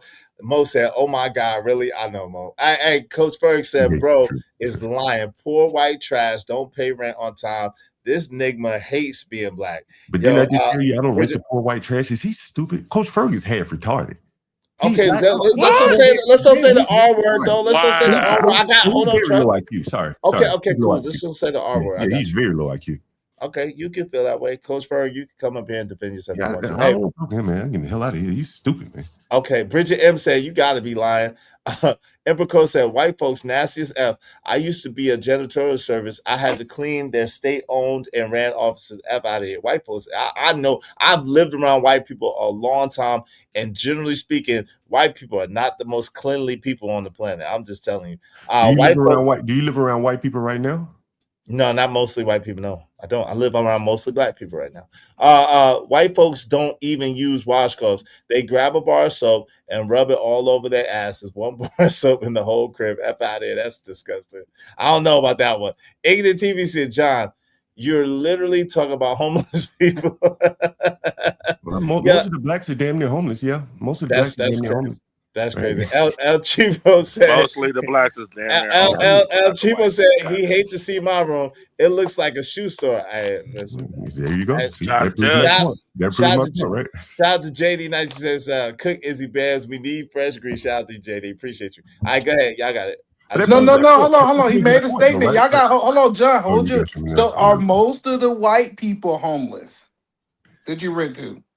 No, damn near. No. See, what I just told you earlier, most of the white people I rent to, and when I say white people, I should say non-black, because I rent to Pakistanis and people like that as well, Indians, Hispanics. They're from my vantage point, from what I've been seeing over the last 20 years, and this is what I talk about, they're doing a lot better, a whole hell of a lot better. But are they almost homeless? No, because they're doing so much better. No, because they're doing so much better. And here's the thing, bro, like.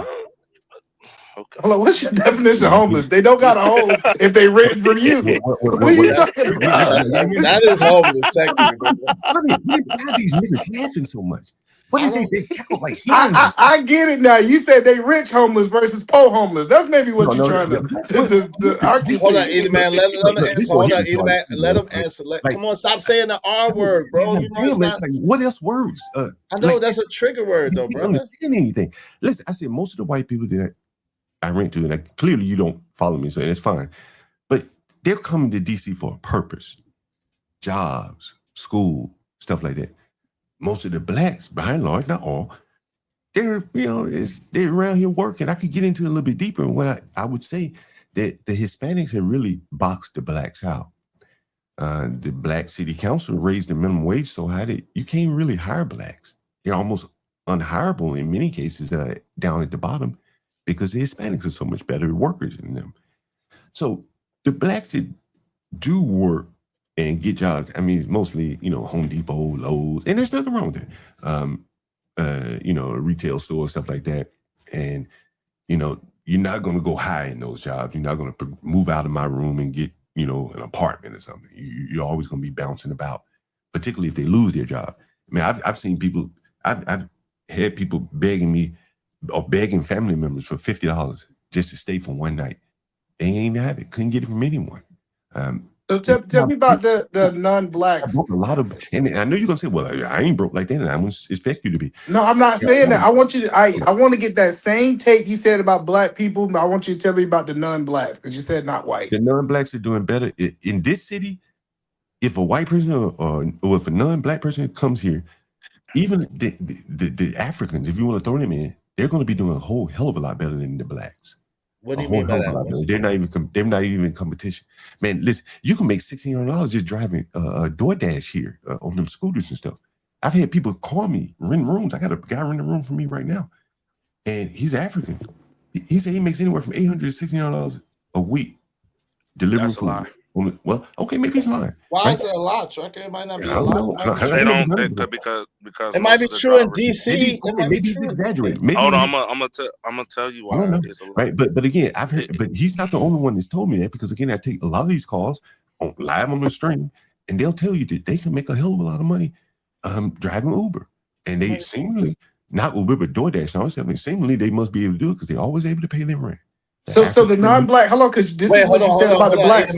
Either man, hold on. Either man, let Trucker get in there for a second. If Trucker, why you say it's not true?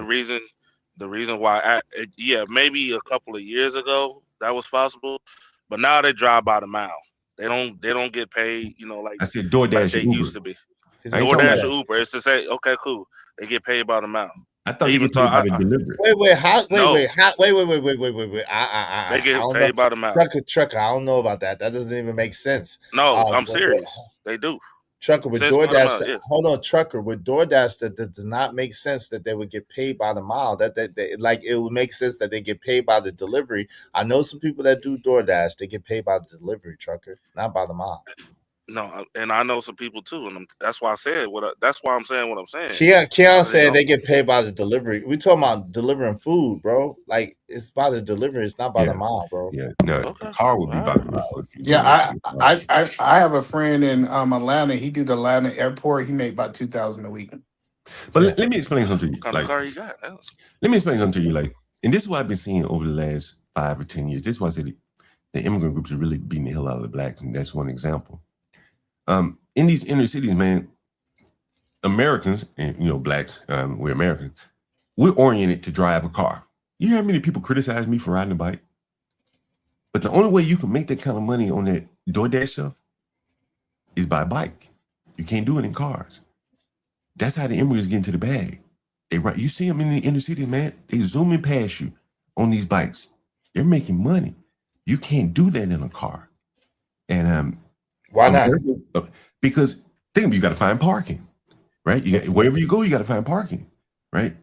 And then you got to go back to the other spot, pick it up, the food, find parking again, and then go back to like you got parking lights. These guys don't have to abide by the traffic laws the same way a car does.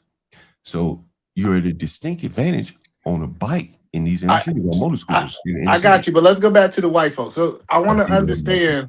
This is what I want to understand. Listen, I want to understand. So you said black people typically don't go from your room to a house. Do the non-white people goes from your room to a house typically? Or they may go back home. Like they may be here for an internship. So they may only be like right now, this big intern season. So you get a lot of people coming here for Howard, this, that, interns and stuff like that, working on the Hill. You hear it all of them, John. And so they're not going to be here long. So they're going to be here for 2-3 months and they're out. The blacks typically get stuck in my room. They're not up and out. The whites typically will be kind of up and out. Or they'll up to a bigger unit that I may have, something like that. I got you. So the non-blacks, right? How long do they typically stay in your room? It varies, man. I've never looked. Well, because I'm listening to, I listen really well, and you gave us a story of a non-black who left urine, and you said that he stayed there for 2 years, 3 years, right? 3 years, 3 years. Yeah. So I'm listening to these stories. I think that these non-blacks, because you told me to take it off white, these non-blacks are staying in your property a lot longer. Maybe just because you like them, it don't seem that long.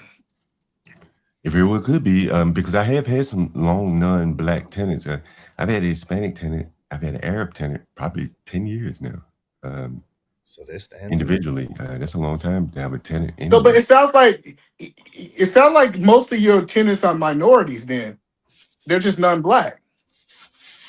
Like you don't have no white people staying there, really. Yeah, I do. Well, he does, but they're different side of town. As you started to bring it up, though, in total. You might be right. Most of my tenants are non-black. That's very interesting. It's very, very interesting that you mentioned that, because that would say to me that they're boxing out the blacks. There's a finite amount of housing, and the non-blacks are doing better. They're the ones who won't get out here driving these scooters and shit. I've rented to 2 or 3 of them in the last. No, couple of months, I right? think what it is they have no choice. Because it sounds like the people you're talking about, they typically, it's hard to find. Like, to me, if you tell me you're gonna be in town for 3 months, I'm not renting to you. So it sounds like you got a real niche type of place. Yeah. Well, this is Washington D.C. You know where I am, right? Yeah, I got that. And I'm not, listen. It's a very popular city, right? I'm never gonna knock how a man make money, right? Why would you knock it? You can't knock it. No. Listen, what I was trying to understand is, what is the demographic? I was asking these questions for a purpose. I wanted to understand what's the demographic of people that you're renting to. And it's typically people that are not stable. You look for unstable people. You see, that's why I think I think the blacks transition. The blacks are unstable. The other people are not unstable. I think that hurts you to hear that, but that is the case. That the non-black, so how are they not unstable? Because their transition is more of a transition situation, a temporary transition. You know, my thought is that, you see, I heard you say something earlier, and I wanted to address that. You said the black unemployment rate is 6%, but that doesn't count people that have given up looking for work. You do understand that, right? And I would say that a lot of young blacks have given up the even looking for work, and so the immigrant groups, they're able to find work primarily because they have typically, like I have one tenant, he's Arab or Egyptian or something. He works. Yeah, right. I got one second, man. One second. But I just don't see like that black pipeline of employment. I'm not saying that some of them don't have good jobs, but by and large, they're just playing hot potato with jobs, in my opinion. I know a lot of black people, and most of them work. I don't know a whole bunch of black. I didn't say they don't work. Hold on, John. Y'all gotta let each other finish. Shout out to Keon. What's up, Keon? Y'all gotta let each other finish. Go ahead. So most black people work. Now, I'm not saying that they have careers, because it sounds like that's what you're saying, that black people don't have careers. They might work for one place for 5 years, go to a different place for another 5 years, but they're working. Don't say 5 years, 5 months sometimes. You know, but you would say the majority. Hold on, the majority of your tenants. Hold on, we're gonna dive. So the majority of your tenants that are black only have jobs for 5 months. I don't know what's the average length of time, but it's not 5 years. Just guess. No, guess. Because you purposely said 5 months. So I'm trying to figure out where that number came from. You purposely said 5 years. I know, because I think. Are you being stupid or obtuse on purpose? Is I'm out educating you, so you gotta start attacking me? I don't know what the number is, but I know it ain't 5 years. Why the hell did you say 5 years? See, you try to play like you stupid, nigga. Like, man, you should smoke. What's the hard? Wait, the hard ER. Yeah, come on with the hard ER. You stupid nigga down or something. Like, what's the hard ER? John, I'm just asking you questions. Why are you getting offended? Because I don't like to talk to you, stupid black ass. You ask me stupid ass question. You want to keep talking to me about white people. Focus on blacks, nigger. Stop talking. Stop with the hard ER, man. Come on, man. I can't. People here, boy. You hear me, boy? Don't mention white people no more. Any question you want to ask me, boy? Don't make it have to do anything white people. You love white people. Nah. You love white people. We're gonna talk about these white people. We're gonna talk about some white people today. Nothing about white people, boy. Nah, you're a subject. Hold on, either man. He's a subject matter expert on white people. So we got to ask you. Let him talk about white people. Don't ask me nothing about. No, you're a subject matter expert on white people. Yes, you are. Yes, you are. But Izzy, I'm from the South. Him saying these racist slurs don't affect me. So let's get back to white people. He had his eye. All right, give me a second. Let me hold on real quick before you get back to white people. Hey, CJ Brooks, thank you, CJ Brooks, facts and receipt. She said, was that your mom's house, John? Just curious. Thank you very much.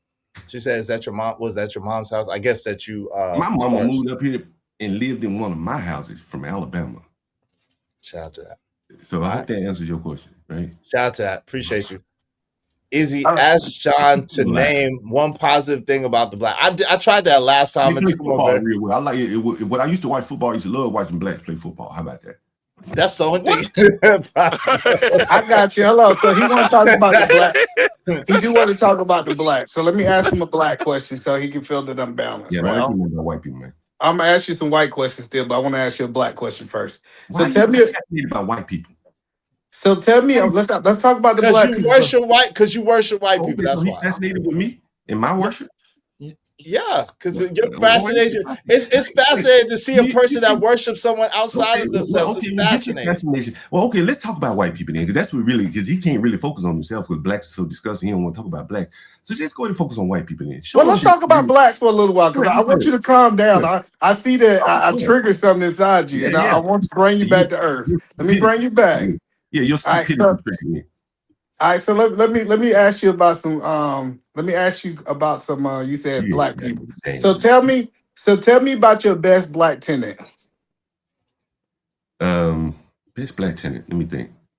I've had so many good tenants. So many good black tenants. Yeah, ding. I've had some good black tenants. Tell us all those stories. I want to hear about the good blacks. Yeah, let's hear about the good blacks. It's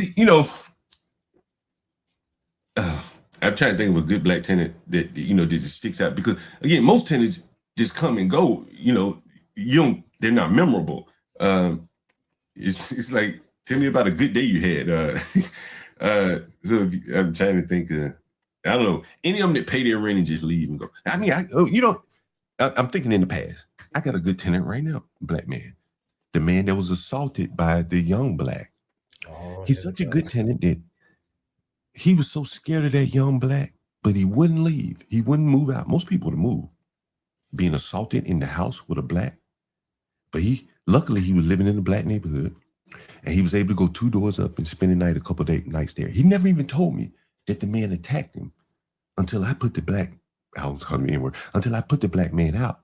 And he said, "Thank you, Mr. John, for putting him out, because that black man attacked me over him clogging up the tub." And the old man doesn't even have any hair.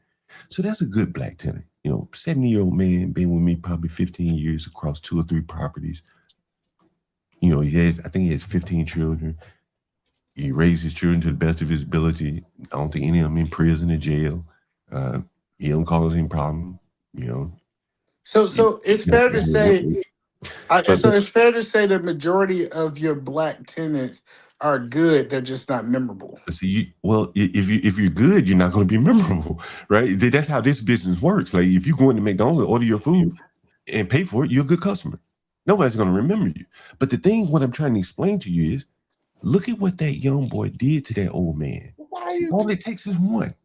No, it doesn't. Only to someone who is unfair and unbalanced, all it takes is one. That doesn't make sense. That was an individual incident of a person who obviously has a problem or an issue, and they happen to be black. That doesn't. All it takes is one. That's a whack way of looking at things. It takes one person to assault, so all blacks got to be bad because it's one black man. So wait. So this one young black man negates that older black man who's a good man. So they negate each other. That's not what I said. Okay, but you said it only takes one. All it takes is to destroy the vibe in a house. One black man in communal living, or one person, I should say, in communal living, if he's violent, prone to violence, a bully, he can throw the whole vibe of the house off. Like Austin Metcalf? Whatever, if you want to name him. Like, I know you like white people, but this was a black guy. I love white people. I love all people. This was a black guy, and he was bullying other black people, right? So, and an old black man at that. And see, this is the problem. Like, no one wants to talk about these things. You want to keep talking about white people. But this is why in these inner cities, they have to build senior citizen housing. Part of it is to keep the old blacks safe from the young blacks. I got it. So yeah, you got that. Mm-hmm. So when the white man was bleeding and breaking the sink, did that disrupt that house? Yeah. Oh, it did. Yeah. So why won't we say that it only take one white to disrupt a whole house? Because And I can't believe. See, this one. I'm not taking more questions from you. You're too retarded. I said the R word. I'm sorry. Why can't you control your mouth? Why can't you not say the R word or the N word? You're right. Because I use that word on my channel. But for I can't talk to these blacks anymore. He's too low. He's too low IQ, man. Try somebody else, man. Wait, hold on, time out. Hold on. Either man, how is it low IQ? Hold on, John. How is it low IQ for you to say it took one black young man to harass, to physically assault a black older man to ruin the chemistry of the house? But then he asked you, well, when that white young man, when he bled all over the place, or the one that vomited in the sink, did that destroy the chemistry of the house? And you say, yeah. How is it too low IQ for him to correlate the both and say, well, why wouldn't you say the same thing of white people as well as black people? I'm gonna answer your question. I'm not talking to him anymore. He's too low IQ. The thing is and this is one thing like blacks can't really understand. If I'm living in a house with somebody and he threatens me, and I have the ability to move, I'm moving. So now the landlord's lost one tenant, right? Okay. Well, the odds are this guy isn't just threatening one person. He's probably threatening and creating an environment for other people to not want to live there. So you could lose other tenants. And here's the kicker. The one that's causing all the problems, typically he's the one that doesn't have any money. That's why he's causing problems. You understand? So that's why all it takes is one. I've had one black person ruin the whole, many times, ruin the whole vibe in the house. Typically, they're bullies. That's how they've been able to accomplish it. Man, I'm just telling you, you don't want to hear it. That's fine. You blacks don't want to hear it.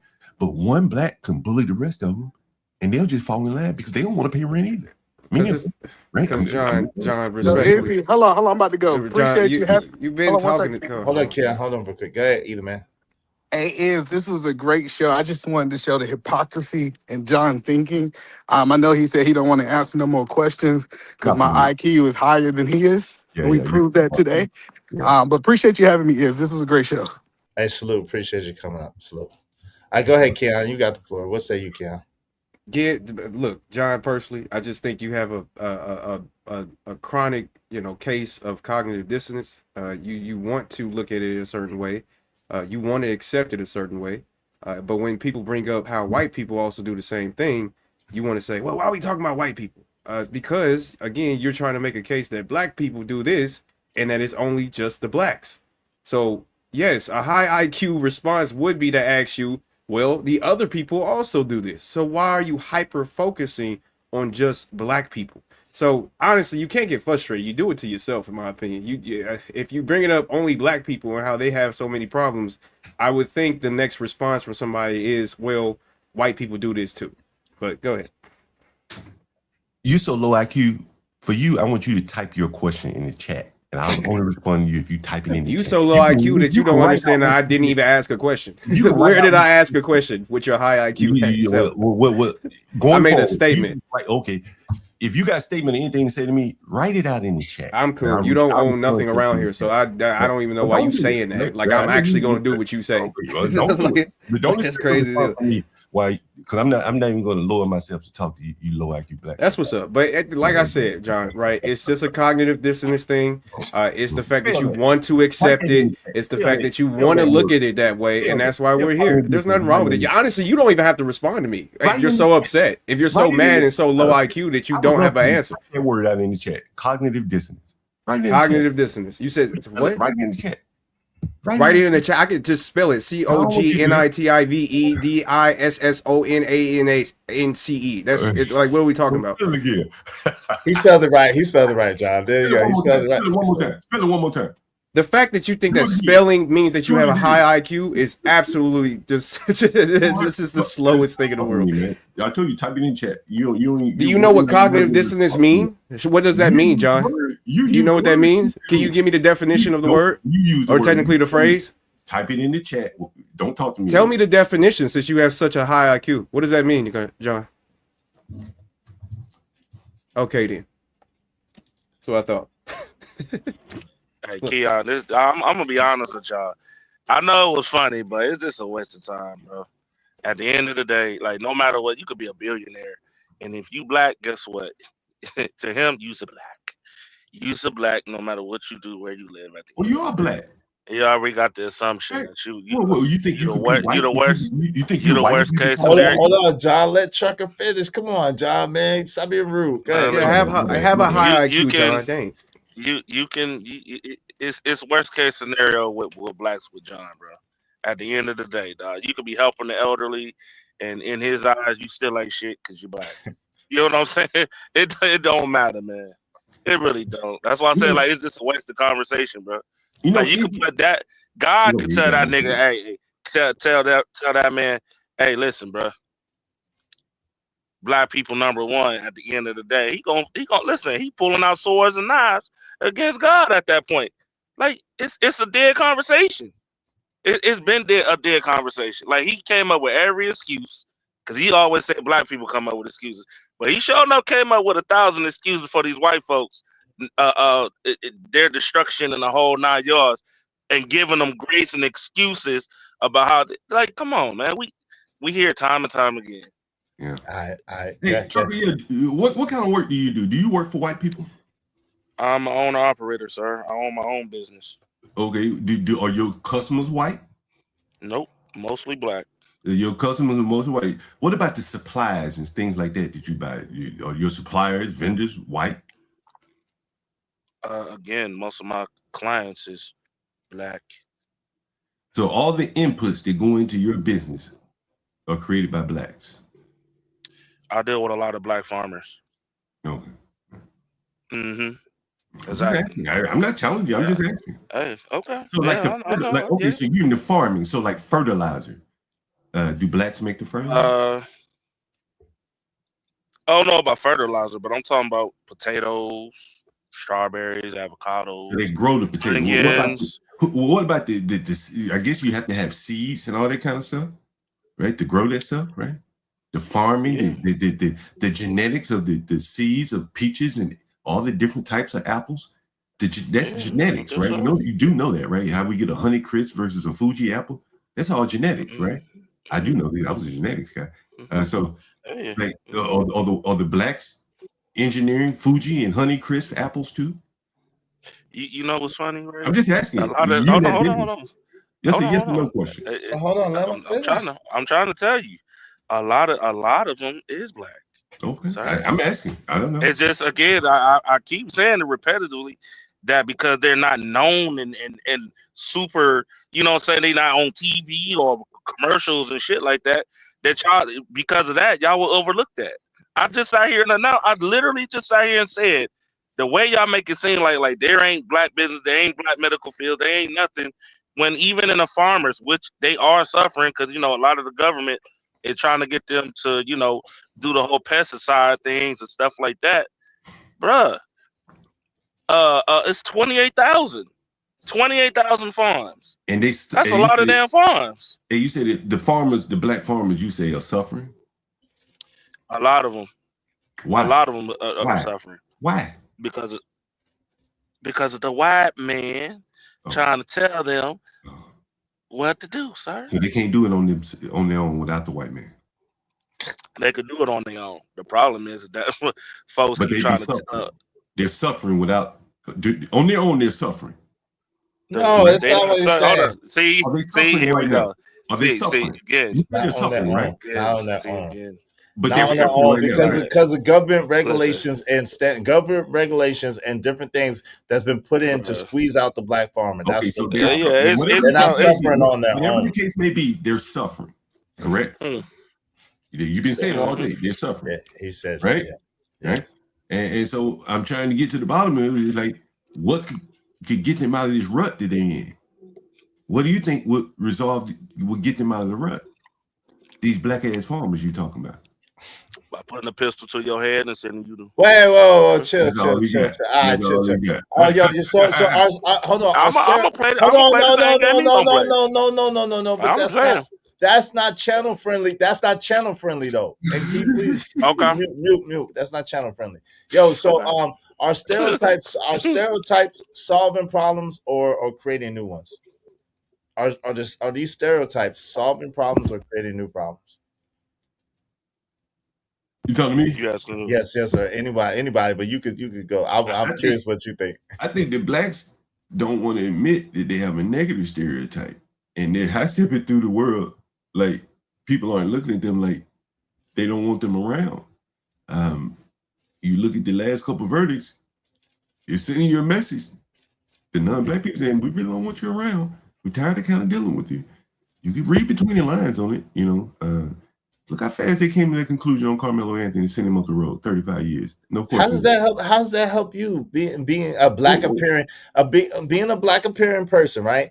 How does that help you, and why would you bask in that and celebrate that and act as if that's something that's beneficial to You would have to hope that something rings a bell in these young black kids, not be committing violence, like wanton violence like that. Like something has to go off in the head, or you just keep committing violence and going to prison, one of the two.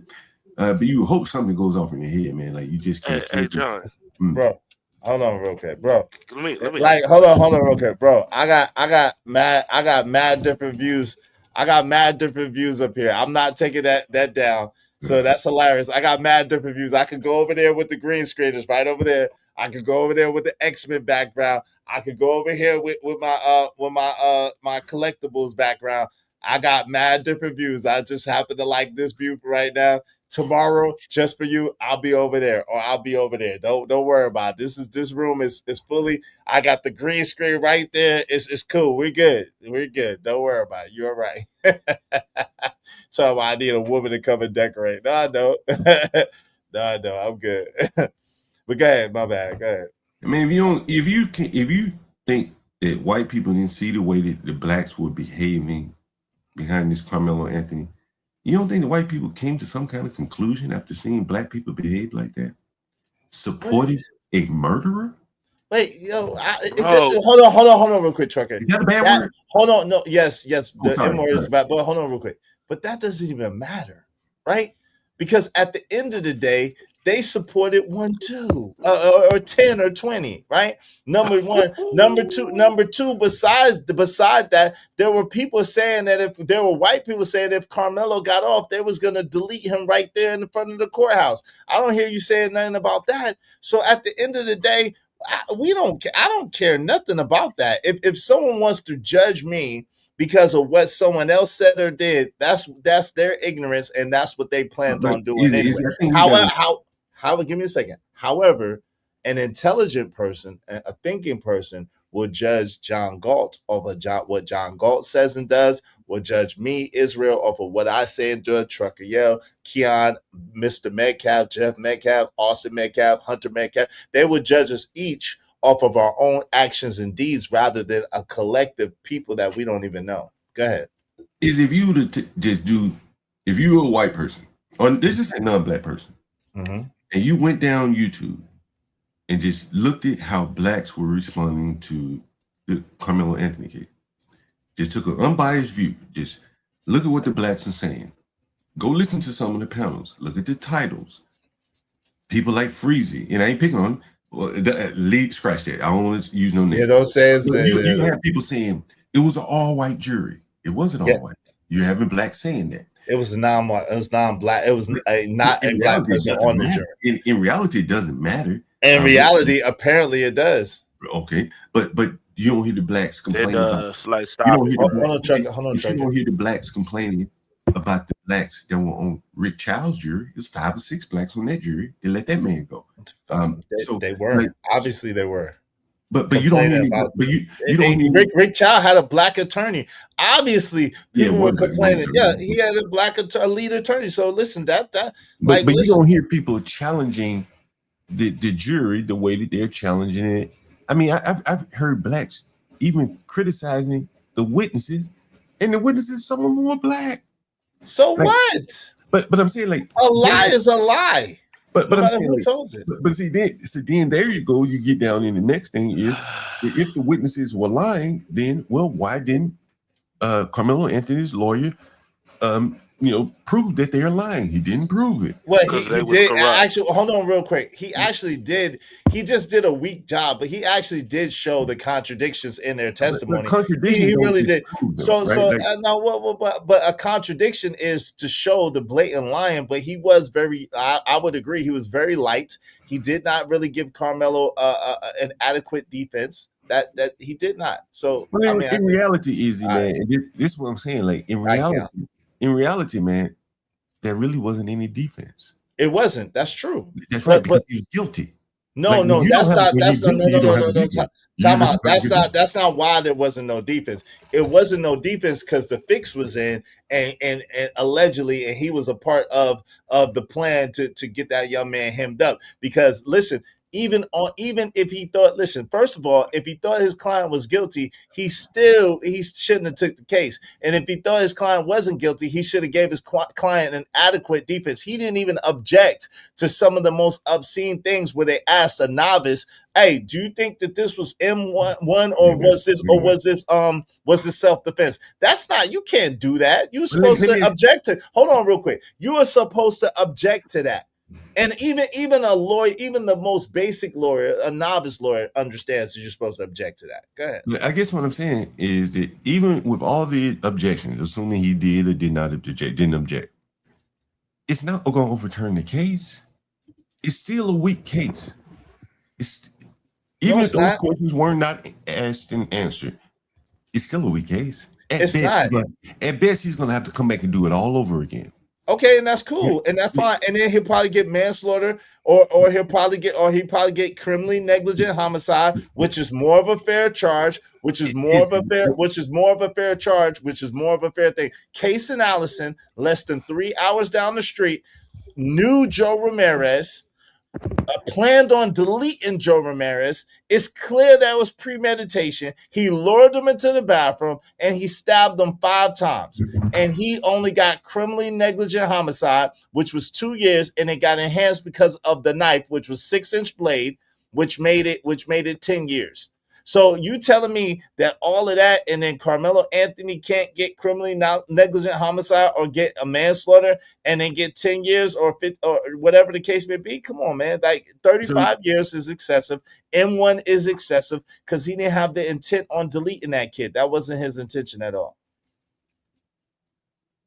So when you stab somebody, what is your intent when you stab somebody? To protect yourself and get them up off you, to keep them up off you. What about when you shoot someone? It depends on where you pop them at. If you shoot someone in the chest, did you intend it depends. I don't know about that. That's circumstantial. I'm not sure about that. It just depends. If you shot somebody sometimes yes, and sometimes no. It just depends. If you deliberately shot somebody in the chest, what would they charge you with? If he didn't die. Well, that's a different thing. That's a different thing. Person didn't die, what would they charge you with? Probably attempted homicide. Attempted M. Right. And then right. if the dude did die, they would charge you with. They probably would charge you with M, but at the same time, they charged Case and Allison with M1, and they did find him guilty of that. They found him guilty of criminal. Yeah, it was worse. It was a lot worse. It was way more premeditated. It was way more violent. It was way more disgusting of a case. You're right. It was. So do you think? And I'm just asking you. No right or wrong answer. You think Carmelo Anthony was innocent? No, I don't think he was innocent. I think that he didn't intend on deleting Austin Metcalf. I don't think he was innocent though, because someone lost their life. There's no such thing as innocent. Why do you think he brought a knife? He didn't. He brought a tool. Because everybody carries those. That's why. Everybody has that. It's a 3.5. It was a utility tool. A 3.5-inch blade is a utility tool. It's not, because that's why he wasn't even charged with it, because it's not even considered a weapon or a knife. It's a utility tool. And where did you read that in the testimony? I read that. Yeah, I read that by state statute and state law. I'm talking about the evidence. You heard that he had a tool and not a knife. No, what I'm saying to you is what I'm saying to you. That's not a mess. Was it a knife? What I'm saying to you is that it was not illegal for him to have. It was not illegal for him. I'm not arguing legality. I'm just saying, was it a knife? No, it was a tool. And you read that in the testimony. No, listen, at the end of the day, well, hold on. This is the thing. We can't both agree that he had a horrible defense and then talk about anything the prosecution laid forth, because at the end of the day, his defense was supposed to let it be plain and known that, listen, By state statute, anything under a 5.5-inch blade is not considered a weapon and not considered a knife. It's actually considered a tool. It was only a 5.5-inch blade. So which stands to the reason, why did he have it? Well, he had it because everybody has those. They sell them in a gas station. And it's not illegal for him to have. That's why he had it. Let me ask you this. Was it against the school rules to have it? No, it wasn't. No, it wasn't. Obviously, because he was able to have it. You do know that there was testimony saying that it was against school policy. No, I do. And I also know that they came up with a police officer. Again, you cannot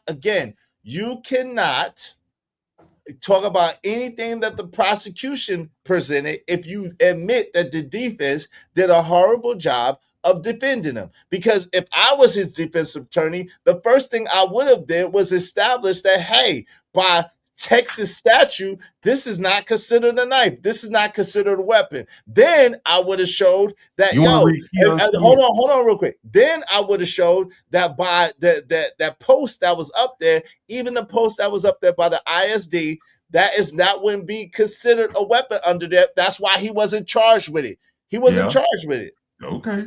He wasn't charged with. Was he charged with it, John? Was he charged with a weapon? No.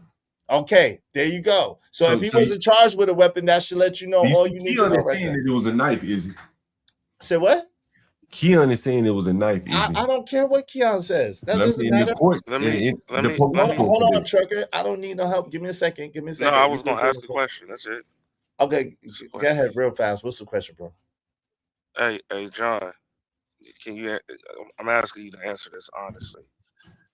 Have there been many cases of false testimony against black folks? I guess. I'm assuming, yeah. I'm sure. Hell yeah. You know what? The classic example was me. A black lady lied on me in court. So yeah, hell yeah. I'm one of them. Okay, so shout out to Freedom 499. John, answer this. Why did did Casey Allison receive less charge and time than Carmelo Anthony, and he did worse? I'm not familiar with that case. You don't know about the Casey Allison, Joe Ramirez case? Vaguely. Okay, well let me educate you real quick. They was arguing, have been arguing towards the end of the school year a lot. So much so that Casey Allison was looking for a pew-pew, and I said pew-pew intentionally, a pew-pew to be able to pop Joe Ramirez. He couldn't find a pew-pew. So he decided to take a sharp kitchen knife, which was about a 6 to 8 inch blade. I can't remember which one, but it was a very long blade. That was to school. And he made a plot that he was going to fight Joe Ramirez with this knife. So, in his possession. So what he did was he got a buddy of his that was supposed to be cool with Joe Ramirez to lure him in the bathroom. And once he got in the bathroom, they began to fight. Joe Ramirez beat the brakes off of him, and then he commenced to stab him. He stabbed him 5 times, including. Wait a minute, who beat who? Who was winning the fight? Joe Ramirez. No. So what happened was Casey Allison lured Joe Ramirez into the bathroom. Gotcha. Casey Allison attacked Joe Ramirez, Gotcha. and Joe Ramirez got the better of him in the fight. Then Casey Allison took the knife and began to stab Joe Ramirez, and he stabbed him like 3 or 4 times in the back area, from the neck to the back of his arms. So he stabbed him a total of 5 times, and 3 of those stabbings happened to the back of Joe Ramirez, meaning he was trying to flee once he got stabbed once, and he kept stabbing him. And that was in the school. Did he just hit him in the back? No. He was trying. They showed that he poked him once in the front. No, it was in the bathroom. They showed that he poked him once, and then by the testimony of the autopsy, they stabbed him once in the front. And then Joe was trying to escape, and then he stabbed him 4 more times. 1 got in the side, and 3, 1 from here to the back of his arm as he was trying to get away. And he ended up running out the bathroom and bleeding out and falling on the school in the hallway in the school. So, may God rest his soul. Much worse case, he knew the kid, had a history with the kid, intending on hurting the kid, at the very least, brought a weapon to school, meaning longer than a 5.5-inch blade, to school in the school grounds and deleted this kid in the bathroom. But he got criminally negligent homicide. So please help us understand why it's okay for him to get criminally negligent homicide and then for Carmelo Anthony to get M1 and have a 35-year sentence, while meanwhile Casey Allison had a 2-year sentence initially, and then it was enhanced to 10 years with the knife. I'm listening. I think for your audience, because I'm not a lawyer, but I can read, and I've looked into the Texas murder statutes and stuff, and so I think, and you some of the comments like Yakub is saying, asking was it mutual combat, stuff like that. But I think to better answer your question, you would have to look at the statutes, and then you would see why Carmelo was charged with murder, M1 or whatever you call it, because the first two lines in the statute is intent. You should put it up for your audience. Right. It's not right. And so guess what? Hold on. Guess what? That's what I'm saying. Casey Allison was charged with M1, and he literally intended to do this. Carmelo Anthony didn't really know Austin Metcalf before this, and he had no intent on doing anything to Austin Metcalf. Austin Metcalf actually agreed. Y'all talk about mutual combat. How? Yo, if y'all think that Carmelo deserves whatever, how can you excuse Casey Allison? Because again, it was more. Hold on, it was multiple. No more than hold on, it was multiple people coming at Carmelo Anthony, multiple people, and Austin Metcalf was way bigger than Carmelo Anthony. So how can we excuse and say, oh, mutual combat for Casey Allison? And Joe Ramirez was not bigger than Casey Allison at all. They were about the same size. Actually, I think Joe Ramirez was a little bit smaller than Casey Allison. So they're about the same size. Joe Ramirez is a little smaller. How can we excuse that when Casey Allison literally went to at least hurt him bad? That was his intent, to hurt him bad. Yeah, your chat is trying to help you. No, my chat ain't helping with nothing. I don't see. Well, again, I don't know enough about the case. That's why I say I think you should bring up the Texas statutes, which are very unique relative to other states, and that may clarify it for you. Because again, people are saying, was it mutual combat? That changes things. Was he getting beat? Wait. So So Austin Metcalf jumping on Carmelo Anthony is not mutual combat? If he's sitting down and he goes and he jumps on him and attacks him, that's not mutual combat? Man, I can't do this with you. I'm asking you a question. Austin Metcalf, big 200. Well, it probably is a little bit too difficult for me to explain it to you because I vaguely remember that case, and boy, I don't remember much details. I remember they fighting in the bathroom. You said that one boy's getting the upper hand on him. That's a whole lot different than there really wasn't much of a fight at all with it's testified between Carmelo and the Metcalf boy. If there had been more of a fight, then you would have had more of a Casey Anthony type situation, whatever his name is. But in Carmelo's case, the stabbing happened too quickly for it to be anything other than murder. It didn't happen. No, that's okay. Well, yeah, that's not actual, right? That's not. And again, it was been proven that they all gave different accounts, and it was multiple lies or multiple contradictions. They all say the same things about who was the provoker, who shouldn't have been there, how many times did they ask him to leave, and things like that. And here's another thing. Like, hold on, you talk about you talk about the 35 years being too much. You one of your chatters said, the Casey Anthony boy had teachers, plenty of students testify on his behalf about his character. Carmelo Anthony had nothing. He didn't even put up a fight.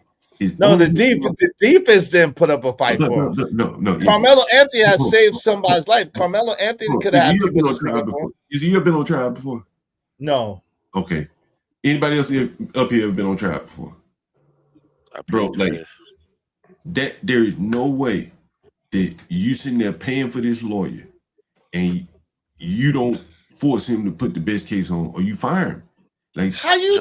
But yo, okay. If you hold on real quick, if you don't know that you could, if you don't know that you could do that, if you don't know if they're telling you, hey, listen, it's on the prosecution to prove their case, and they saw the same video that you saw, so we're telling you we think we got this in the bag. There's no way they're gonna find him guilty because they saw the same video that you saw, and they saw that them boys jumped on him, so you're gonna be okay. And they say, listen, if you talk, you're gonna hurt his case. So just fall back, let them do what they're doing. It's gonna you know what I'm saying? Like that's not the way it goes. Like that would be in a case like this, they would have a mock trial where they would say, okay, before we go to trial, we're going to see, can we put Carmelo on this stand? They did it with me. I didn't have to get on the stand, but they questioned me, just to prepare you. And it's somewhere along the line, they had to come to the conclusion that putting him on the stand was not worth it. And all you got to do is use your head and think logically. John, you not even using your head, bro. Exactly. They gave a horrible. They gave a horrible defense. They gave a horrible defense. They didn't even give the boy no defense at all. They didn't object. Hold on, I'm gonna let you get in. They didn't let him object to anything. They didn't object to anything. They didn't stop anything. So they give him a horrible defense. Let me let Trucker get in here. Go ahead, Truck. I was just about to say, bro. Like again, like no matter what, bro. Like I just asked you that question a moment ago for a reason. Do you think it's possible? Do you so the false allegations, this, that, and the third, the testimonies? He said, yeah, I had it happen to myself. Now all of a sudden, when it comes to an innocent or to this situation with Carmelo, nah, everything is true. Well, you know what happened. Everything is true, bro. You know what happened in my case, which is interesting. In that, somewhat lured you into this. The lady was lying on me. And my lawyer was able to easily impeach her. Impeach is a term they use in law. And this is what I'm saying. Like, if all those people were lying, then they were seriously prepared to get their lie so straight that no one could poke a hole in it. Now, what's interesting is one of Carmelo's witnesses, he got up there and lied, and they poked a hole. They poked a hole in it. See, that's what happened when you're on trial. If you got people up there lying, the technology and everything today, cameras everywhere, they will catch you in a lie. That's what happened in the Rick Child trial. So at least two of the witnesses were lying. So I just want to get this right. So the attorney that Carmelo had didn't even attempt to poke a hole. Nah, he did. No, he did poke holes in there. No, see that Trucker, that's not accurate. He did poke holes in their testimony on cross-examination. What he didn't do is he didn't object to anything, and he didn't drive home any points. He gave lackluster defense, but he did show the contradictions, and he did point out the difference in testimony from the initial police reports that they took from the kids to the prosecution when they were witnesses for the prosecution to the cross-examination. He did poke holes in that, but he didn't do a good job driving it home. He wasn't very assertive about that, and he didn't object to anything. That's what like you guys really have to you're really doing your audience a disservice, man, without pulling up the Texas statutes from that. But we've already done this. You said we've already done this in the last couple of days. Because if you've already done this, you will see that manslaughter does not apply, because if you stab someone, the law looks at that's an intentional act. No, they don't. It depends. It has to be reasonable. Listen, if you feel like you're in danger in Texas, and it's considered a reasonable response, a reasonable force, then it is self-defense. So again, if they would have took into consideration the fact that Carmelo Anthony is a little frail boy, and these two big boys at least, and really it was four, was approaching him and attacking him in that manner, and put hands on him and was trying to assault him, then that's a reasonable force for him to poke. Now, the person losing their life was unintentional. And that's why I think that Carmelo Anthony should spend some time in prison, because his mistake caused someone their life. So he has to pay for that. But I don't think he should have got 35 years. That's the word that you just used. You said that he stabbed him by mistake. No, I said that he made him lose his life by mistake. I said he So what was stabbed the him. mistake? Was the The stabbing mistake. a mistake? The mistake was where he got stabbed at, and the fact that he lost his life. So he stabbed him deliberately, but if he, the stabbing where he stabbed him was the mistake. I believe that he was trying to get him off him. I believe he was trying to get him off him, and that's why he pulled out the knife. That's what I believe. So again, that's a spur of the moment decision. That is not M1. That's something that in the heat of the moment, in the heat of passion, you have it, you used it to get him up off you, and he lost his life. So that would be more so with manslaughter or with criminally negligent homicide. It wouldn't be more with M1. See, do you? Why do you? I would love to role play. No. You be Carmelo, and No. I'd be the prosecutor, and I could explain to you why he would not testify. Guarantee you. That's not. I can ask you 3 or 4 questions right off the break, and you'll be like, okay, now I see why he did not testify. And then to get self-defense, either you have to have witnesses yourself, or you got to be the witness. No, it's not true. But see, that's what I'm saying. In Texas, how you gonna prove self-defense if you're not supposed to have to prove self-defense? I'm about to close down the show, y'all. You're not supposed to have to prove that self-defense. So you just go that shoot it's somebody.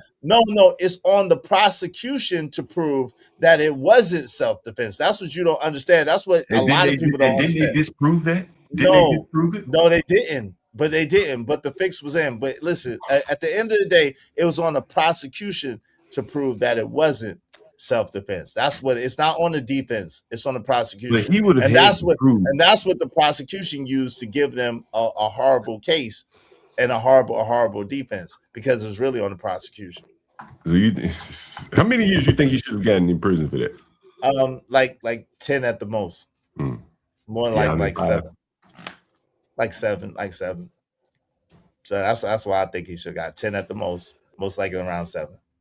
What's your last words? I appreciate y'all coming up and kicking it with me. Trucker, yeah, you got the floor. What say you, bro? It's more than ever.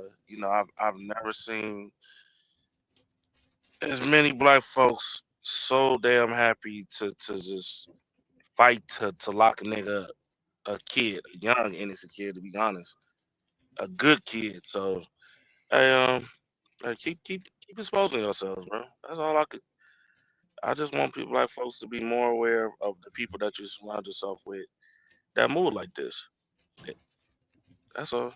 I ain't gonna argue this, bro. I've been, like I said, it's been a couple of days. I'm cool now about it. It's very disappointing that I see this, but folks gonna be folks, man. At the end of the day. So, no doubt. Appreciate it. Hey, Keon, what's your last words, good brother? Keon, you still gone? Keon. All right, John Galt, what's your last words, brother? Appreciate you coming up and having a conversation. It's very sad to see black people keep getting duped by this. The whole narratives. I remember when they showed Trayvon White Martin in the little American Eagle shirt or whatever, like he was just a baby. We adopted this whole he was a good boy, 2-parent household, this and that, the other. But if you look deep down at his mother, wasn't there for the victim impact statement. Daddy didn't say get on the stand and say he was a good boy. No church member, no student, nobody got up there and had anything good to say about him. And, it just really highlights the young black teens, they don't have a good reputation. And Carmelo probably wasn't that great of a kid, to be honest with you. And, blacks are probably very hopeful that he was. But where were the character witnesses? Didn't have one. And that's telling for a 17-year-old man. Not one. You don't find that interesting? There was a couple of character wizards, but the coach got up there for him. One of the dudes got up there for him, and then also one of the police officers got up there for him. So I'm talking about once he had been convicted, they have time before sentencing to go up there and give your. Again, that's a hard. Listen, again, the problem was he had a horrible defense attorney that did not give him a fighting chance. That's the whole thing. So with the fact that his defense attorney didn't give him a fighting chance, didn't try to fight for him, didn't try to get him any kind of relief. That's why I said it seems as if that attorney was in on it. They didn't try to give him no kind of advocacy at all. But when his mother got up on the witness stand, they had to prep her, right? Shouldn't she have said, "Hey, since I'm getting up here, why don't his daddy get up here? Why don't we go to the church and get the preacher to say something?" Yeah, bro. But you are assuming again. You're assuming a lot. Again, they said from their mouth that they was told, "Listen, the less you say, the better." Because if you get up there and start talking, it's going to be bad for Carmelo. They was told that the prosecution did not approve their case, and so Carmelo was probably going to go home. That's what they was told. So they was trusted. And listen, if you want to call them foolish for trusting, if you want to call them naive for trusting, that's probably more fair of an assessment. But to try to make it seem like they're the lawyer or they should have known exactly what to do is it doesn't make any sense at all. You're acting like they're attorneys. Like they know they don't know the criminal justice system. They ain't been they ain't been on trial. But they've been billed as being highly intelligent, 2-parent household. They got money. They should know some lawyers or know somebody that knows. Why should they if they've never been in trouble in that way? Why should they have known? That doesn't make sense. If you live in that neighborhood where they live and supposedly he was this wealthy, I bet you probably could. I don't know any criminal lawyers where I'm at. No, I don't. But you may know somebody that knows a criminal lawyer. I don't. I would have to dig like hell. No, I don't. I don't. You're that far removed from to knowing a criminal lawyer? I don't know You don't no know anybody that knows anybody?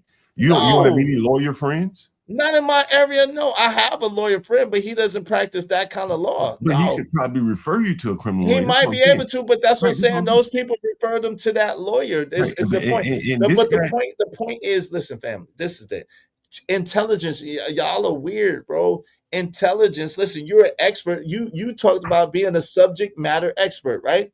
A SME, right? A subject matter expert. So the thing is about being a subject matter expert is I might be excellent and have a high capacity in mathematics, but that doesn't mean that I'm a historian. That doesn't mean that I'm a nuclear physicist. It means that I have a high proficiency in math. I'm a subject matter expert in math, and I have common sense, and I'm an intelligent person. But I might not have, like, if you put me in marine biology, I don't know nothing about marine biology. So I'm gonna be a proverbial fish. I'm gonna be a proverbial human in the fish tank. I ain't gonna know nothing about it. So you putting a person who's not an expert in a situation and expecting them to have an expertise or a knowledge of how to move and maneuver. That doesn't make any sense. All right. It doesn't make any sense at all. See, just because you're a good, let's say for the sake of extreme imagination, you are the best landlord on the planet. That don't mean that you could be a forensic accountant. That doesn't mean that you know marine biology or rocket science.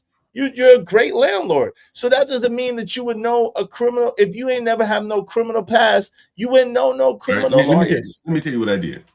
So I called it a gun charge, right? Mm-hmm. I figured. What lawyer should I hire? And how old were you at the time? Probably Carmelo's parents' age.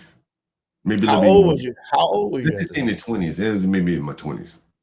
Okay. So I hired a lawyer that was well known fighting Second Amendment cases in DC. Mm-hmm.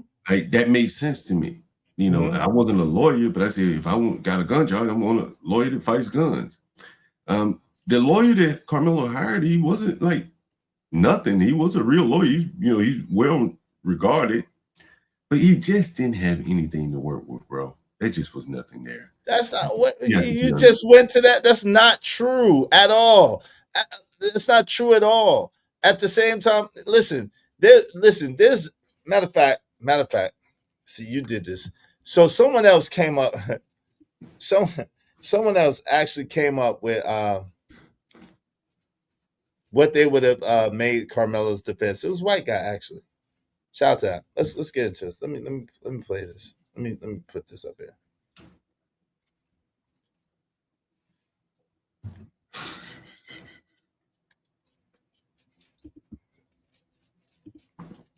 It would have made logical sense to me. But let's go. Let me play this real quick. Oh shoot, is that what the freak? Oh, that's fine. Hold on real quick. It's just down. It's taking a while,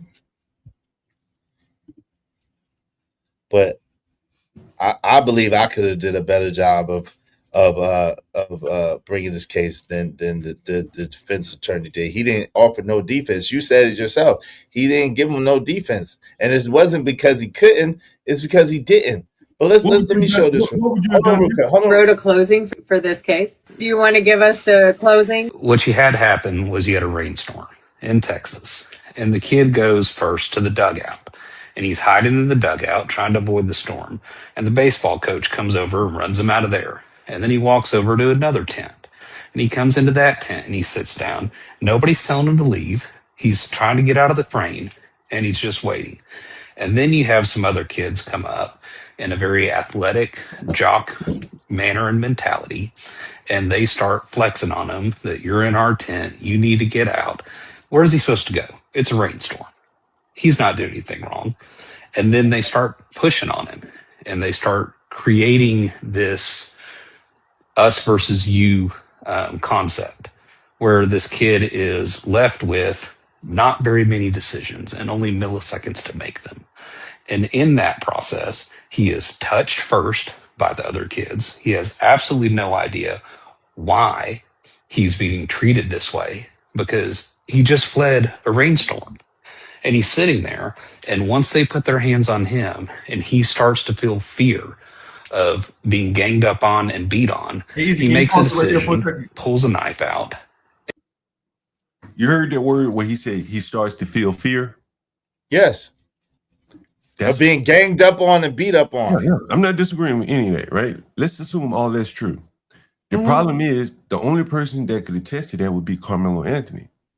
No. He did not get on the stand, right? Like, you got to ask yourself, why didn't he get on the stand and explain? Hold on. You have to ask. Hold on. You have to ask yourself, why didn't he get on the stand and explain it just like this man is saying? Make your case for self-defense, bro. Anyway. And does one direct, I'm going to call it a punch, because it's not even a stab.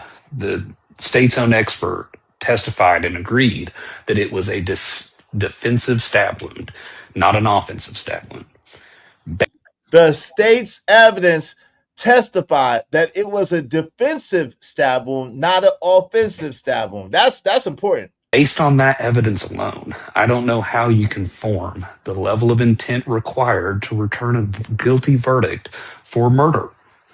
He was absolutely intending to protect himself and to get away from that situation. At no point have you heard a single piece of evidence that shows that this kid was intending to kill this other person that had assaulted him and had other people backing him up. Something along those lines, I think is what I said. Texas, you wrote a closing. So again, that was something that was better than what the daggone other guy came up with. That was something. The state's own examiner said it was a defensive wound, not an offensive wound. That in itself lets you know that it was self-defense. So meaning that someone was attacking him, he pulled it out, and they got poked. Carmel, yo, do you understand how much of a daggone assassin you gotta be to literally go through with that size of weapon, to go through and actually try to delete somebody? You gotta be a daggone ninja. He ain't no ninja. He's Enigma. He ain't no ninja. So at the end of the day, it was absolutely self-defense. And it was not intentional. He didn't mean to delete that young man. And it's unfortunate that he lost his life. But hold on, Izzy. You just said something interesting. You said you think it was self-defense, right? Absolutely. So why do you think he should get prison time? Because someone lost their life. Like I said, I think that he intended on defending himself, but I don't think he intended on deleting him. So hold on, I'm answering. So the fact that in his defense someone got deleted, that's why he should get some prison time. That's why, because a life was lost.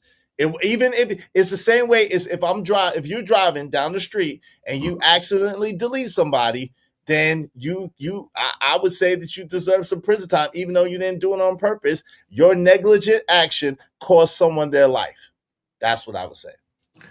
You do see that that's illogical from a legal standpoint. If you're saying that he's innocent by way of self-defense, he should not be doing any prison time. I never said innocent. But if you said that he exercised self-defense, then he shouldn't do any prison time.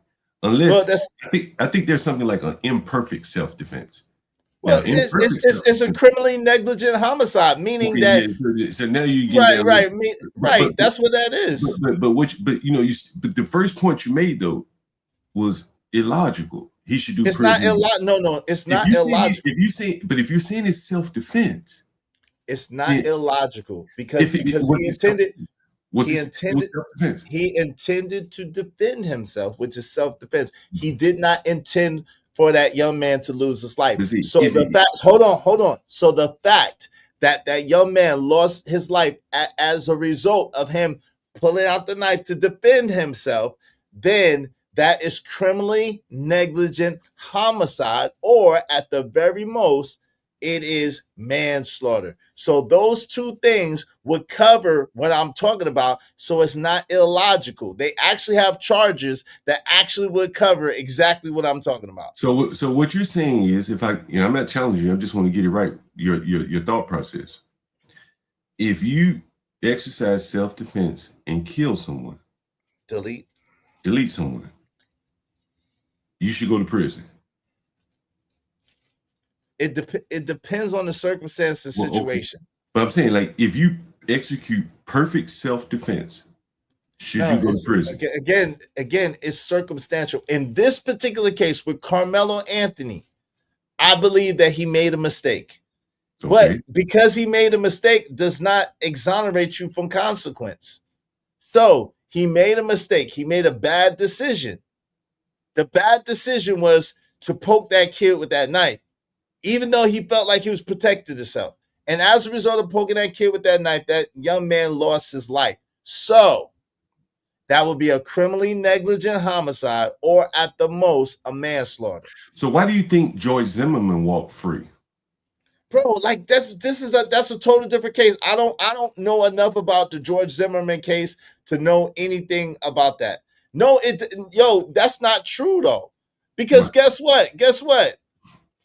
Casey Allison claimed self-defense as well. And Casey Allison got criminally negligent homicide. He did not get convicted of M1 in Texas. Y'all don't know what you're talking about. Self-defense, you don't necessarily walk free. If they put a lesser charge on you, which would be manslaughter or criminally negligent homicide, you could get charged and you don't get to walk free. That's it. Because you used a knife and it wasn't there. So at the end of the day, yo, bro, like, listen, y'all trying to relitigate, like, yo, I don't know enough about the Zimmerman case, and that's not even the same state. That's not even the same jurisdiction. That's not even the same set of circumstances. The closest case to this is Casey Allison case, which just happened last year, which is a kid that stabbed another kid in school, actually, and he got criminally negligent homicide. That's what I would say. Yeah. I ain't gonna argue the point with you seem like you got your mind made up. Facts. I mean, it's just the facts. The facts are the facts. Like, at the end of the day, the facts are the facts. While the Casey Allison case could not be used necessarily as precedent at the moment, it has a bunch of similarities. I think it seemed to be quite a bit different to me. I may have to look into that case. No difference at all. So let me tell you why they're compared. Both involve teenage defendants. Both involve fatal stabbings. Both defendants raised self-defense arguments. Both occurred in Texas, and the defendants and the victims were of different racial backgrounds, leading to public debate about equal treatment. So that's how they were similar. Okay, that's how they were very, very similar. Same state, same high school kids, and an altercation that used a knife, different racial backgrounds. The only difference is Casey Allison was white. That's the only difference you see. And Carmelo Anthony was black. No, I think Casey Allison was way more violent, way more premeditated. He was premeditated and he was way more violent. I don't think Carmelo Anthony premeditated at all. So that's the only difference you see in those two cases. Anything else? I'm just asking. Okay, yeah, he knew the victim. He had an intimate knowledge of the victim. They had prior problems and a prior altercation, whether it be physical or verbal. They had a prior altercation. Some say it was physical, some say it was verbal. So that's why I can't get in the weeds of that. But they had a prior altercation, and Casey Allison was trying to find a pew to pew him, but he couldn't get a pew, so he picked up a knife. Now they were fighting. You said they were fighting. No. I didn't say that. I said that Casey lured Joe Ramirez into the bathroom and started fighting him. And when Joe Ramirez started fighting back, he had the better of Casey Allison. Right. Then Casey Allison pulled out the knife and started getting him. Went and kept getting him. He stabbed him 5 times, not once, 5 times. Right. Gotcha. Right. I know he don't listen. Okay, he's just trying to prove a point that's not going to be proved. But can you see the difference in those two cases? Yes, the Casey Allison case was much worse. Yes, the Casey Allison case was much worse and premeditated. Absolutely. So let me ask you this: if it was premeditated, why even get into a fight with him? Why not just walk up and stab him? That would show premeditation. Bro, what? Yo. So let me ask you a question. I don't know anything about the case. Okay, no. But let me ask you a question. Wasn't part of your argument why would Carmelo have a knife outside? Why we have a knife outside in his bag? Wasn't that part of your argument before? Sure. Okay, so why are you not raising that same question when actually Casey Allison had a 6 to 8 inch blade that he got from the kitchen? He had his knife. He planned to use his knife in defense against his boy, right? Isn't that what was no? He's planning to use that knife in assault of that boy.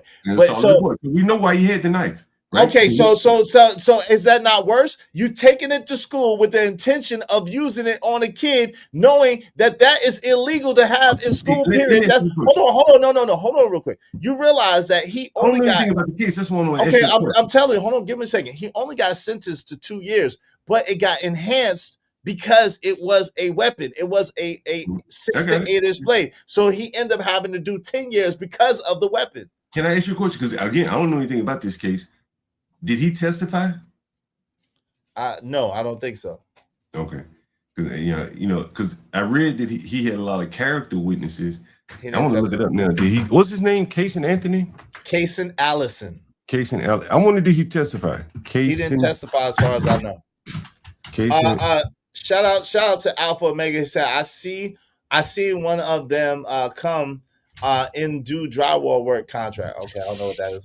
What's up, JD? Said Izzy Bands, John is upset at what today?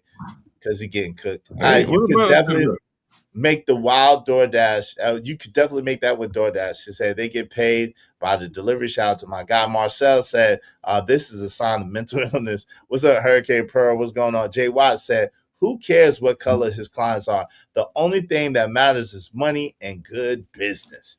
Jay Watts asked, hey, Cynical One, member of the Ismailite Nation for 5 months. Y'all be like Cynical One and support the show, Sports Stream. I mean, appreciate you, Cynical One. Thank you so much, my sister. I want to know if he testified. Give me a second. Look it up. I told you I don't think he did. Hope you don't mind if I say this out loud. How wonderful life is, 'cause you're in the world. I love you. I love you. I love you. I love you. I love you. Yeah, I don't think he did testify. No, his mother, classmates, police officers, and investigators, but he did not testify. I just told you I didn't think he did testify. I could have been mistaken, but I don't think he did. But his mother actually testified, and other witnesses testified. In Carmelo Anthony's case, I mean, he had a bad defense, bro. Why can't y'all? He had a bad offense too. He had a bad offense and defense, bro. There was nothing there, bro. If you say so. I challenge you this. If you say so, bro. I challenge you this. I want you to try to think of how you would have defended that case differently without that boy testifying. Oh, that's easy. That's easy. Okay, what witnesses would you have put on? I don't want to hear about the objections because the objections ain't turned. Okay, cool. I would have did everything in my power to number one, get that video fully admissible. They did not have the full video admissible. Everybody in court said that they kept showing after the incident. They didn't show what led up to the incident. So that's number one, because the video, from what I understand, tells it all. But beside that, I would have went heavy on the state statutes of what is considered a weapon and what is not considered a weapon. I would have went heavy on that. Anything else? The third thing I would have did is I would have emphasized the contradictions in the kids' statements, and I would have showed that each one of them kids, literally minus 3 of them, admitted to being right there and telling Carmelo and being at the forefront of telling Carmelo to leave. So I would have showed clearly how Austin and his group aggressed upon Carmelo, and they were actually trying to bully him and push him out. It wasn't just Austin that approached him physically. It wasn't just Austin that put his hands on him physically, but I would have showed empirically that it was more than one person that put his hands on him, and he felt threatened. And I would have drove home the disparity in height, the disparity in weight, and then I would have absolutely showed Carmelo's medical records as far as the epilepsy, as far as the arm. And I would have made a clear case of why he might have been afraid, why he might have been in fear, and why he might have had to pull that blade, felt like he had to pull that blade to defend himself. That's what I would have did. Now, some of those things you would have had to put Carmelo on the stand. No, you wouldn't have. Not at all. Okay. Not at all. Okay. How were you going to get the epilepsy in there? You don't have to epilepsy. That's his medical records. You can get a. And I would have got expert. Yes, and I would have probably put his doctor on stand. But then beside that, I would have got an expert that talks about if you have epilepsy and you get in a fight, and then what happened in that particular case. I spoke about that. And then as the prosecutor, I would say, explain how he was able to play football and want to pursue D1 football with epilepsy. I'm glad you asked that. So I'm glad you asked that. So if you're familiar with CTE, what happened is Carmelo actually recently started having these seizures, and that was the reason why his football career had to be ended, and that's why the reason why he stopped doing football. Actually, Carmelo is in physical therapy now. This is his physical therapist. He was actually supposed to go to physical therapy right after that track meet. Carmelo actually was not participating in the track meet. He actually was there as a volunteer. So I would have showed that I didn't need Carmelo for any of that. I could have showed that with the experts. I would have went in on that. I would have showed showed overly that first of all, now I'll be honest with you, I would not have went for if they tried that shit where they had got rid of all the black witnesses, black jurors, excuse me. I would have went hard to get a change of venue, and I would have said that he couldn't get a fair trial in Daggone in that county. That I would have raised hell that he couldn't have got a fair trial in Collin County, especially being that he didn't get a jury of his peers. So I don't know. That would have been a hang up. They would have had to fire me because I would have made such a big deal about that shit that they wouldn't have been able to move forward without at least identifying the change of venue or at least giving me some jurors that would see my side of the argument. Saying that the fact that there were no black jurors is like further evidence that he didn't get a fair trial? You think not? Well, I'm asking you. Do you think not? I'm asking you. You think not? I'm asking you. I gotta get ready to close this down. I see you back there, ponder. I'm about to close this down. I'm about to close this down. Do you think that whites can fairly judge blacks on a jury? Again, that's circumstantial. Is there? I don't generalize in that way to say But that you all just whites can't. All whites. I think that the people in that area, because there wasn't all white people in that jury. I right. think that the people in that area already had their mind made up as to Carmelo's guilt or innocence. And And you think they're racist? I mean, listen, I that's mean, not why even did the they have point. their mind made up negatively? Was it because of race? Do you think No, it's I don't. I mean, listen, I'm not saying that it was necessarily because of race. I think that the defense, again, I think that they already had their mind made up, and even though the burden was on the prosecution, I believe that in their mind the burden was on the defense, and the defense didn't do anything to be able to help Carmelo out. So the thing of what you're saying is that if the jurors already had their mind made up, do you think they lied to get on the jury? Yes, I believe some people lied to get on the jury. Absolutely, without question. Yes. Yes. That's very Absolutely. interesting. Absolutely, I believe some people lied to get on the jury without question. Without a shadow of a doubt. To convict him. Because if they lied to get on there, clearly they convicted him, so they lied to get on there to convict You him. see how fam. Listen.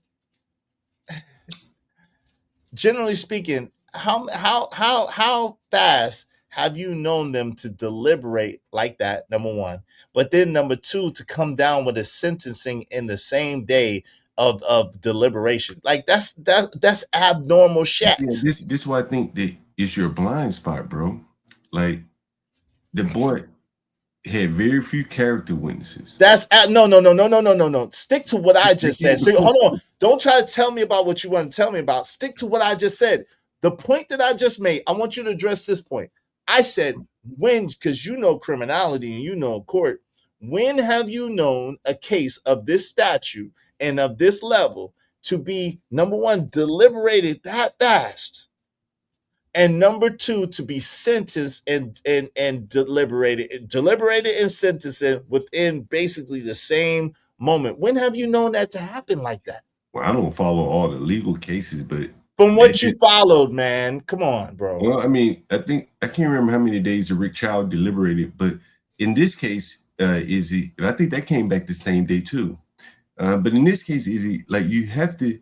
He was found not guilty, so there couldn't have been a sentence. He was found not guilty. I mean, they came back pretty quickly with the verdict. Right? I don't think so. Let me see. But at the same time, though, Izzy, you got to be willing to come to grips that the boy just didn't have much of a defense, man. Like that's not the case. He didn't have much of a defense attorney. He didn't have much of a defense attorney defending him. You're right. His defense attorney didn't put up much of a defense, but that doesn't mean that there wasn't things that could be defended. There absolutely was things that could be defended. Let me ask you this.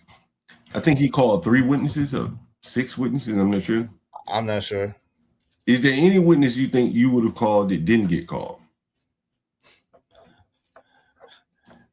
Yo, absolutely, but that doesn't even matter. Absolutely, like an eyewitness. I'm talking about. Is there any eyewitness? No, you can't listen. That he was in an enemy tent, bro. When most of the kids was telling him to get out at one point. What are you talking about? Which means that all of the eyewitnesses testified against him. Correct? No, okay. I don't know, but I guess most of them did. I don't know. I don't know about that. Some of them black testified against him.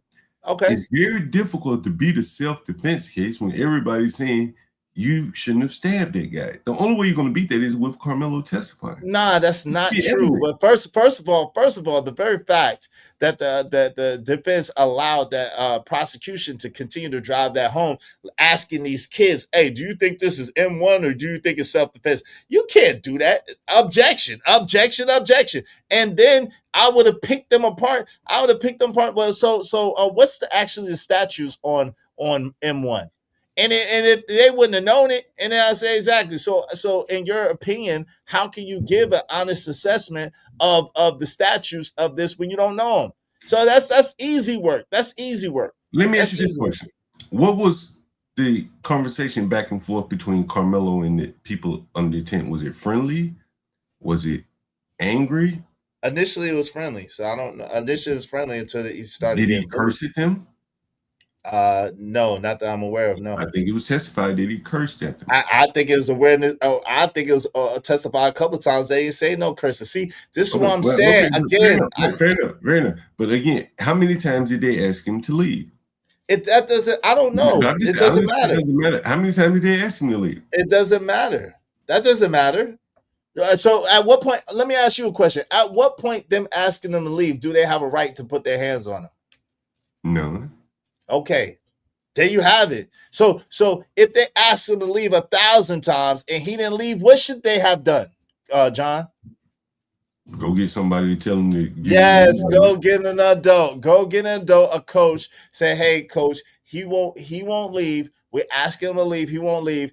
Coach, can you please get this kid to leave about the tent? But he's causing a problem. The coach would have came and said, son, you got to get up out of here. You know what I'm saying? You can't be up under the tent. Hold on, no. His coach would say, son, you can't be up under the tent. You got to go. Hey, Verbal Assassin said, right, Izzy, the judge would been threatening me with all kinds of contempt of court. Exactly. I would have fought to the death for that kid. Where was Carmelo's teammates? Carmelo wasn't even on. None of his teammates were there. Okay, this was a junior varsity event. I don't know. Where were they? This is a junior. I don't know. This is a junior varsity event. Were they up under the tent? I heard somewhere. I don't know. I heard like one or two were. I don't know. Okay, but where were the rest of them? You don't know where the rest of them were. No, maybe on the bus or whatever. I don't know. Where it came out in testimony. I think they were in the dugout. Okay, I don't know. So a legitimate question is, how were they in the dugout? How were they in the dugout I think that's what I read. Track field. How are they in the dugout? It may be a multi-purpose field. You know, they can have a football field, track field. You know, I don't know. Baseball field. It's a big area over there. But anyway, so you know, where were the rest of his teammates? I don't know.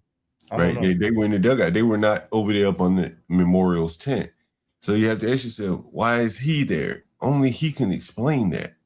He wasn't the only one that was there, and it was explained in the testimony. He saw a dude that he thought was his friend. He went to go talk. He dapped up the dude and went to go talk to the dude that he thought was his friend. That's easy work.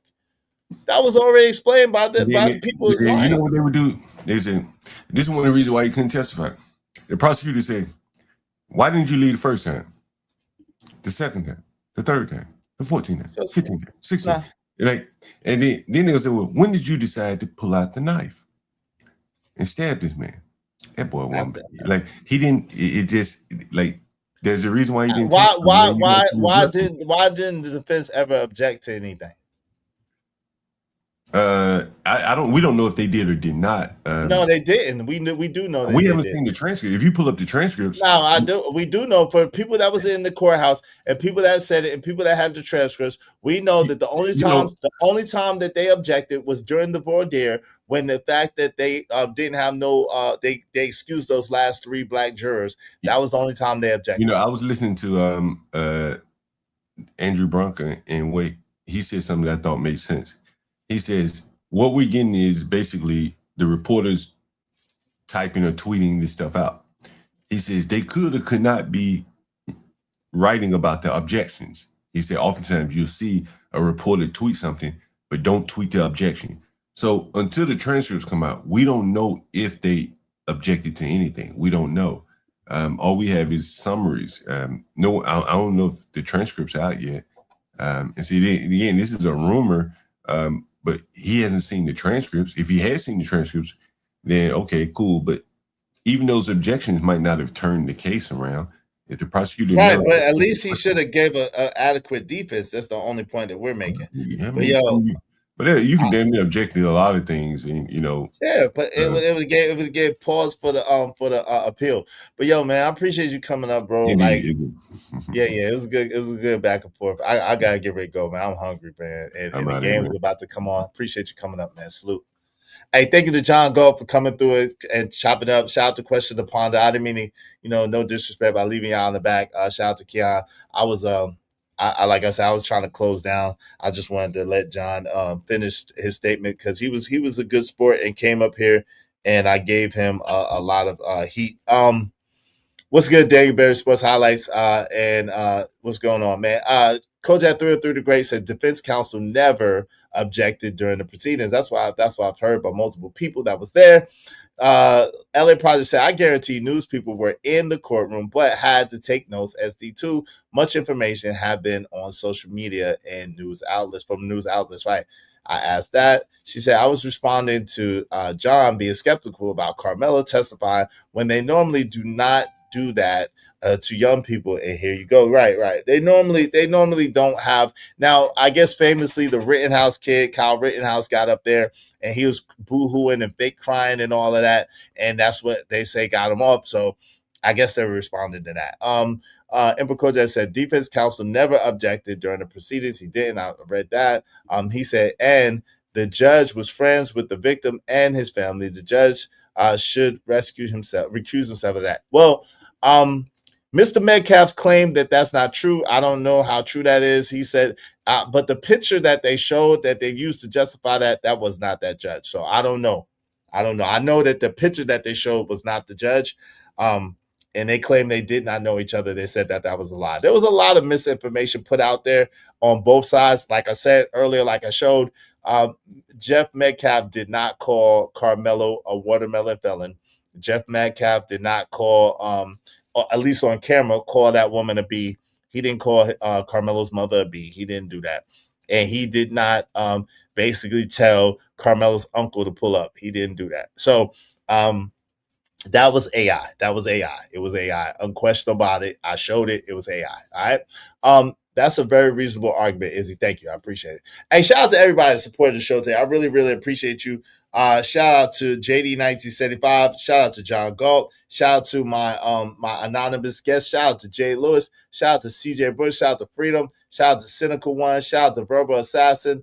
Shout out to Malik Wilson. Shout out to TMKC. Appreciate you, sis. Shout out to Duck Goose Go. Appreciate you. Shout out to Big Bad Kahuna. Shout out to Bridget M. Shout out to Shadow the Titan One. Shout out to King Mike's World. Shout out to Freedom. Shout out to Mo Love. Thank y'all so much for supporting the show, supporting streaming. I mean, I really appreciate y'all. Y'all could have been anywhere in the world, but y'all was here, and I really appreciate that. I really sincerely do. Shout out to TK. Said major news outlets are running with that. It was a man actually that sat in the courtroom on. All right.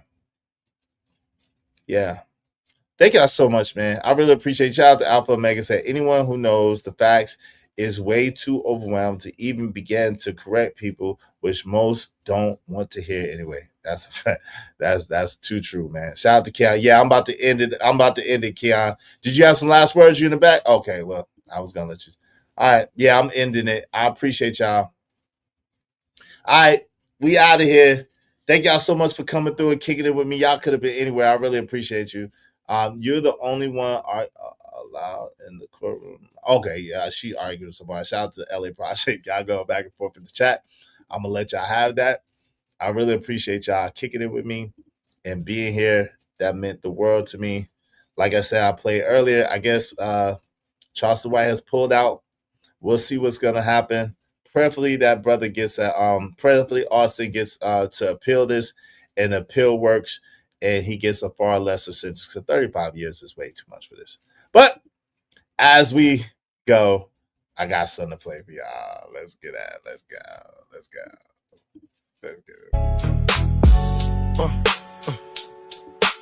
Oh, yeah.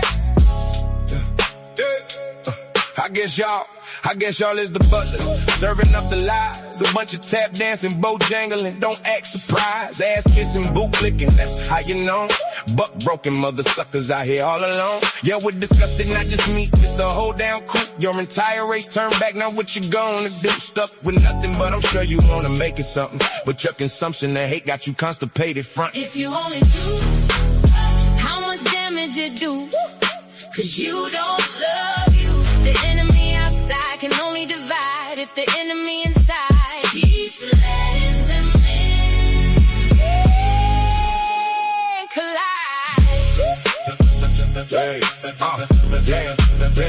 Why you wanna play a hate on me? Man, Stevie Wonder C ain't objective. All this ignorance deflecting. Can't fix your face to spell equity. You just a mess, totally blind. Can't you see the enemy is enemy? If you don't love yourself, how you gonna love anyone else? Respectfully, it's neglecting, bro. No matter how long you beg for crumbs and Scooby snacks, your ass is done, reality's attack. If you only knew how much damage you do, cause you don't love you. The enemy outside can only divide if the enemy inside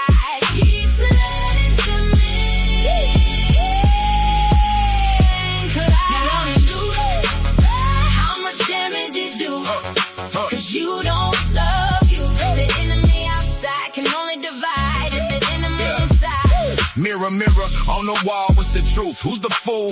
Fall into the trap, put your back against the wall. Can't rise up, can't see it clear, burdened by your shame. Sick of playing victim when you're the one to blame. Dig deep, look around, all those lies you confound. Turn the lights on, face the hurt, see what you found. We moving forward, can't let them hold you back. Connections to the truth, put your life on right tracks. This is more than just a song, it's a call to arms. Stand up, break the chain, show them all your charms. It ain't how you start, it's how you finish strong. But ignorance ain't bliss, can't keep rolling like nothing's wrong. How much damage it do? 'Cause you don't love you. The enemy outside can only divide if the enemy inside keeps letting them in.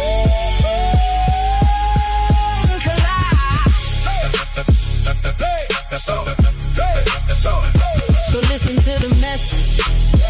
Let it settle in your heart. Change is real. You feel it's time to take a part.